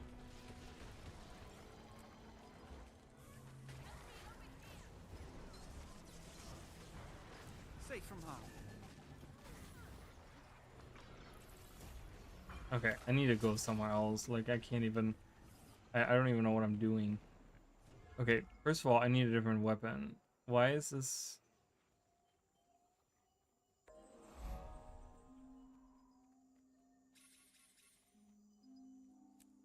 My critical hits inflict burning. Okay, I need to kind of read through these first. Okay. Convert conditions to boons when you use a stance skill or evolve. Okay. So it's like a defensive sustaining thing, right? Heal every second while you have barrier. Heal when you evolve. Okay. Morph skills and evolving grant protection. Why is this all like super, like, you can pick what kind of sustain or protective thing you want to do. More skills and evolving grant protection to yourself. Hardened chrome. I guess I'll stick with that. I'll stick with that actually. Gain vitality, gain barrier when using morph skill. It's very defensive. All of this is very defensive. Using a morph skill increases your damage for a duration.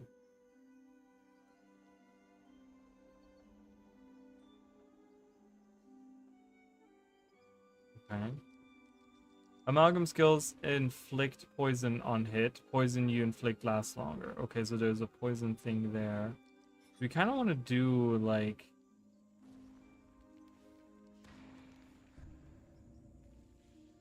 Explosions have a chance. Are there any of these explosions?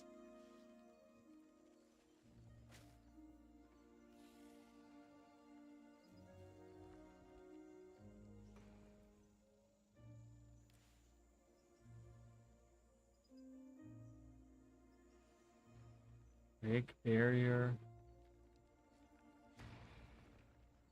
Nothing really has explosions on this, right? So... Okay, so I don't want that. I don't know engineer too well, I'm gonna be honest with you guys. When you would cleanse a condition from an ally, convert it into a boon instead. It's like healing based.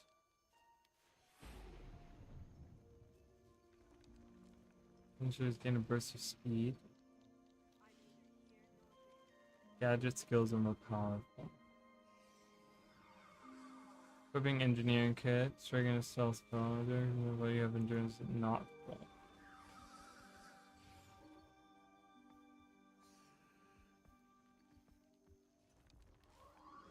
Is there like no condition damage that I could? Explosive entrance grants you resistance increases. Explosive entrance. Explodes. Of grenades.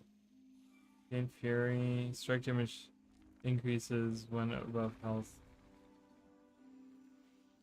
Mind combat. Some rando. Some rando that's attacking. That's an explosion.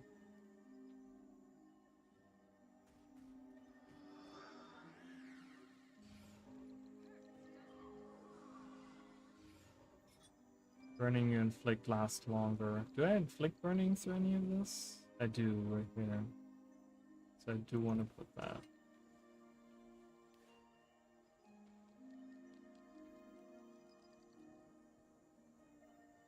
Like poison.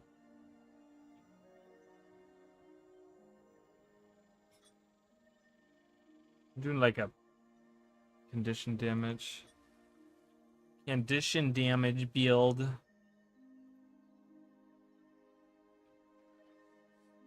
I don't think I have a weapon that I can use in the main hand that does condition damage. Nope. I'm gonna try that. I'm gonna just do condition damage. I'm gonna look. I have a feeling that I could do a cool condition damage thing here. Let's do Viper.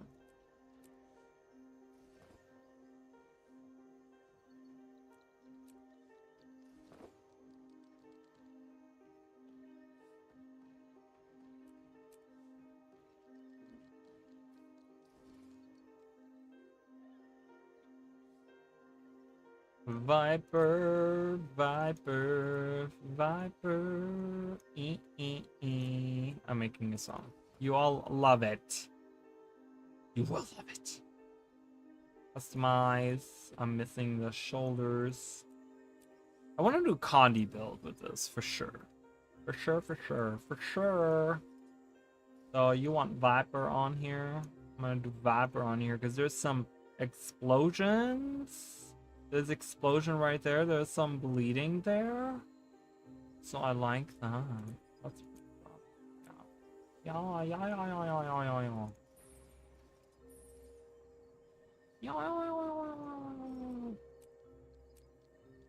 So much work just to get the shit going. Shit going. Shit going. Ugh. I gotta pick out a relic. It's so much work. Just for me to get, like, they need to make this easier. You know, they really need to make this easier. They need to, like, just be like, okay, what do you want? What do you want to do? Condition damage? Okay, boom, here's a set. The end. Ow, okay. I'm not done yet, but you're gonna get to see my damage right now. Alright. Let's see this shit. I don't want to see any of that shit. That's valuable. Alright, do we have some condition damage? I mean, we can do like straight up damage. Damage is always good. Doesn't say strike damage, so is there something with like smoldering? Do they have smoldering here? Smoldering is like a little that works. That works great. Oh, relic. Conditions? Do we have like a good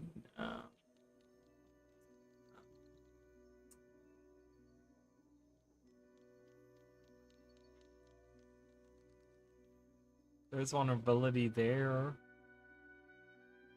I don't know if that's good though.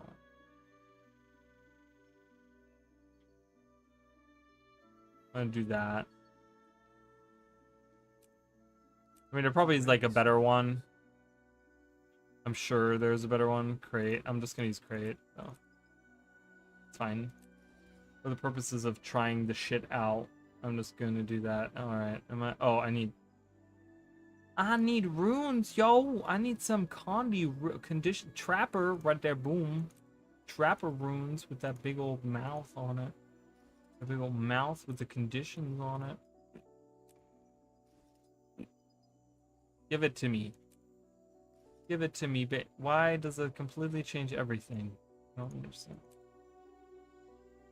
It didn't change everything completely, but alright. Is that my build? I think that's my build. Look at my shitty build and be impressed. You love it. Absolutely. Okay, I gotta read more. Because I don't think I read the last ones. Evolve no longer inherits bonuses from strains. More skills grant their strain bonuses at a reduced duration. Wait, what? So what's the point of using this? Oh, it increases my attribute. Volatile strain.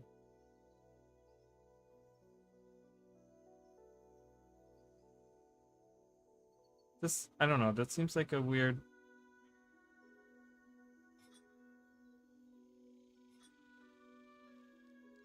So you automatically have that then? Okay, got it. But then for a shorter duration. So you don't have to go into this anymore. To gain that extra, but that's not bad. But I'm gonna do that. Evolve recharges morph skills. Morph skills deal increased strike damage. Strain enhancement effects are shared to nearby allies when activated with reduced duration.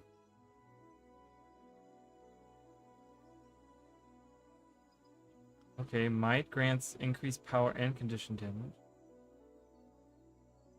Stun. When you evolve, stun nearby allies. So how does that work? Strain enhancement effects are shared to nearby. So what? Like, how does this work on like friendlies? With a reduced duration. There is no duration on this one. This is just a thing that happens. So I don't. Evolve has 2 charges and grants an increased attribute bonus. So instead of getting 10%, it's 15% then? Correct. Double helix.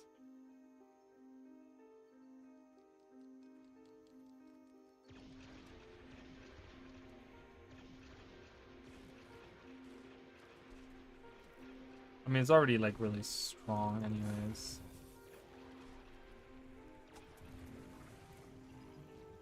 So the mercurial mold on this legendary makes me look orangey? Like what is all that about? Why do I look so orange when I use those other skills? Yeah, attack me. Do it. Yeah. Let's attack that arrowhead. Come over here, buddy. I'm gonna mold and I'm gonna use my abilities. Yeah. Wow. That was really strong. Take all this damage, baby. Wow. Okay. Why? I feel really strong. Am I just exaggerating on how strong I feel? To the lab. We must try this out. I want to try this out on the golem. I don't care. I don't care. I don't care. I don't care. All these notifications that I don't care about. I don't give a shit. Alright, let's try that out. Because that seems really powerful. That seems like you can do all of these things and more. Especially on like having quickness and alacrity and stuff. Feel free to approach the console and begin combat practice. Wow. If you have any Ready for more. I'm all ears. Alright, so I'm doing a Condi variant of this. This is not a core. It's not a whatever.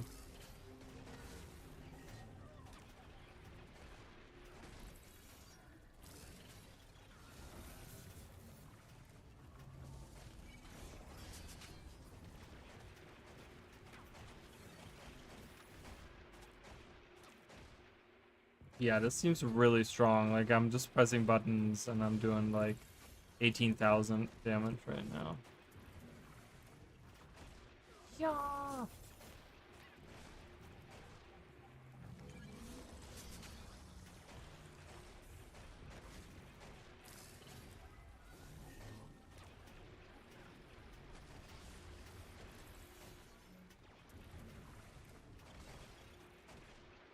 That's an evasive skill anyways, so.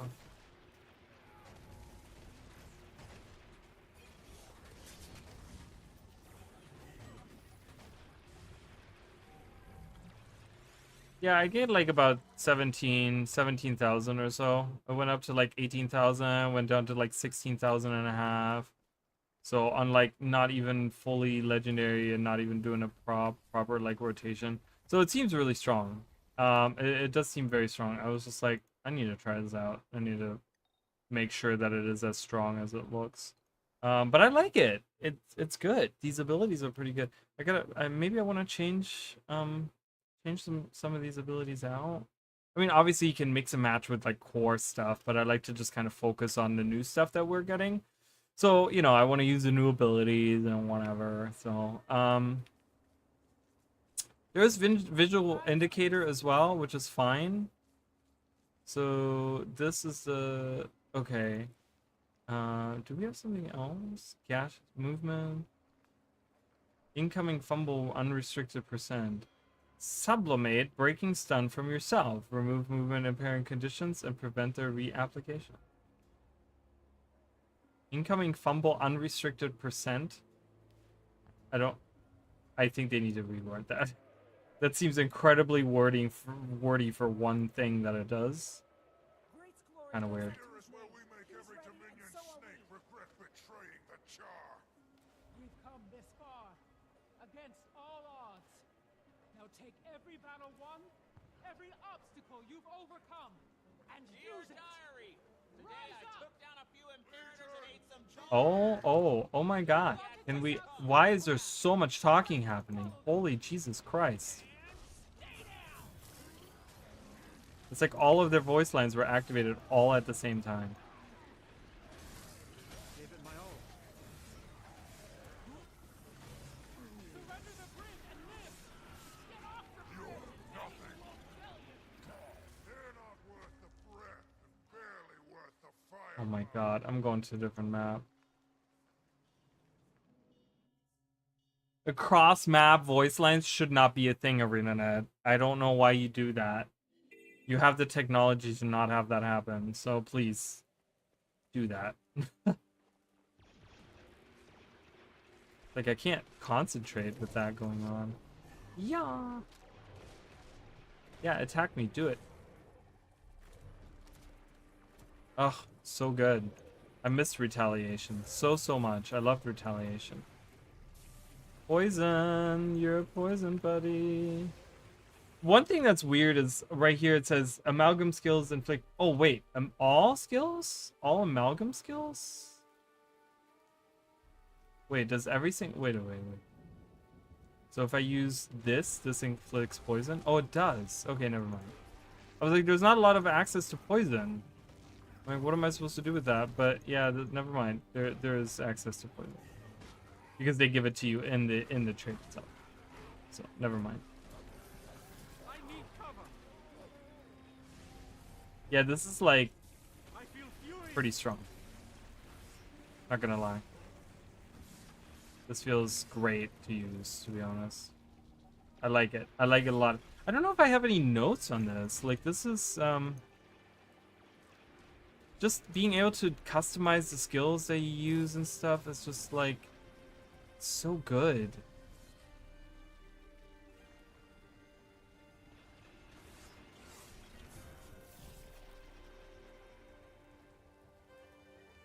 I want to see. Let's see if I can fight that champion. Yeah, it's probably out, right? I mean, it's usually out. I mean, there's strong enemies down here anyway, so I'll fight these guys. I really want to see if I can, like... Hello!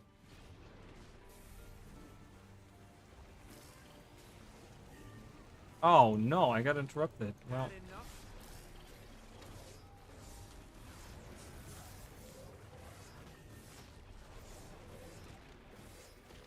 Like, look at this. This is awesome, dude.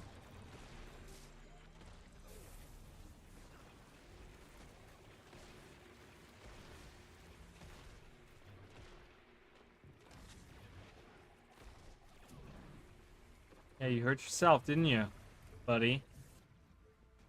Oh, I thought there was an enemy.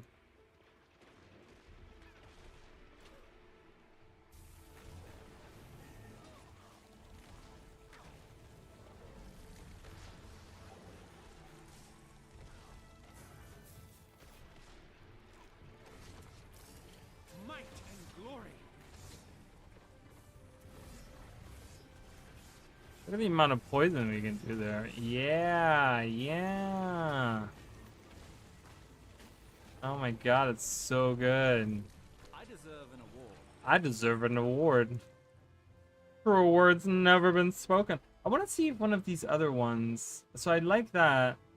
Let me see here. More skills will grant protection. Heal everything while you have barrier. Do I grant a lot of barriers for these things? Wait a minute. Gain barrier when you move. Oh, okay. Yeah, okay, but okay. Strain enhancement effects are shared to nearby allies. Evolve recharges morph skills. Morph skills deal increased strike damage. Okay, let's do that. Yeah, you wanna go? You wanna go, buddy?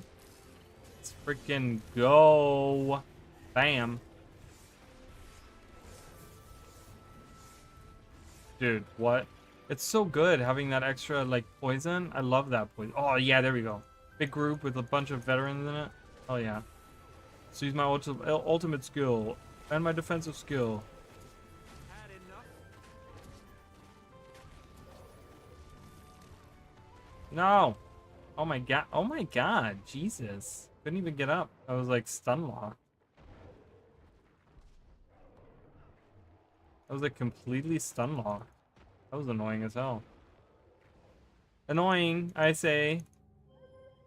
Hey, it's going pretty good. I'm surprised by some stuff, and I'm surprised by other things, like from what I've seen.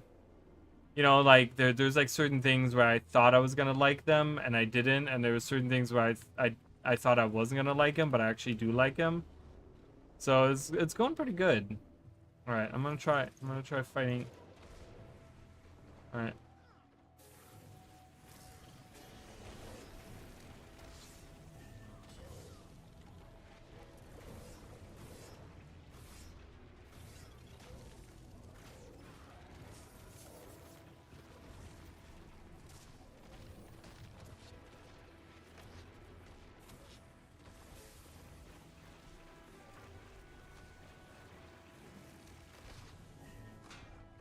Nice, that's so much damage.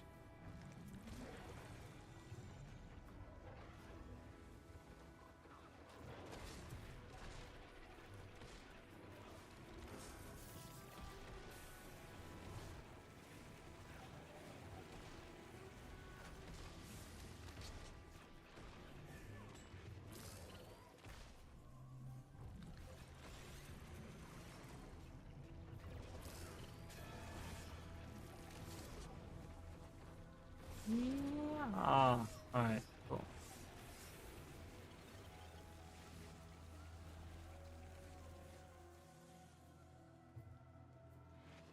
Yeah, it's pretty good. I think Amalgam is like I'm trying to figure out like notes on like what I think they should improve on Amalgam or something or change, but so far I think it's probably the most well thought out. Like they really knew like, okay, this is the theme, this is what we're doing. And they knew exactly how to incorporate that in the class. I think it works really well. And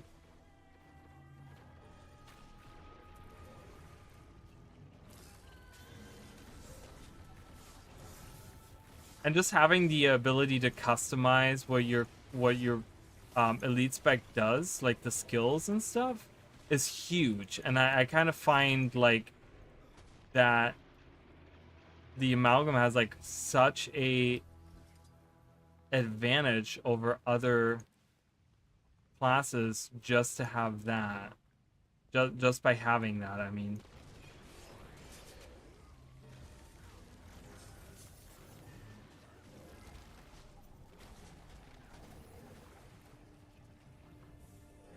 Like it's so strong just by pressing a couple buttons. It doesn't even matter which weapon you use. Probably a better weapon to use, honestly, is probably a spear. Come on. Of course I had to pick this area. Get out of here.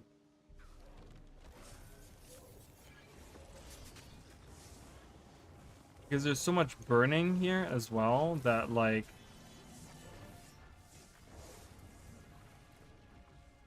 yeah, and then you get quickness from that. Yep, spear's probably the way to go with that. Vipers, and if I put in that and I put in smoldering.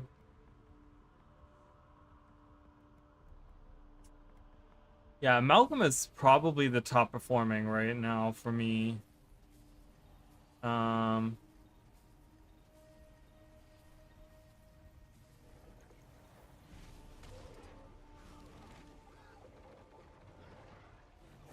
my gosh, I am just getting pummeled. Might and glory. It's good though. This is a good. Oh my god, I couldn't even do anything. It's a little unfair when it's like that. It's like I don't even have a way. Stalks me. Jeez, I was like getting completely destroyed.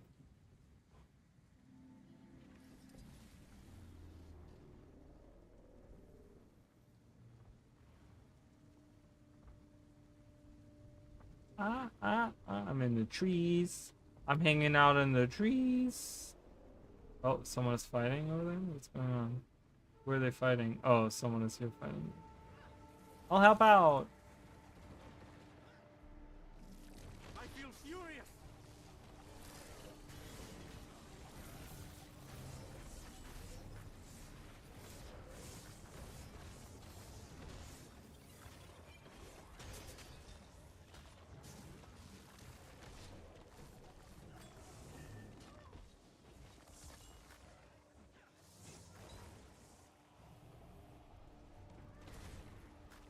Oh my god, so many conditions. Jeez.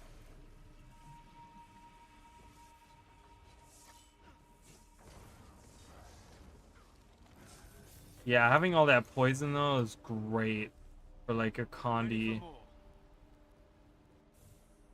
Funny. So I don't know. I don't have any notes on that in particular.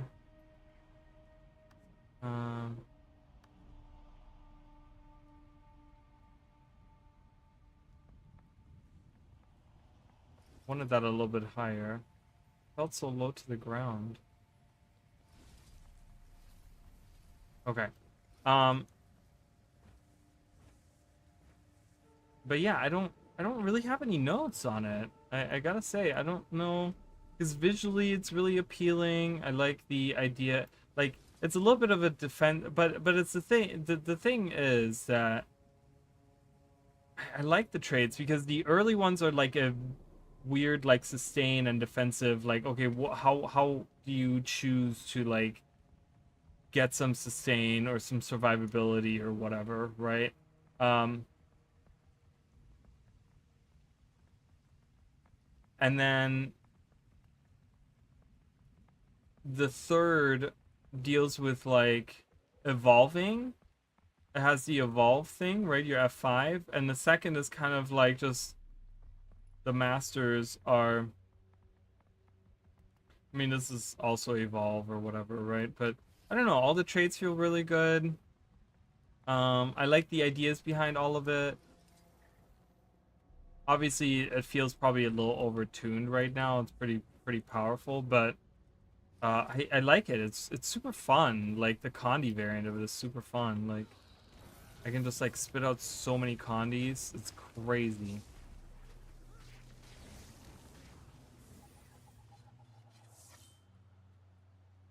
And so it feels good.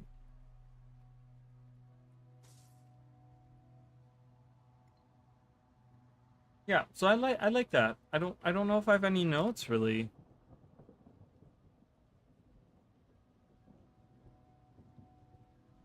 Using more skill increases your damage for duration.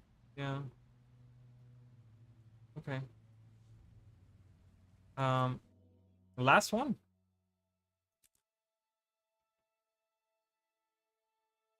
Last one for the night. Yeah, I have no notes on that. It feels good. I'm gonna do human antiquary, so that's the last one. Antiquary. Do I have enough? I do. All right. So antiquary, the little squidmancer. That's gonna be interesting to look at, I think.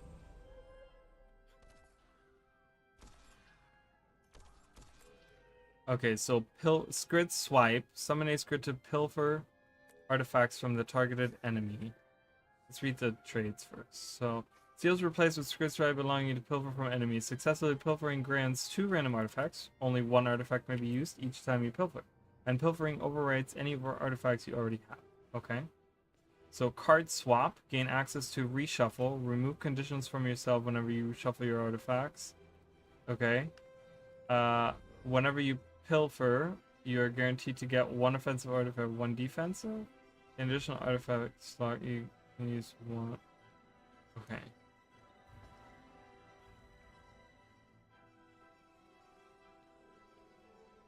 Magpies. Grant yourself barrier when you use a healing or lead skill.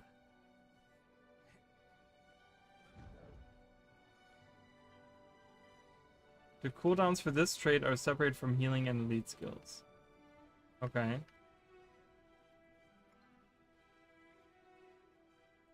Gain strongest drug when you use Scrit Swipe, letting you use double edge skills on cooldown without triggering backfire.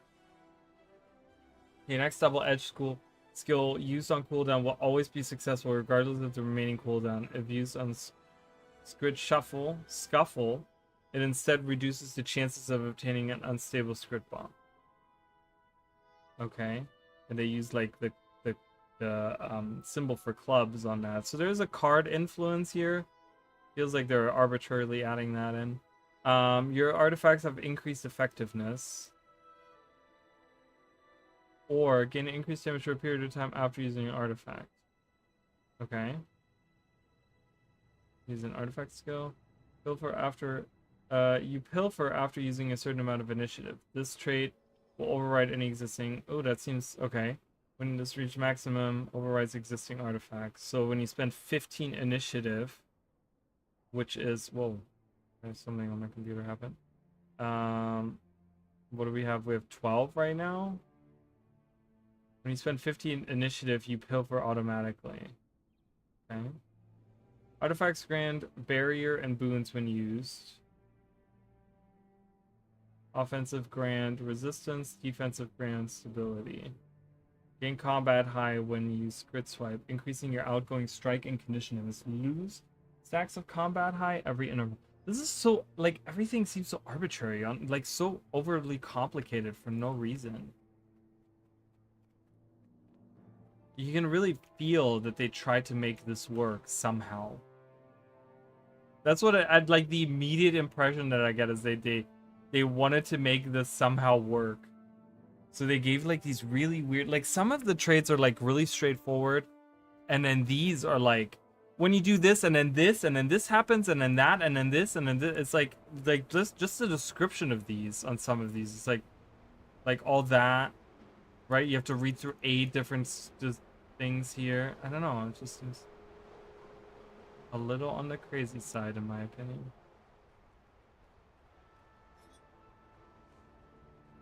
That's fine. Let's try it out. Bam.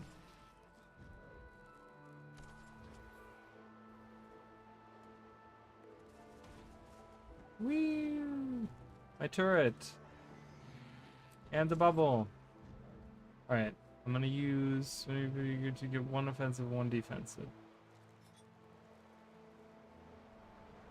Can I? Does this happen for the entire map? Because then I'm gonna go to a different map. That's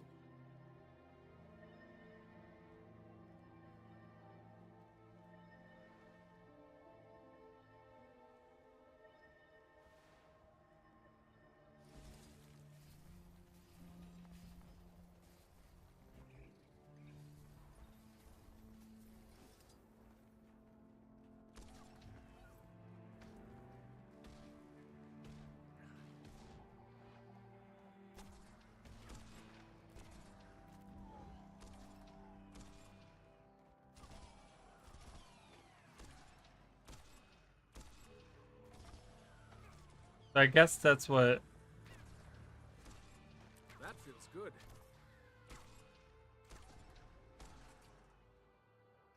Eat my dust.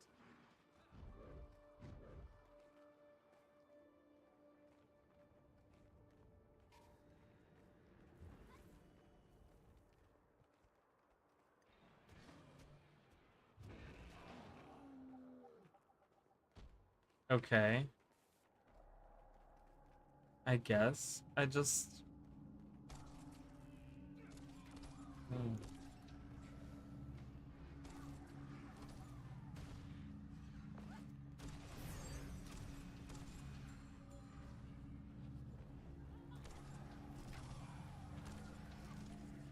It's a party. We got all the scripts. We got all the script here.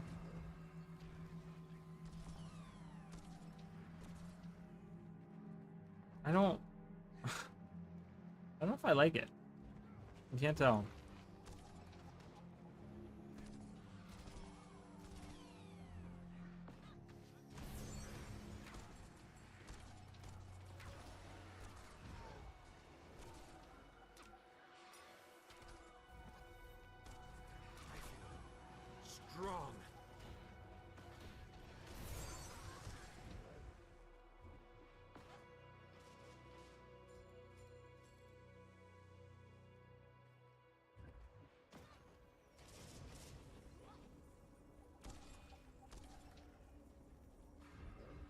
Armored up.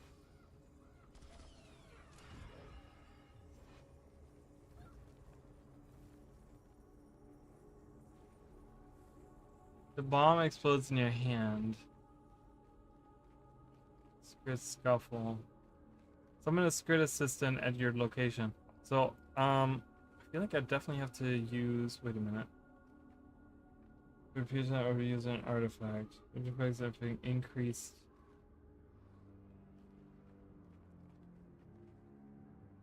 Okay, I can see like the synergy on like using the skills and stuff. Okay, 2 stacks of combat high every interval.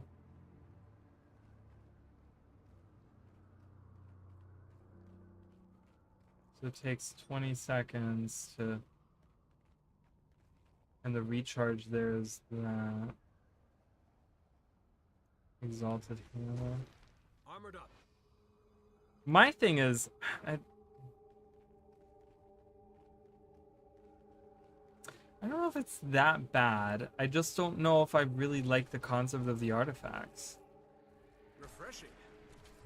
You just like, these are like random things. I love the squid hanging off and stuff, but it's these like short little things.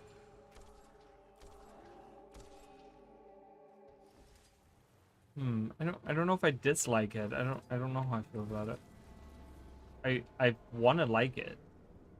Please. Not yet. Here, what the hell? Hello? You okay there, buddy? Is the thing down here? No. Urge to kill rising.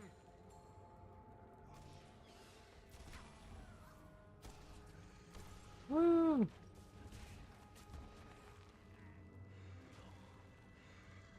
Oh my god. Wow. I'm dead. I achieve things. I'm an achiever. Drink it again. My d- Okay, so I think I need to really read what these abilities do. Because I think it's... The thing is...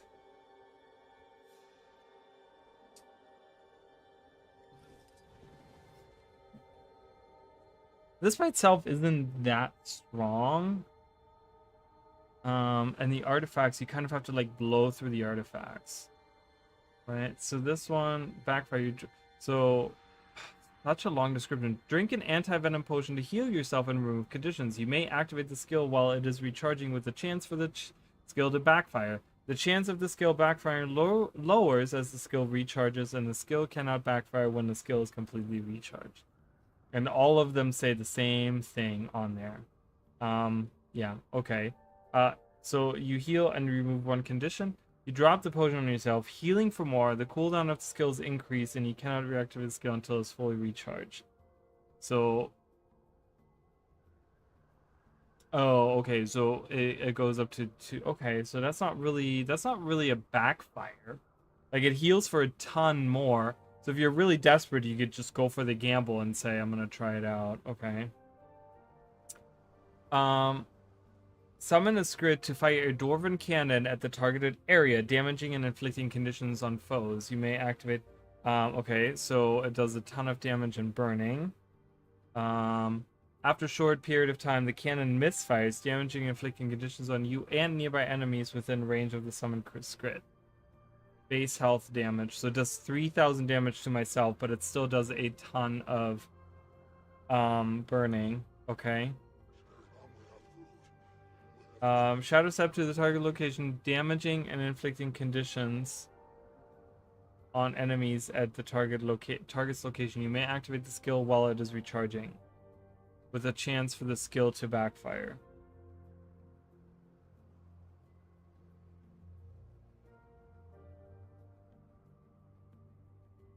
Okay.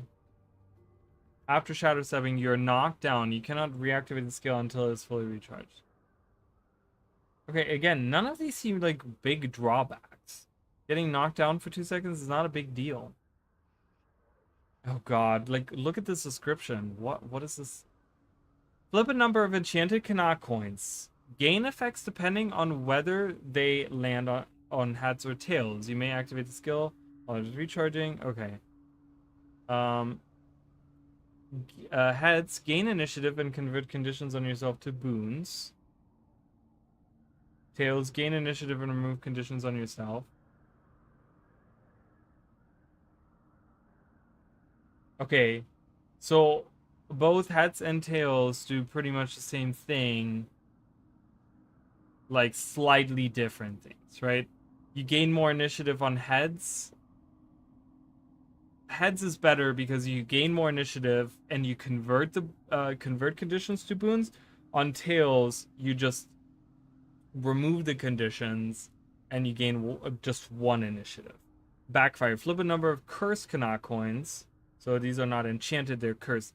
Gain effects depending on whether they land on heads or tails. So heads, gain initiative and remove boons from yourself. Convert boons on yourselves into conditions. So you don't want to use that backfire at all because that's just really bad in general. That's like a generally really bad. Just gaining initiative is not that important that you would use that, right? So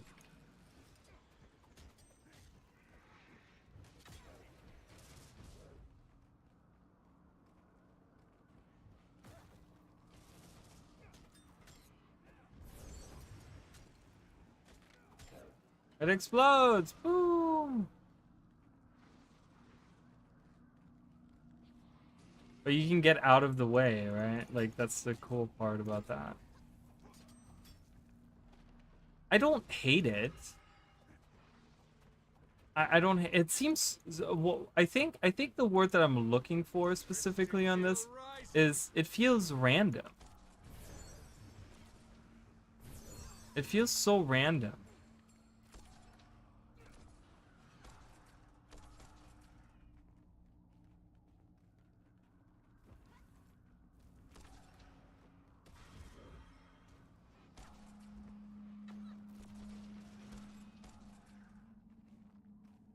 It just feels very random. Like they just randomly put both the artifacts and the double edge abilities, Inquest Portal, Anti-Venom, yeah, I mean, they're all very like random. Okay, I want to see. So if I pilfer, I now can use it. I think that one will always win out because you get like...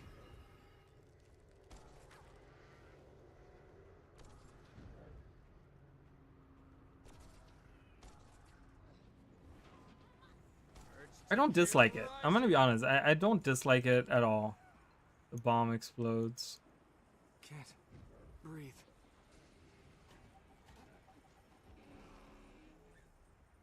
I keep pressing the bomb. I shouldn't be pressing the bomb.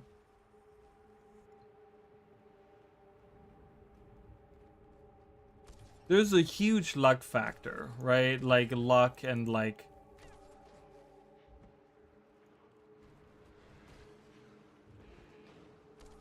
high risk, I guess high reward in a way, too. It I mean, compared to like the other ones, like if I'm compared to something like Amalgam or something, or Paragon, it just kind of feels bad. One more thing for my list of accomplishments. I don't dislike it, but I don't think it does enough. Like even when I compare it to like the Luminary and stuff, it's just... Or because Pilfer is on such a long cooldown, so...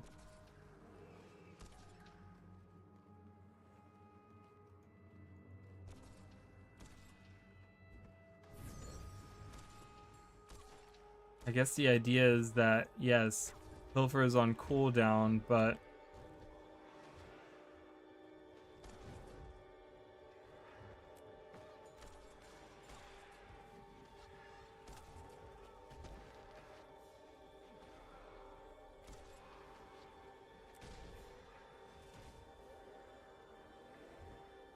Okay, if I use this again, it's not letting me use it again.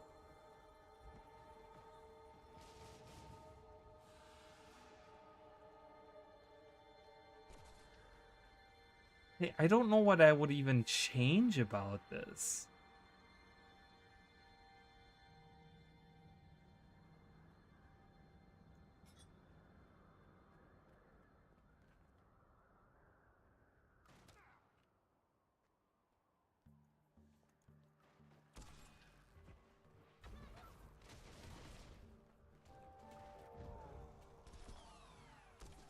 Eat my dust!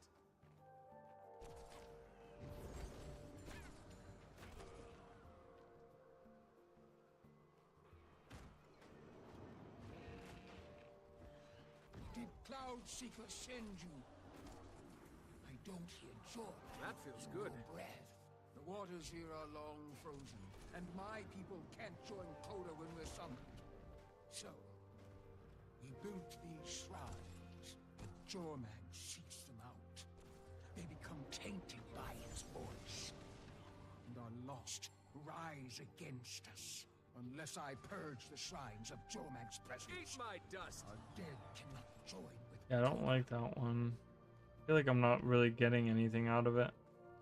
Because it takes forever to use 15. And then you can't control it when you gain it.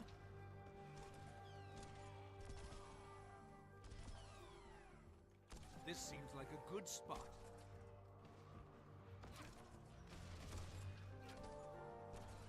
Is this one broken? Like, it's just not giving me... The dragon's It begins. Now you must show your strength to Ox. Have I not used 15 initiative? Prove your strength to Ox by becoming the Ox. Am I I crazy? can Wait. transform you for a short time. Oh, it tells me that they're Those 4. offerings. No, or 9. It says clearly 9, 8, 7.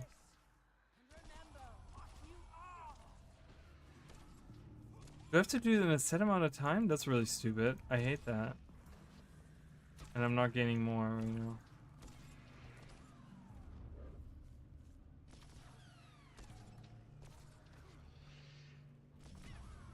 now. Yeah, this is not working. See, it's going down, but it won't let me go up. I can't spend enough initiative. So this one doesn't work properly. It has like a cooldown on it. And eventually, like when you're out of combat, see how it goes down, and I can't get it up. I can't get the number high enough. See, it's stuck at 7. It's stuck at 7, so that one is bugged. Yeah, that's definitely bugged. It won't go higher than that, so that's not. There's no reason to use that.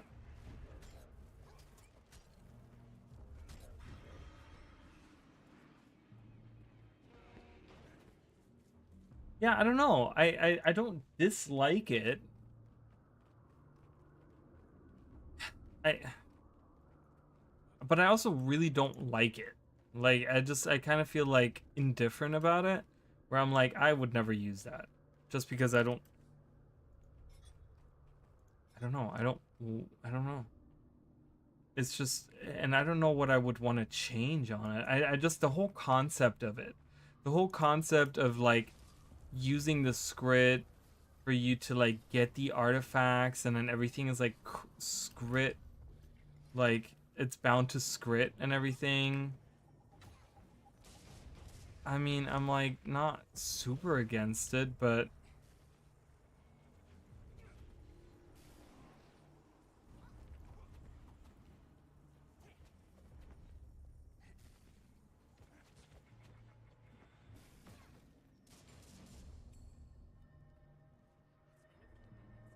yeah, I don't know. Not for me.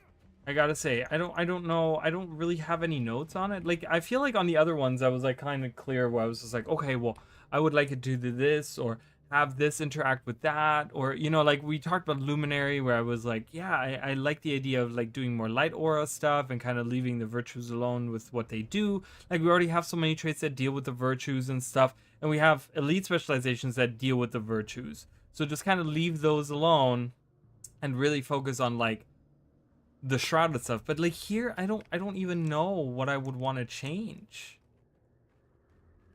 See, and I keep having that even though I deactivated that. So that's definitely bugged. It's like just stuck at 7 now.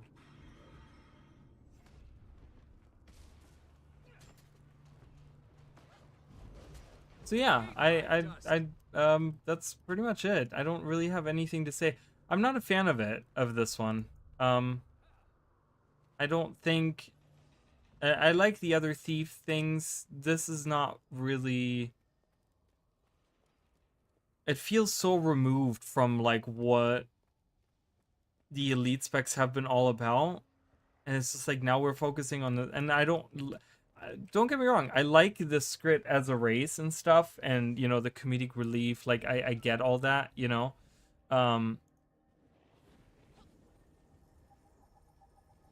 But like you're just like quick firing. Like they really went crazy on the whole stealing thing, right? It's like, okay, we want the steal, like this time around we want to focus on the steal ability and get like crazy abilities from that. I'm like, okay, but it's so random and it's so fast paced that you know, again, you're playing the UI. That's one of the things that I have with all of these Elite specs. I have to constantly look down there to see what I get for artifacts because I have no visual indicator of it at all.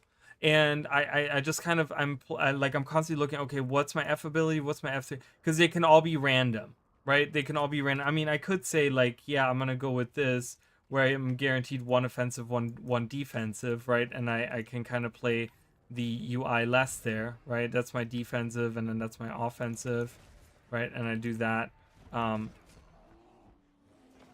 Then there's no indicator here on the backfire thing. Oh, he bugged out. There should be like, I mean, people were saying like a red border around it, indicating that you can use them again. Something like that, I guess, would work.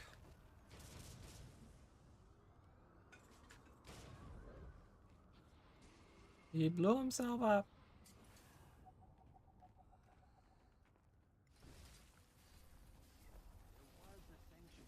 Back when Jormag chased everyone south.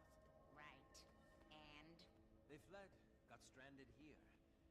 Gain access to remove conditions from yourself whenever you shuffle your artifacts or use an artifact skill.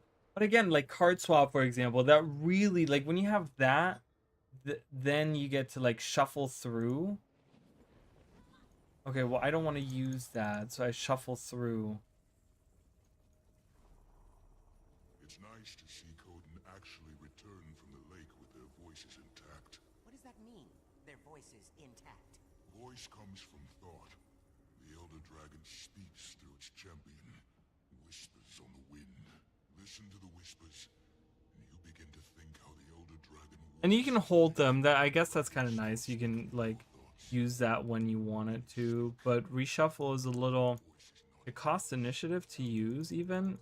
And I don't like card shuffle, a card swap.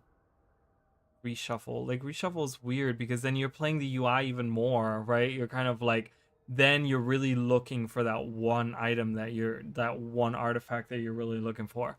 So not a huge fan of that. Just overall, the whole thing, and I don't know. I don't think that it needs a whole rework. I just don't think it's for me. Like, it doesn't appeal to me at all. I like the idea of, like, the cards and the shuffling.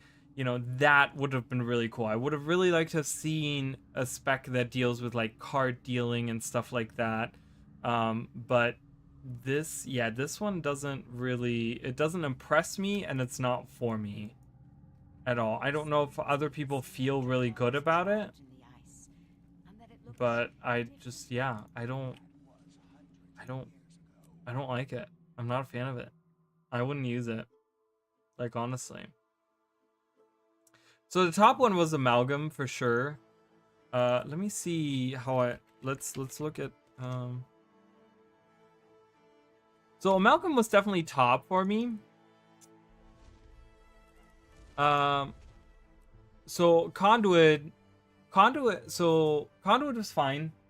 I think the idea behind, if they really wanted to do a dervish, they should have done more with it. They should have gone maybe even like the Blade Sworn route, where like you can you gain like all new weapon skills when you're in Cosmic Wisdom while you're channeling Raza or something like that. Like they should have done something like that if they really wanted, like Scythe, like you get like an actual scythe, almost like the Reaper, right? The Reaper in the Shroud gets this big scythe. They should have done something like that where like while you're in Cosmic Wisdom, you gain a scythe, right? And stuff like that. So I gave my notes on that last time. I haven't played it since then, so I don't really remember, but I'm gonna have to go through and kind of look at it. But yeah, that's kind of my thoughts on that is if they wanted to do really a dervish, they should have gone like really heavily on the dervish. The forms and stuff, some of the traits feel a little weird and kind of lazy, just like, oh yeah, the bonuses are increased on here. It's like, oh, okay. It didn't wow me, but I'm also a terrible Rev player, so that might have something to do with that. Paragon I liked more than I thought I would like. The only thing that I really, like I said, more golden wings, and larger ranges on the on all of the abilities, 600 if not 900, and the traits maybe kind of change it around that we can maybe have, because we only have one healing weapon and it's a melee healing weapon. It would be kind of nice to have a weapon that, or a trait that maybe interacts with the burst skill and maybe makes those into healing, like add some kind of healing and some kind of boon application of some sort, like resolution or stability or something like that, that you can get on from using the burst skill, just to kind of alleviate the issue of only having one healing weapon, right? Because you can't really have, if you're doing a full, I might make a video on this. I don't know if I have the time to make it. If I can find the time to make that video, I will. So I might make a video on it, but I don't know. We'll have to see how it works out, because I have like 3 videos right now that I'm working on, and I don't know if I'm gonna have the time to do it. So hopefully I will, but we'll have to see. So, but yeah, so I liked Paragon. I thought it was pretty good. I enjoyed it. Just the more golden wings, just for the flavor of it. I like the audio on it. I like the I like most of the animations on it. I like the idea of playing with the motivation. I thought I wasn't gonna like it as much, but I did like the gameplay of the motivation and like changing between chants depending on what I need in the moment. I really like that. I thought it was really good. Like I said, just kind of give some kind of ability to provide some healing on weapons that maybe aren't healing weapons, because we only have one healing weapon. And it kind of sucks because the other weapons that we have aren't really, like, there aren't any weapons that provide even boons and stuff besides maybe Warhorn. But there's not even a main hand weapon that really provides boons to allies and stuff. So it's a little iffy on that part, you know. Luminary. So Luminary, I did the Shroud and the Luminary. I think about that, and the Shroud is kind of strange because it has you like, it tries to do too much of it, right? It tries to do what the virtues do, where you have like 4 different things that you can kind of pick and choose from to do something on the auto attack. And it feels kind of limiting, because if I'm in the role of like, I'm a healer, then I just use the staff. Or if I'm trying to like just do something defensive in this moment in like PvP or something, then I'm just using 4 or 5, right? And then go back to using 1. So it kind of limits you on what you use in the Shroud. And then there's also not a lot of interaction, like the traits interacting with the virtues rather than the Shroud is a little weird to me, because it's like, we already have virtue stuff. Like, leave the virtue stuff out. Tactics has traits that make burst attacks heal. Oh, is that right? Oh, okay. I didn't even look at that. Was I in tactics? What was that? No, I was in discipline. It already has, so it already has something. So then they could have a trait that just applies specific boons or something on burst.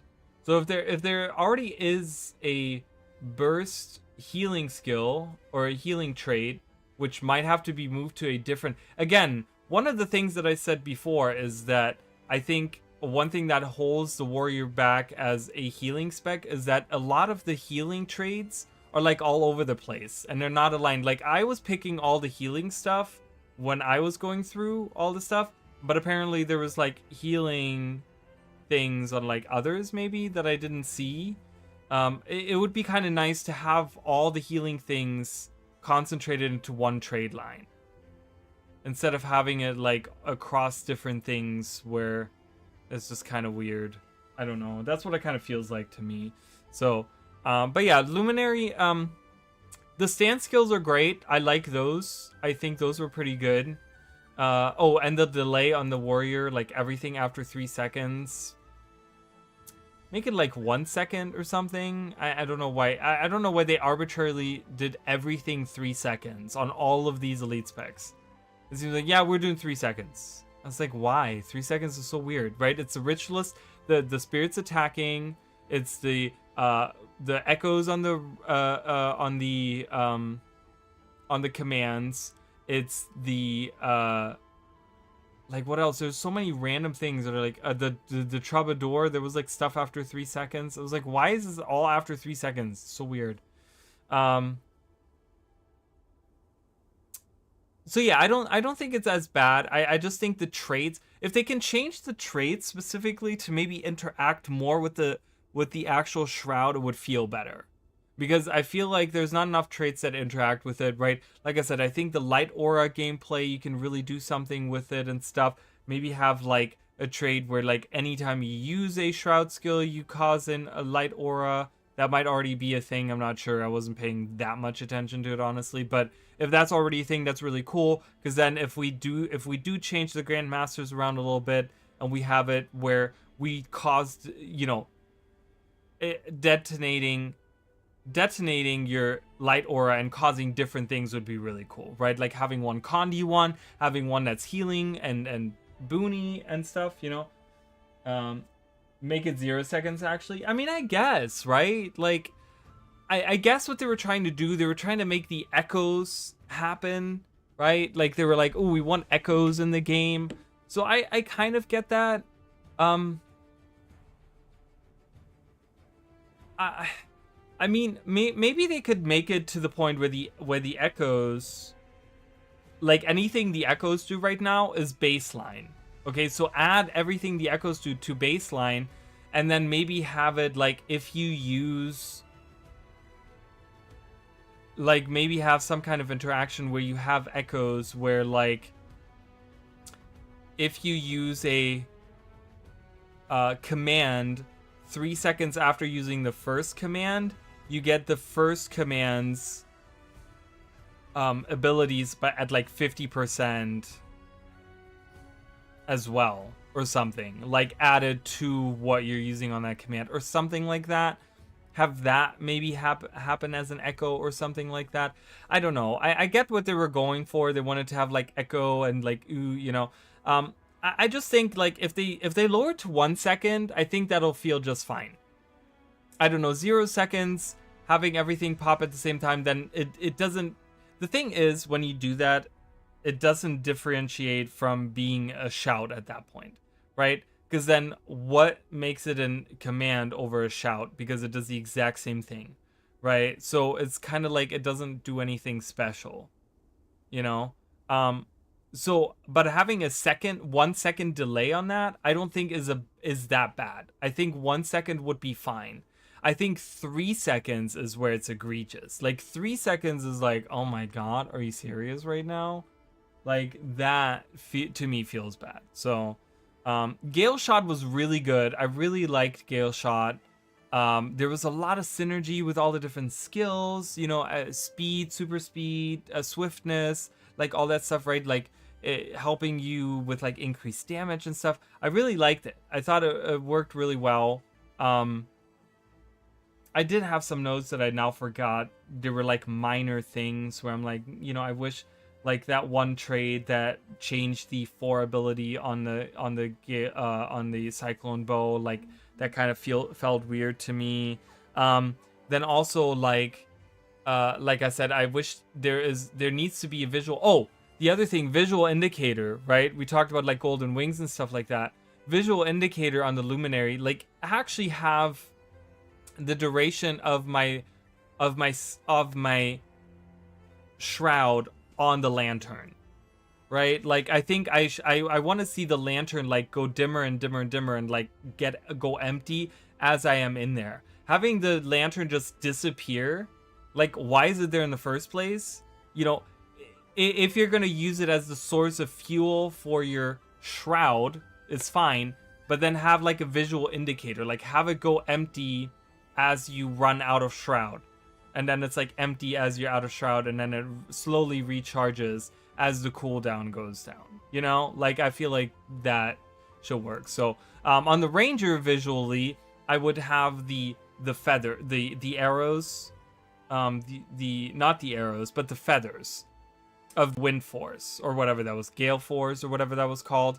Like actually have that build up like the Virtuoso blades, so I don't have to look at the UI to see where I'm at with that, right? Like it's because that attack, that Hawkeye attack, is so powerful that you want to use that at the perfect moment. And if you want to like switch out of Cyclone Bow and just kind of hold off on using that ability on Hawkeye, right? And you want to use it at the perfect moment, like at a perfect DPS phase for like a strike or a raid or something, we got to have a visual indicator of it. So like there's already feathers in the game, you know, you already have the indicators there. Just place those above, right? UI. What do I keep saying? Did I say something wrong? I probably said something wrong. I'm getting really tired right now. So I'm like running out of steam real fast, and I'm hungry as hell too, so but yeah, so I hate having to play the UI. I hate having to sit there and like look at it to know when I'm at something. Like the UI is already bloated with all the stuff that's going on. Give me a visual indicator on the character, okay? Like that's just I think that's something that just works really well. And I think it would just make them feel more like elite specializations too. There's like a visual indicator of like, hey, I'm playing this elite specialization, you know? I kind of like that. So Gale Shot was definitely really good. I liked it a lot. Antiquary, like I said, I felt kind of lost playing it. I'm going to be honest. Like, yes, I'm getting tired, but it's also like, I don't know. I kind of feel like whatever about it. Like, none of it really appealed to me. None of the artifacts are really... Like, I'm like, yeah, okay, this artifact, I want to use it, right? Like, I kind of feel really indifferent about it to the point where it's probably my least favorite elite specialization right now. You know, it really is to the point where it's like my least favorite elite specialization right now is that. It's just, no, it's just, I don't know. I don't like it. I get the appeal of like, oh, it's Skrit and you're summoning Skrit and they're helping you and it's cute. But like that novelty of using Skrit in combat wears off within like 20 minutes. Like, it's like, oh, cool, the Skrit are doing that or the Skrit are doing that, whatever, right? Like, it's cool. But if like in the end, that is not the main thing. That why does the screen keep flashing? Is that the actual game doing it, or is it like my screen? I don't know. But it's just yeah, I guess it's just the game doing that. Yeah, I don't know. So it kind of feels weird to me. The whole like I know that everyone's like was like so excited about the Skrit. I thought, first of all, I thought the Skrit were stupid to be in an elite spec like that, you know. But I get it, right? Like but I feel like the appeal of that, the novelty of having Skrit on your abilities and stuff, kind of wears off, right? Because in the end, we're trying to use the skills to defeat an enemy and do things, and I feel like the randomness of getting the artifacts and what the artifacts do, and none of the artifacts feel like artifacts. They feel like random items that I found in a thrift shop, right? My sister and I made the joke like, like yesterday, we were just like, yeah, it's like, because she liked the concept of it, but when I told her about like how, because again, she hasn't played in a while, so I was kind of like updating her and stuff, and I was telling her, I'm like, yeah, so you have Scrid like steal items for you, and it's like, you know, they say it's artifacts, but it's like, you know, it's a guitar, and she's like, what? And I'm like, yeah, and it's like, it's a hollow dancer, and she's like, that's so stupid. I'm like, I know, it's like someone just went to, and she's like, it's like go into a thrift store and you just randomly like rummage around. I'm like, yeah, like, but a thrift store in Divinity's Reach wouldn't have this random shit in there either, you know? So it was just kind of like weird. Probably my least favorite right now. Definitely. I don't get it. I think it's all over the place. The traits are really uninteresting to me, and they feel like they make something that's already arbitrary even like just more bearable. And it's just like, okay, cool, like, thanks. Because it's like, it has such a random factor, and then they have traits where it's like, okay, well, we make it less random in different ways. And it's like, but you made it random yourself. But then you have traits to alleviate that randomness. And it's weird. I mean, I get the idea behind it, you know, where it's just like, yeah, you pick and choose your things where you know, this is less random, and then so you know, it's just, but it still doesn't work for me. I don't know. It just doesn't, yeah, I don't know. Amalgam is fun. I love the customizations. I love being able to like use different skills. I love the animations of everything. You know, I like the, it looks very unique, right? It's like the having the Quicksilver and stuff like that. The mercurial mold or whatever. Like it's cool, right? I like that you can do a lot of things. There's a lot of like, you know, you can do a lot of boons and a lot of conditions, and it's probably overtuned as hell or whatever. But it's super fun. It's really fun. The concept of it is really fun. I like the idea. I think there's a lot of synergy with what's going on with the trades and the abilities and the idea behind it, right? I think it's a very tight concept that they really did something solid with, you know, which is great. I think it came out really well. It's so far my favorite. I like it, you know. Visually, I don't think I would even add anything to it. Maybe a visual, and maybe I wasn't paying attention, but maybe a specific visual indicator on your F5, so you can kind of know when that runs out, because I could never really visually tell. I'm sure it probably covers you in the goo, right? It covers you in goo, but maybe I don't know, because I feel like some of the other abilities kind of do the same thing, and when you have like too much Quicksilver going on, you know, because there's some that kind of make you go in the ground and stuff. I don't know, having like maybe some kind of other indicator of it would be something. I don't know how they would change that, but I think it's the best one out of all of them so far. I really think that. Evoker. So Evoker, it's weird because I think that I thought the single element trade would be more interesting than it is, but I really hate the idea of like the familiar not really playing a big role at all. Like, it feels like we talked about like core Guardian Plus, like an Evoker feels like an Elementalist Plus to me, because it doesn't really, the familiar doesn't really do that much. It just kind of hangs out until I tell it to do something.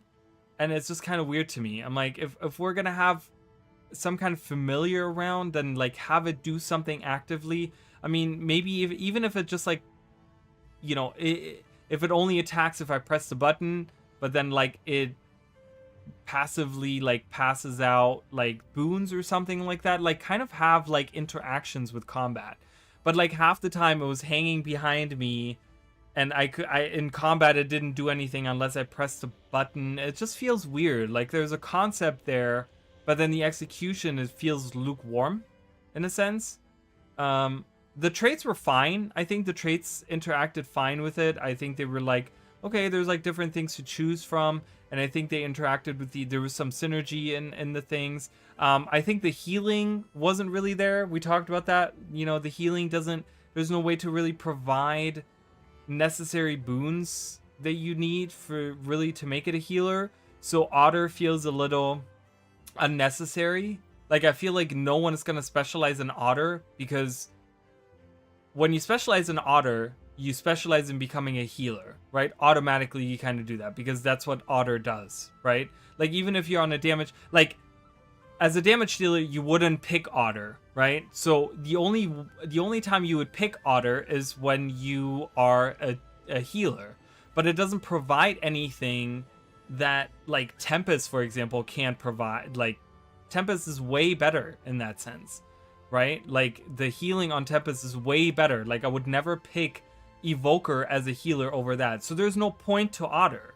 Like, Otter feels like the one that doesn't really have a purpose to it, because it provides a little bit of healing and regen, and that's about it. And yes, the charge skill does like a stun and whatever, but it doesn't really provide anything to be a healing thing. You know, if they wanted to just go damage with it, then they should have given Otter some kind of damage abilities. Always trying to shoehorn something into an element because that's what the element always represents doesn't work when you can't make something out of that, right? Like, Tempest was able to make something out of that, but I feel like Evoker completely kind of fails in that. It feels like a worse catalyst to me in a way. So not really excited about that. I think Evoker is probably very low tier for me. Probably even lower than Luminary. Luminary, like, if the numbers are adjusted, would already be better, in my opinion, than Evoker. And I'm saying that conceptually, right? Like, I'm saying that, like, I get that the numbers probably are super high on Evoker and you can do all this damage with it and blah, blah, blah. It'll probably get nerfed. Like, let's be real. It's probably gonna get nerfed. So what do you have then? What do you have if you have nerfed numbers? You don't really have anything. Because then it gets to the point where the concept shines. But the concept doesn't shine here, in my opinion, right? So it's a little... I'm very iffy on the Evoker, I think, personally. I'm failing to see how that can shine.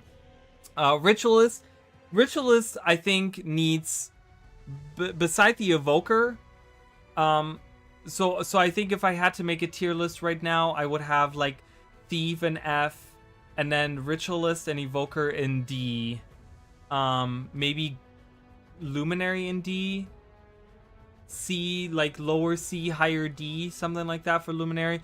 But the thing is with Ritualist, I think, is that they just approach the spirits completely wrong. I think having the spirits be tied to the Shroud is, like, the worst idea ever. I don't even like the idea of having lingering spirits be active all the time. I think they should have the spirits on the F abilities, summon the spirits outside of Shroud, and just have your Shroud abilities 2, 3, and 4 cast those very specific spirit abilities. Okay? So they can kind of leave that there. Having the interaction with the spirits there, right? So you want to go into Shroud when you have your spirits out, but have the spirits be independent of Shroud. I don't want them to be tied to the Shroud, right? Have them auto attack more often than every 3 seconds, because right now, even with the buff that I took the buff there on the traits, their auto attacks don't do that much damage. We're putting the arbitrary 3-second rule on it. Why does it have to be like, make it 2 seconds felt fine, right? When I had lingering spirits and I came out of Shroud, and every 2 seconds the spirits would attack, it felt great to me. That felt good. I was like, okay, this feels good. They didn't seem to do that much damage at that point. So I think the way that they function, the spirits function, and lingering spirits should be the baseline on how the spirits function in general. Put them on the F abilities. Keep the F abilities the way they are, but have them as flip over skills, right? So pretty much how the skills right now on the Shroud work, the 2, 3, and 4 skills, have, like, I don't know, just functionally, I think there's, like, a weird confusion, and I think, like, having the spirits be tied to the Shroud just kind of sucks. So have F2, F3, F4, summon the 3 spirits, have those become the flip over skills where you can use the explodey thing where they do the effect and they disappear or whatever, right? They cause the damage and they cause the whatever, the boons and the healing and the things, right? And then have the Shroud 2 and 3, 4 ability stay the same the way that they are. And just have it like while you have the spirit out, you cast that ability, like it has the additional thing there where it has a spirit attack on 2, 3, and 4. So that's how I would change that. I think that's, otherwise it feels really unfun to me. It feels really unfun to play because it's like the spirits don't last, and it's like I kind of would want them to last, because when you have longer battles and then you are out of Shroud and you have to like get life force, but you're on cooldown, so you can't get into Shroud to summon your spirits. It just feels weird.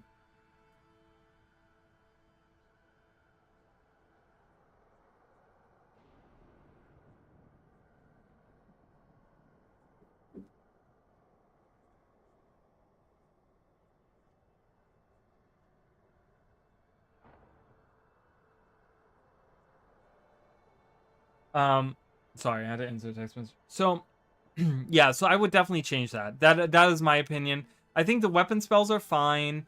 I get the visual. You can't change the weapons on it. I understand that.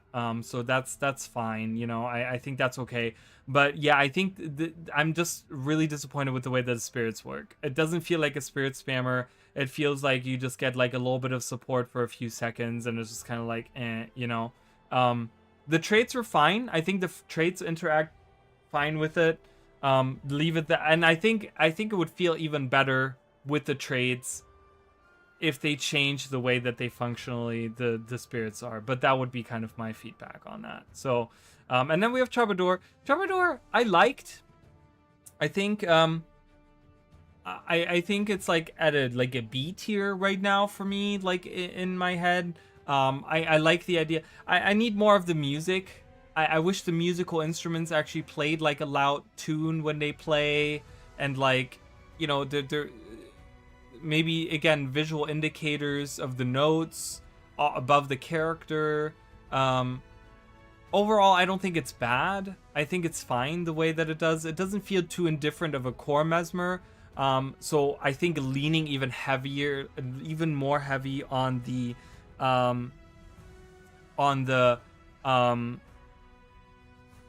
leaning even more heavily on the music theme of it, I think would be good. I think really saying like we can hear the instruments playing, right? And you can tie it to like I said in the options, you know, you can tie it to the like player instrument, you know, so if people don't want to listen to it or whatever, they can turn it down separately from like the music in the game or whatever, you know.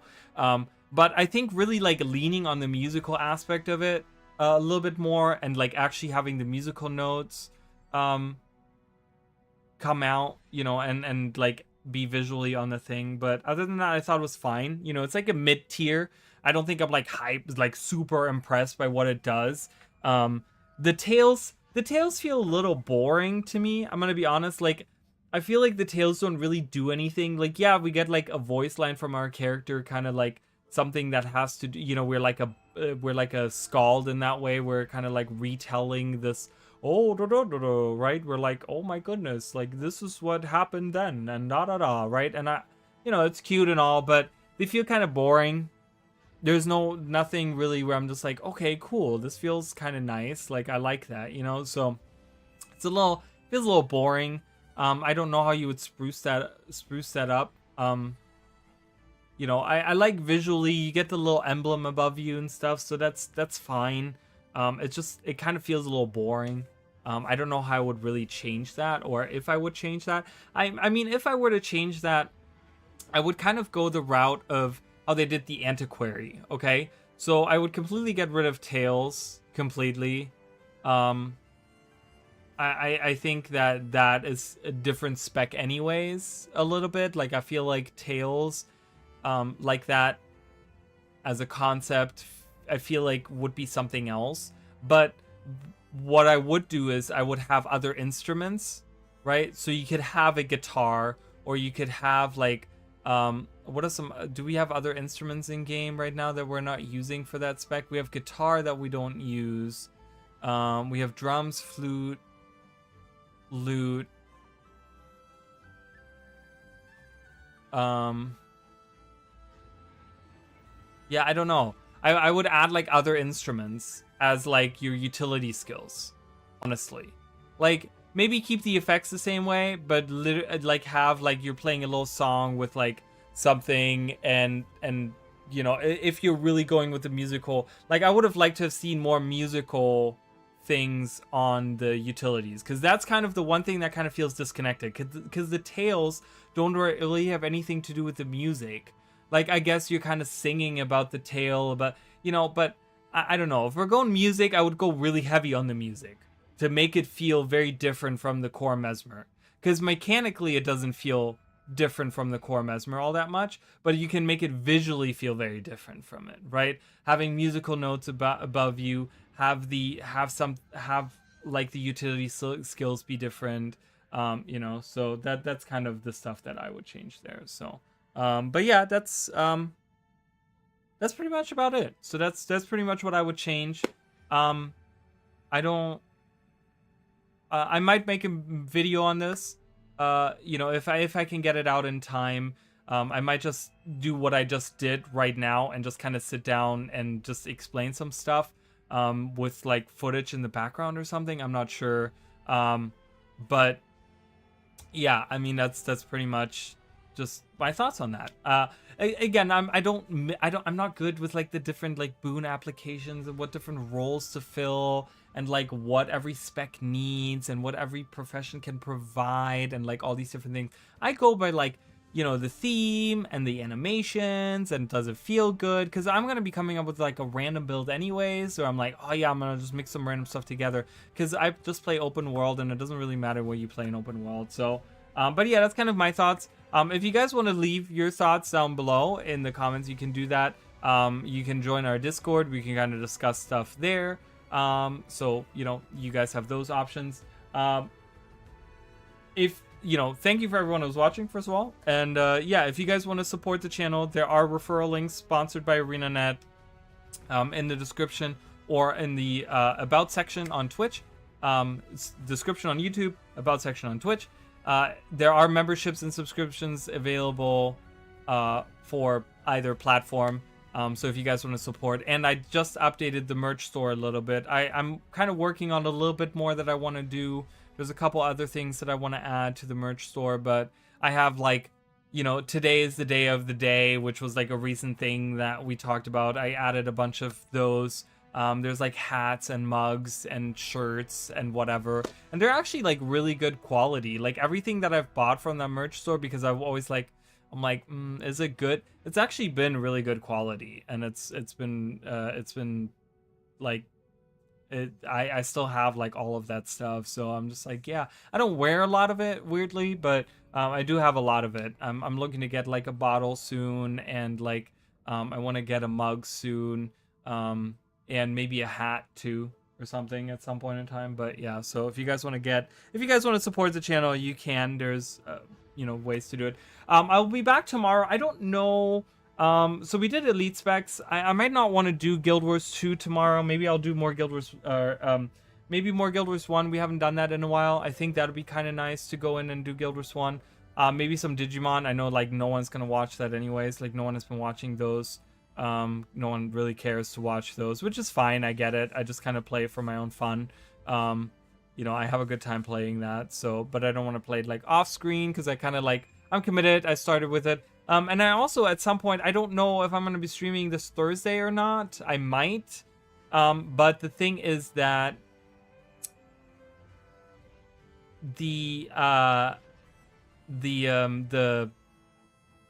I'm trying to think of the word, the challenge run.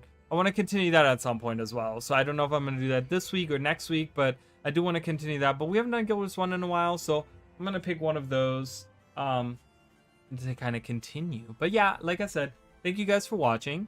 I will be working on some videos to come out. I worked like 3 hours on a video today, and over the weekend I've been like kind of recording. I had to record like 16 different like things, and I was just like, oh my god. So, but yeah, I'm slowly getting ready, slowly getting done with this one video, and there's a couple others. I want to work on some shorts and stuff, so you guys might see that out and about. So, thank you, Paint2D, Emily. Thank you guys for being here. Mish King, always a pleasure. Red Nui was here. Awesome. Thank you.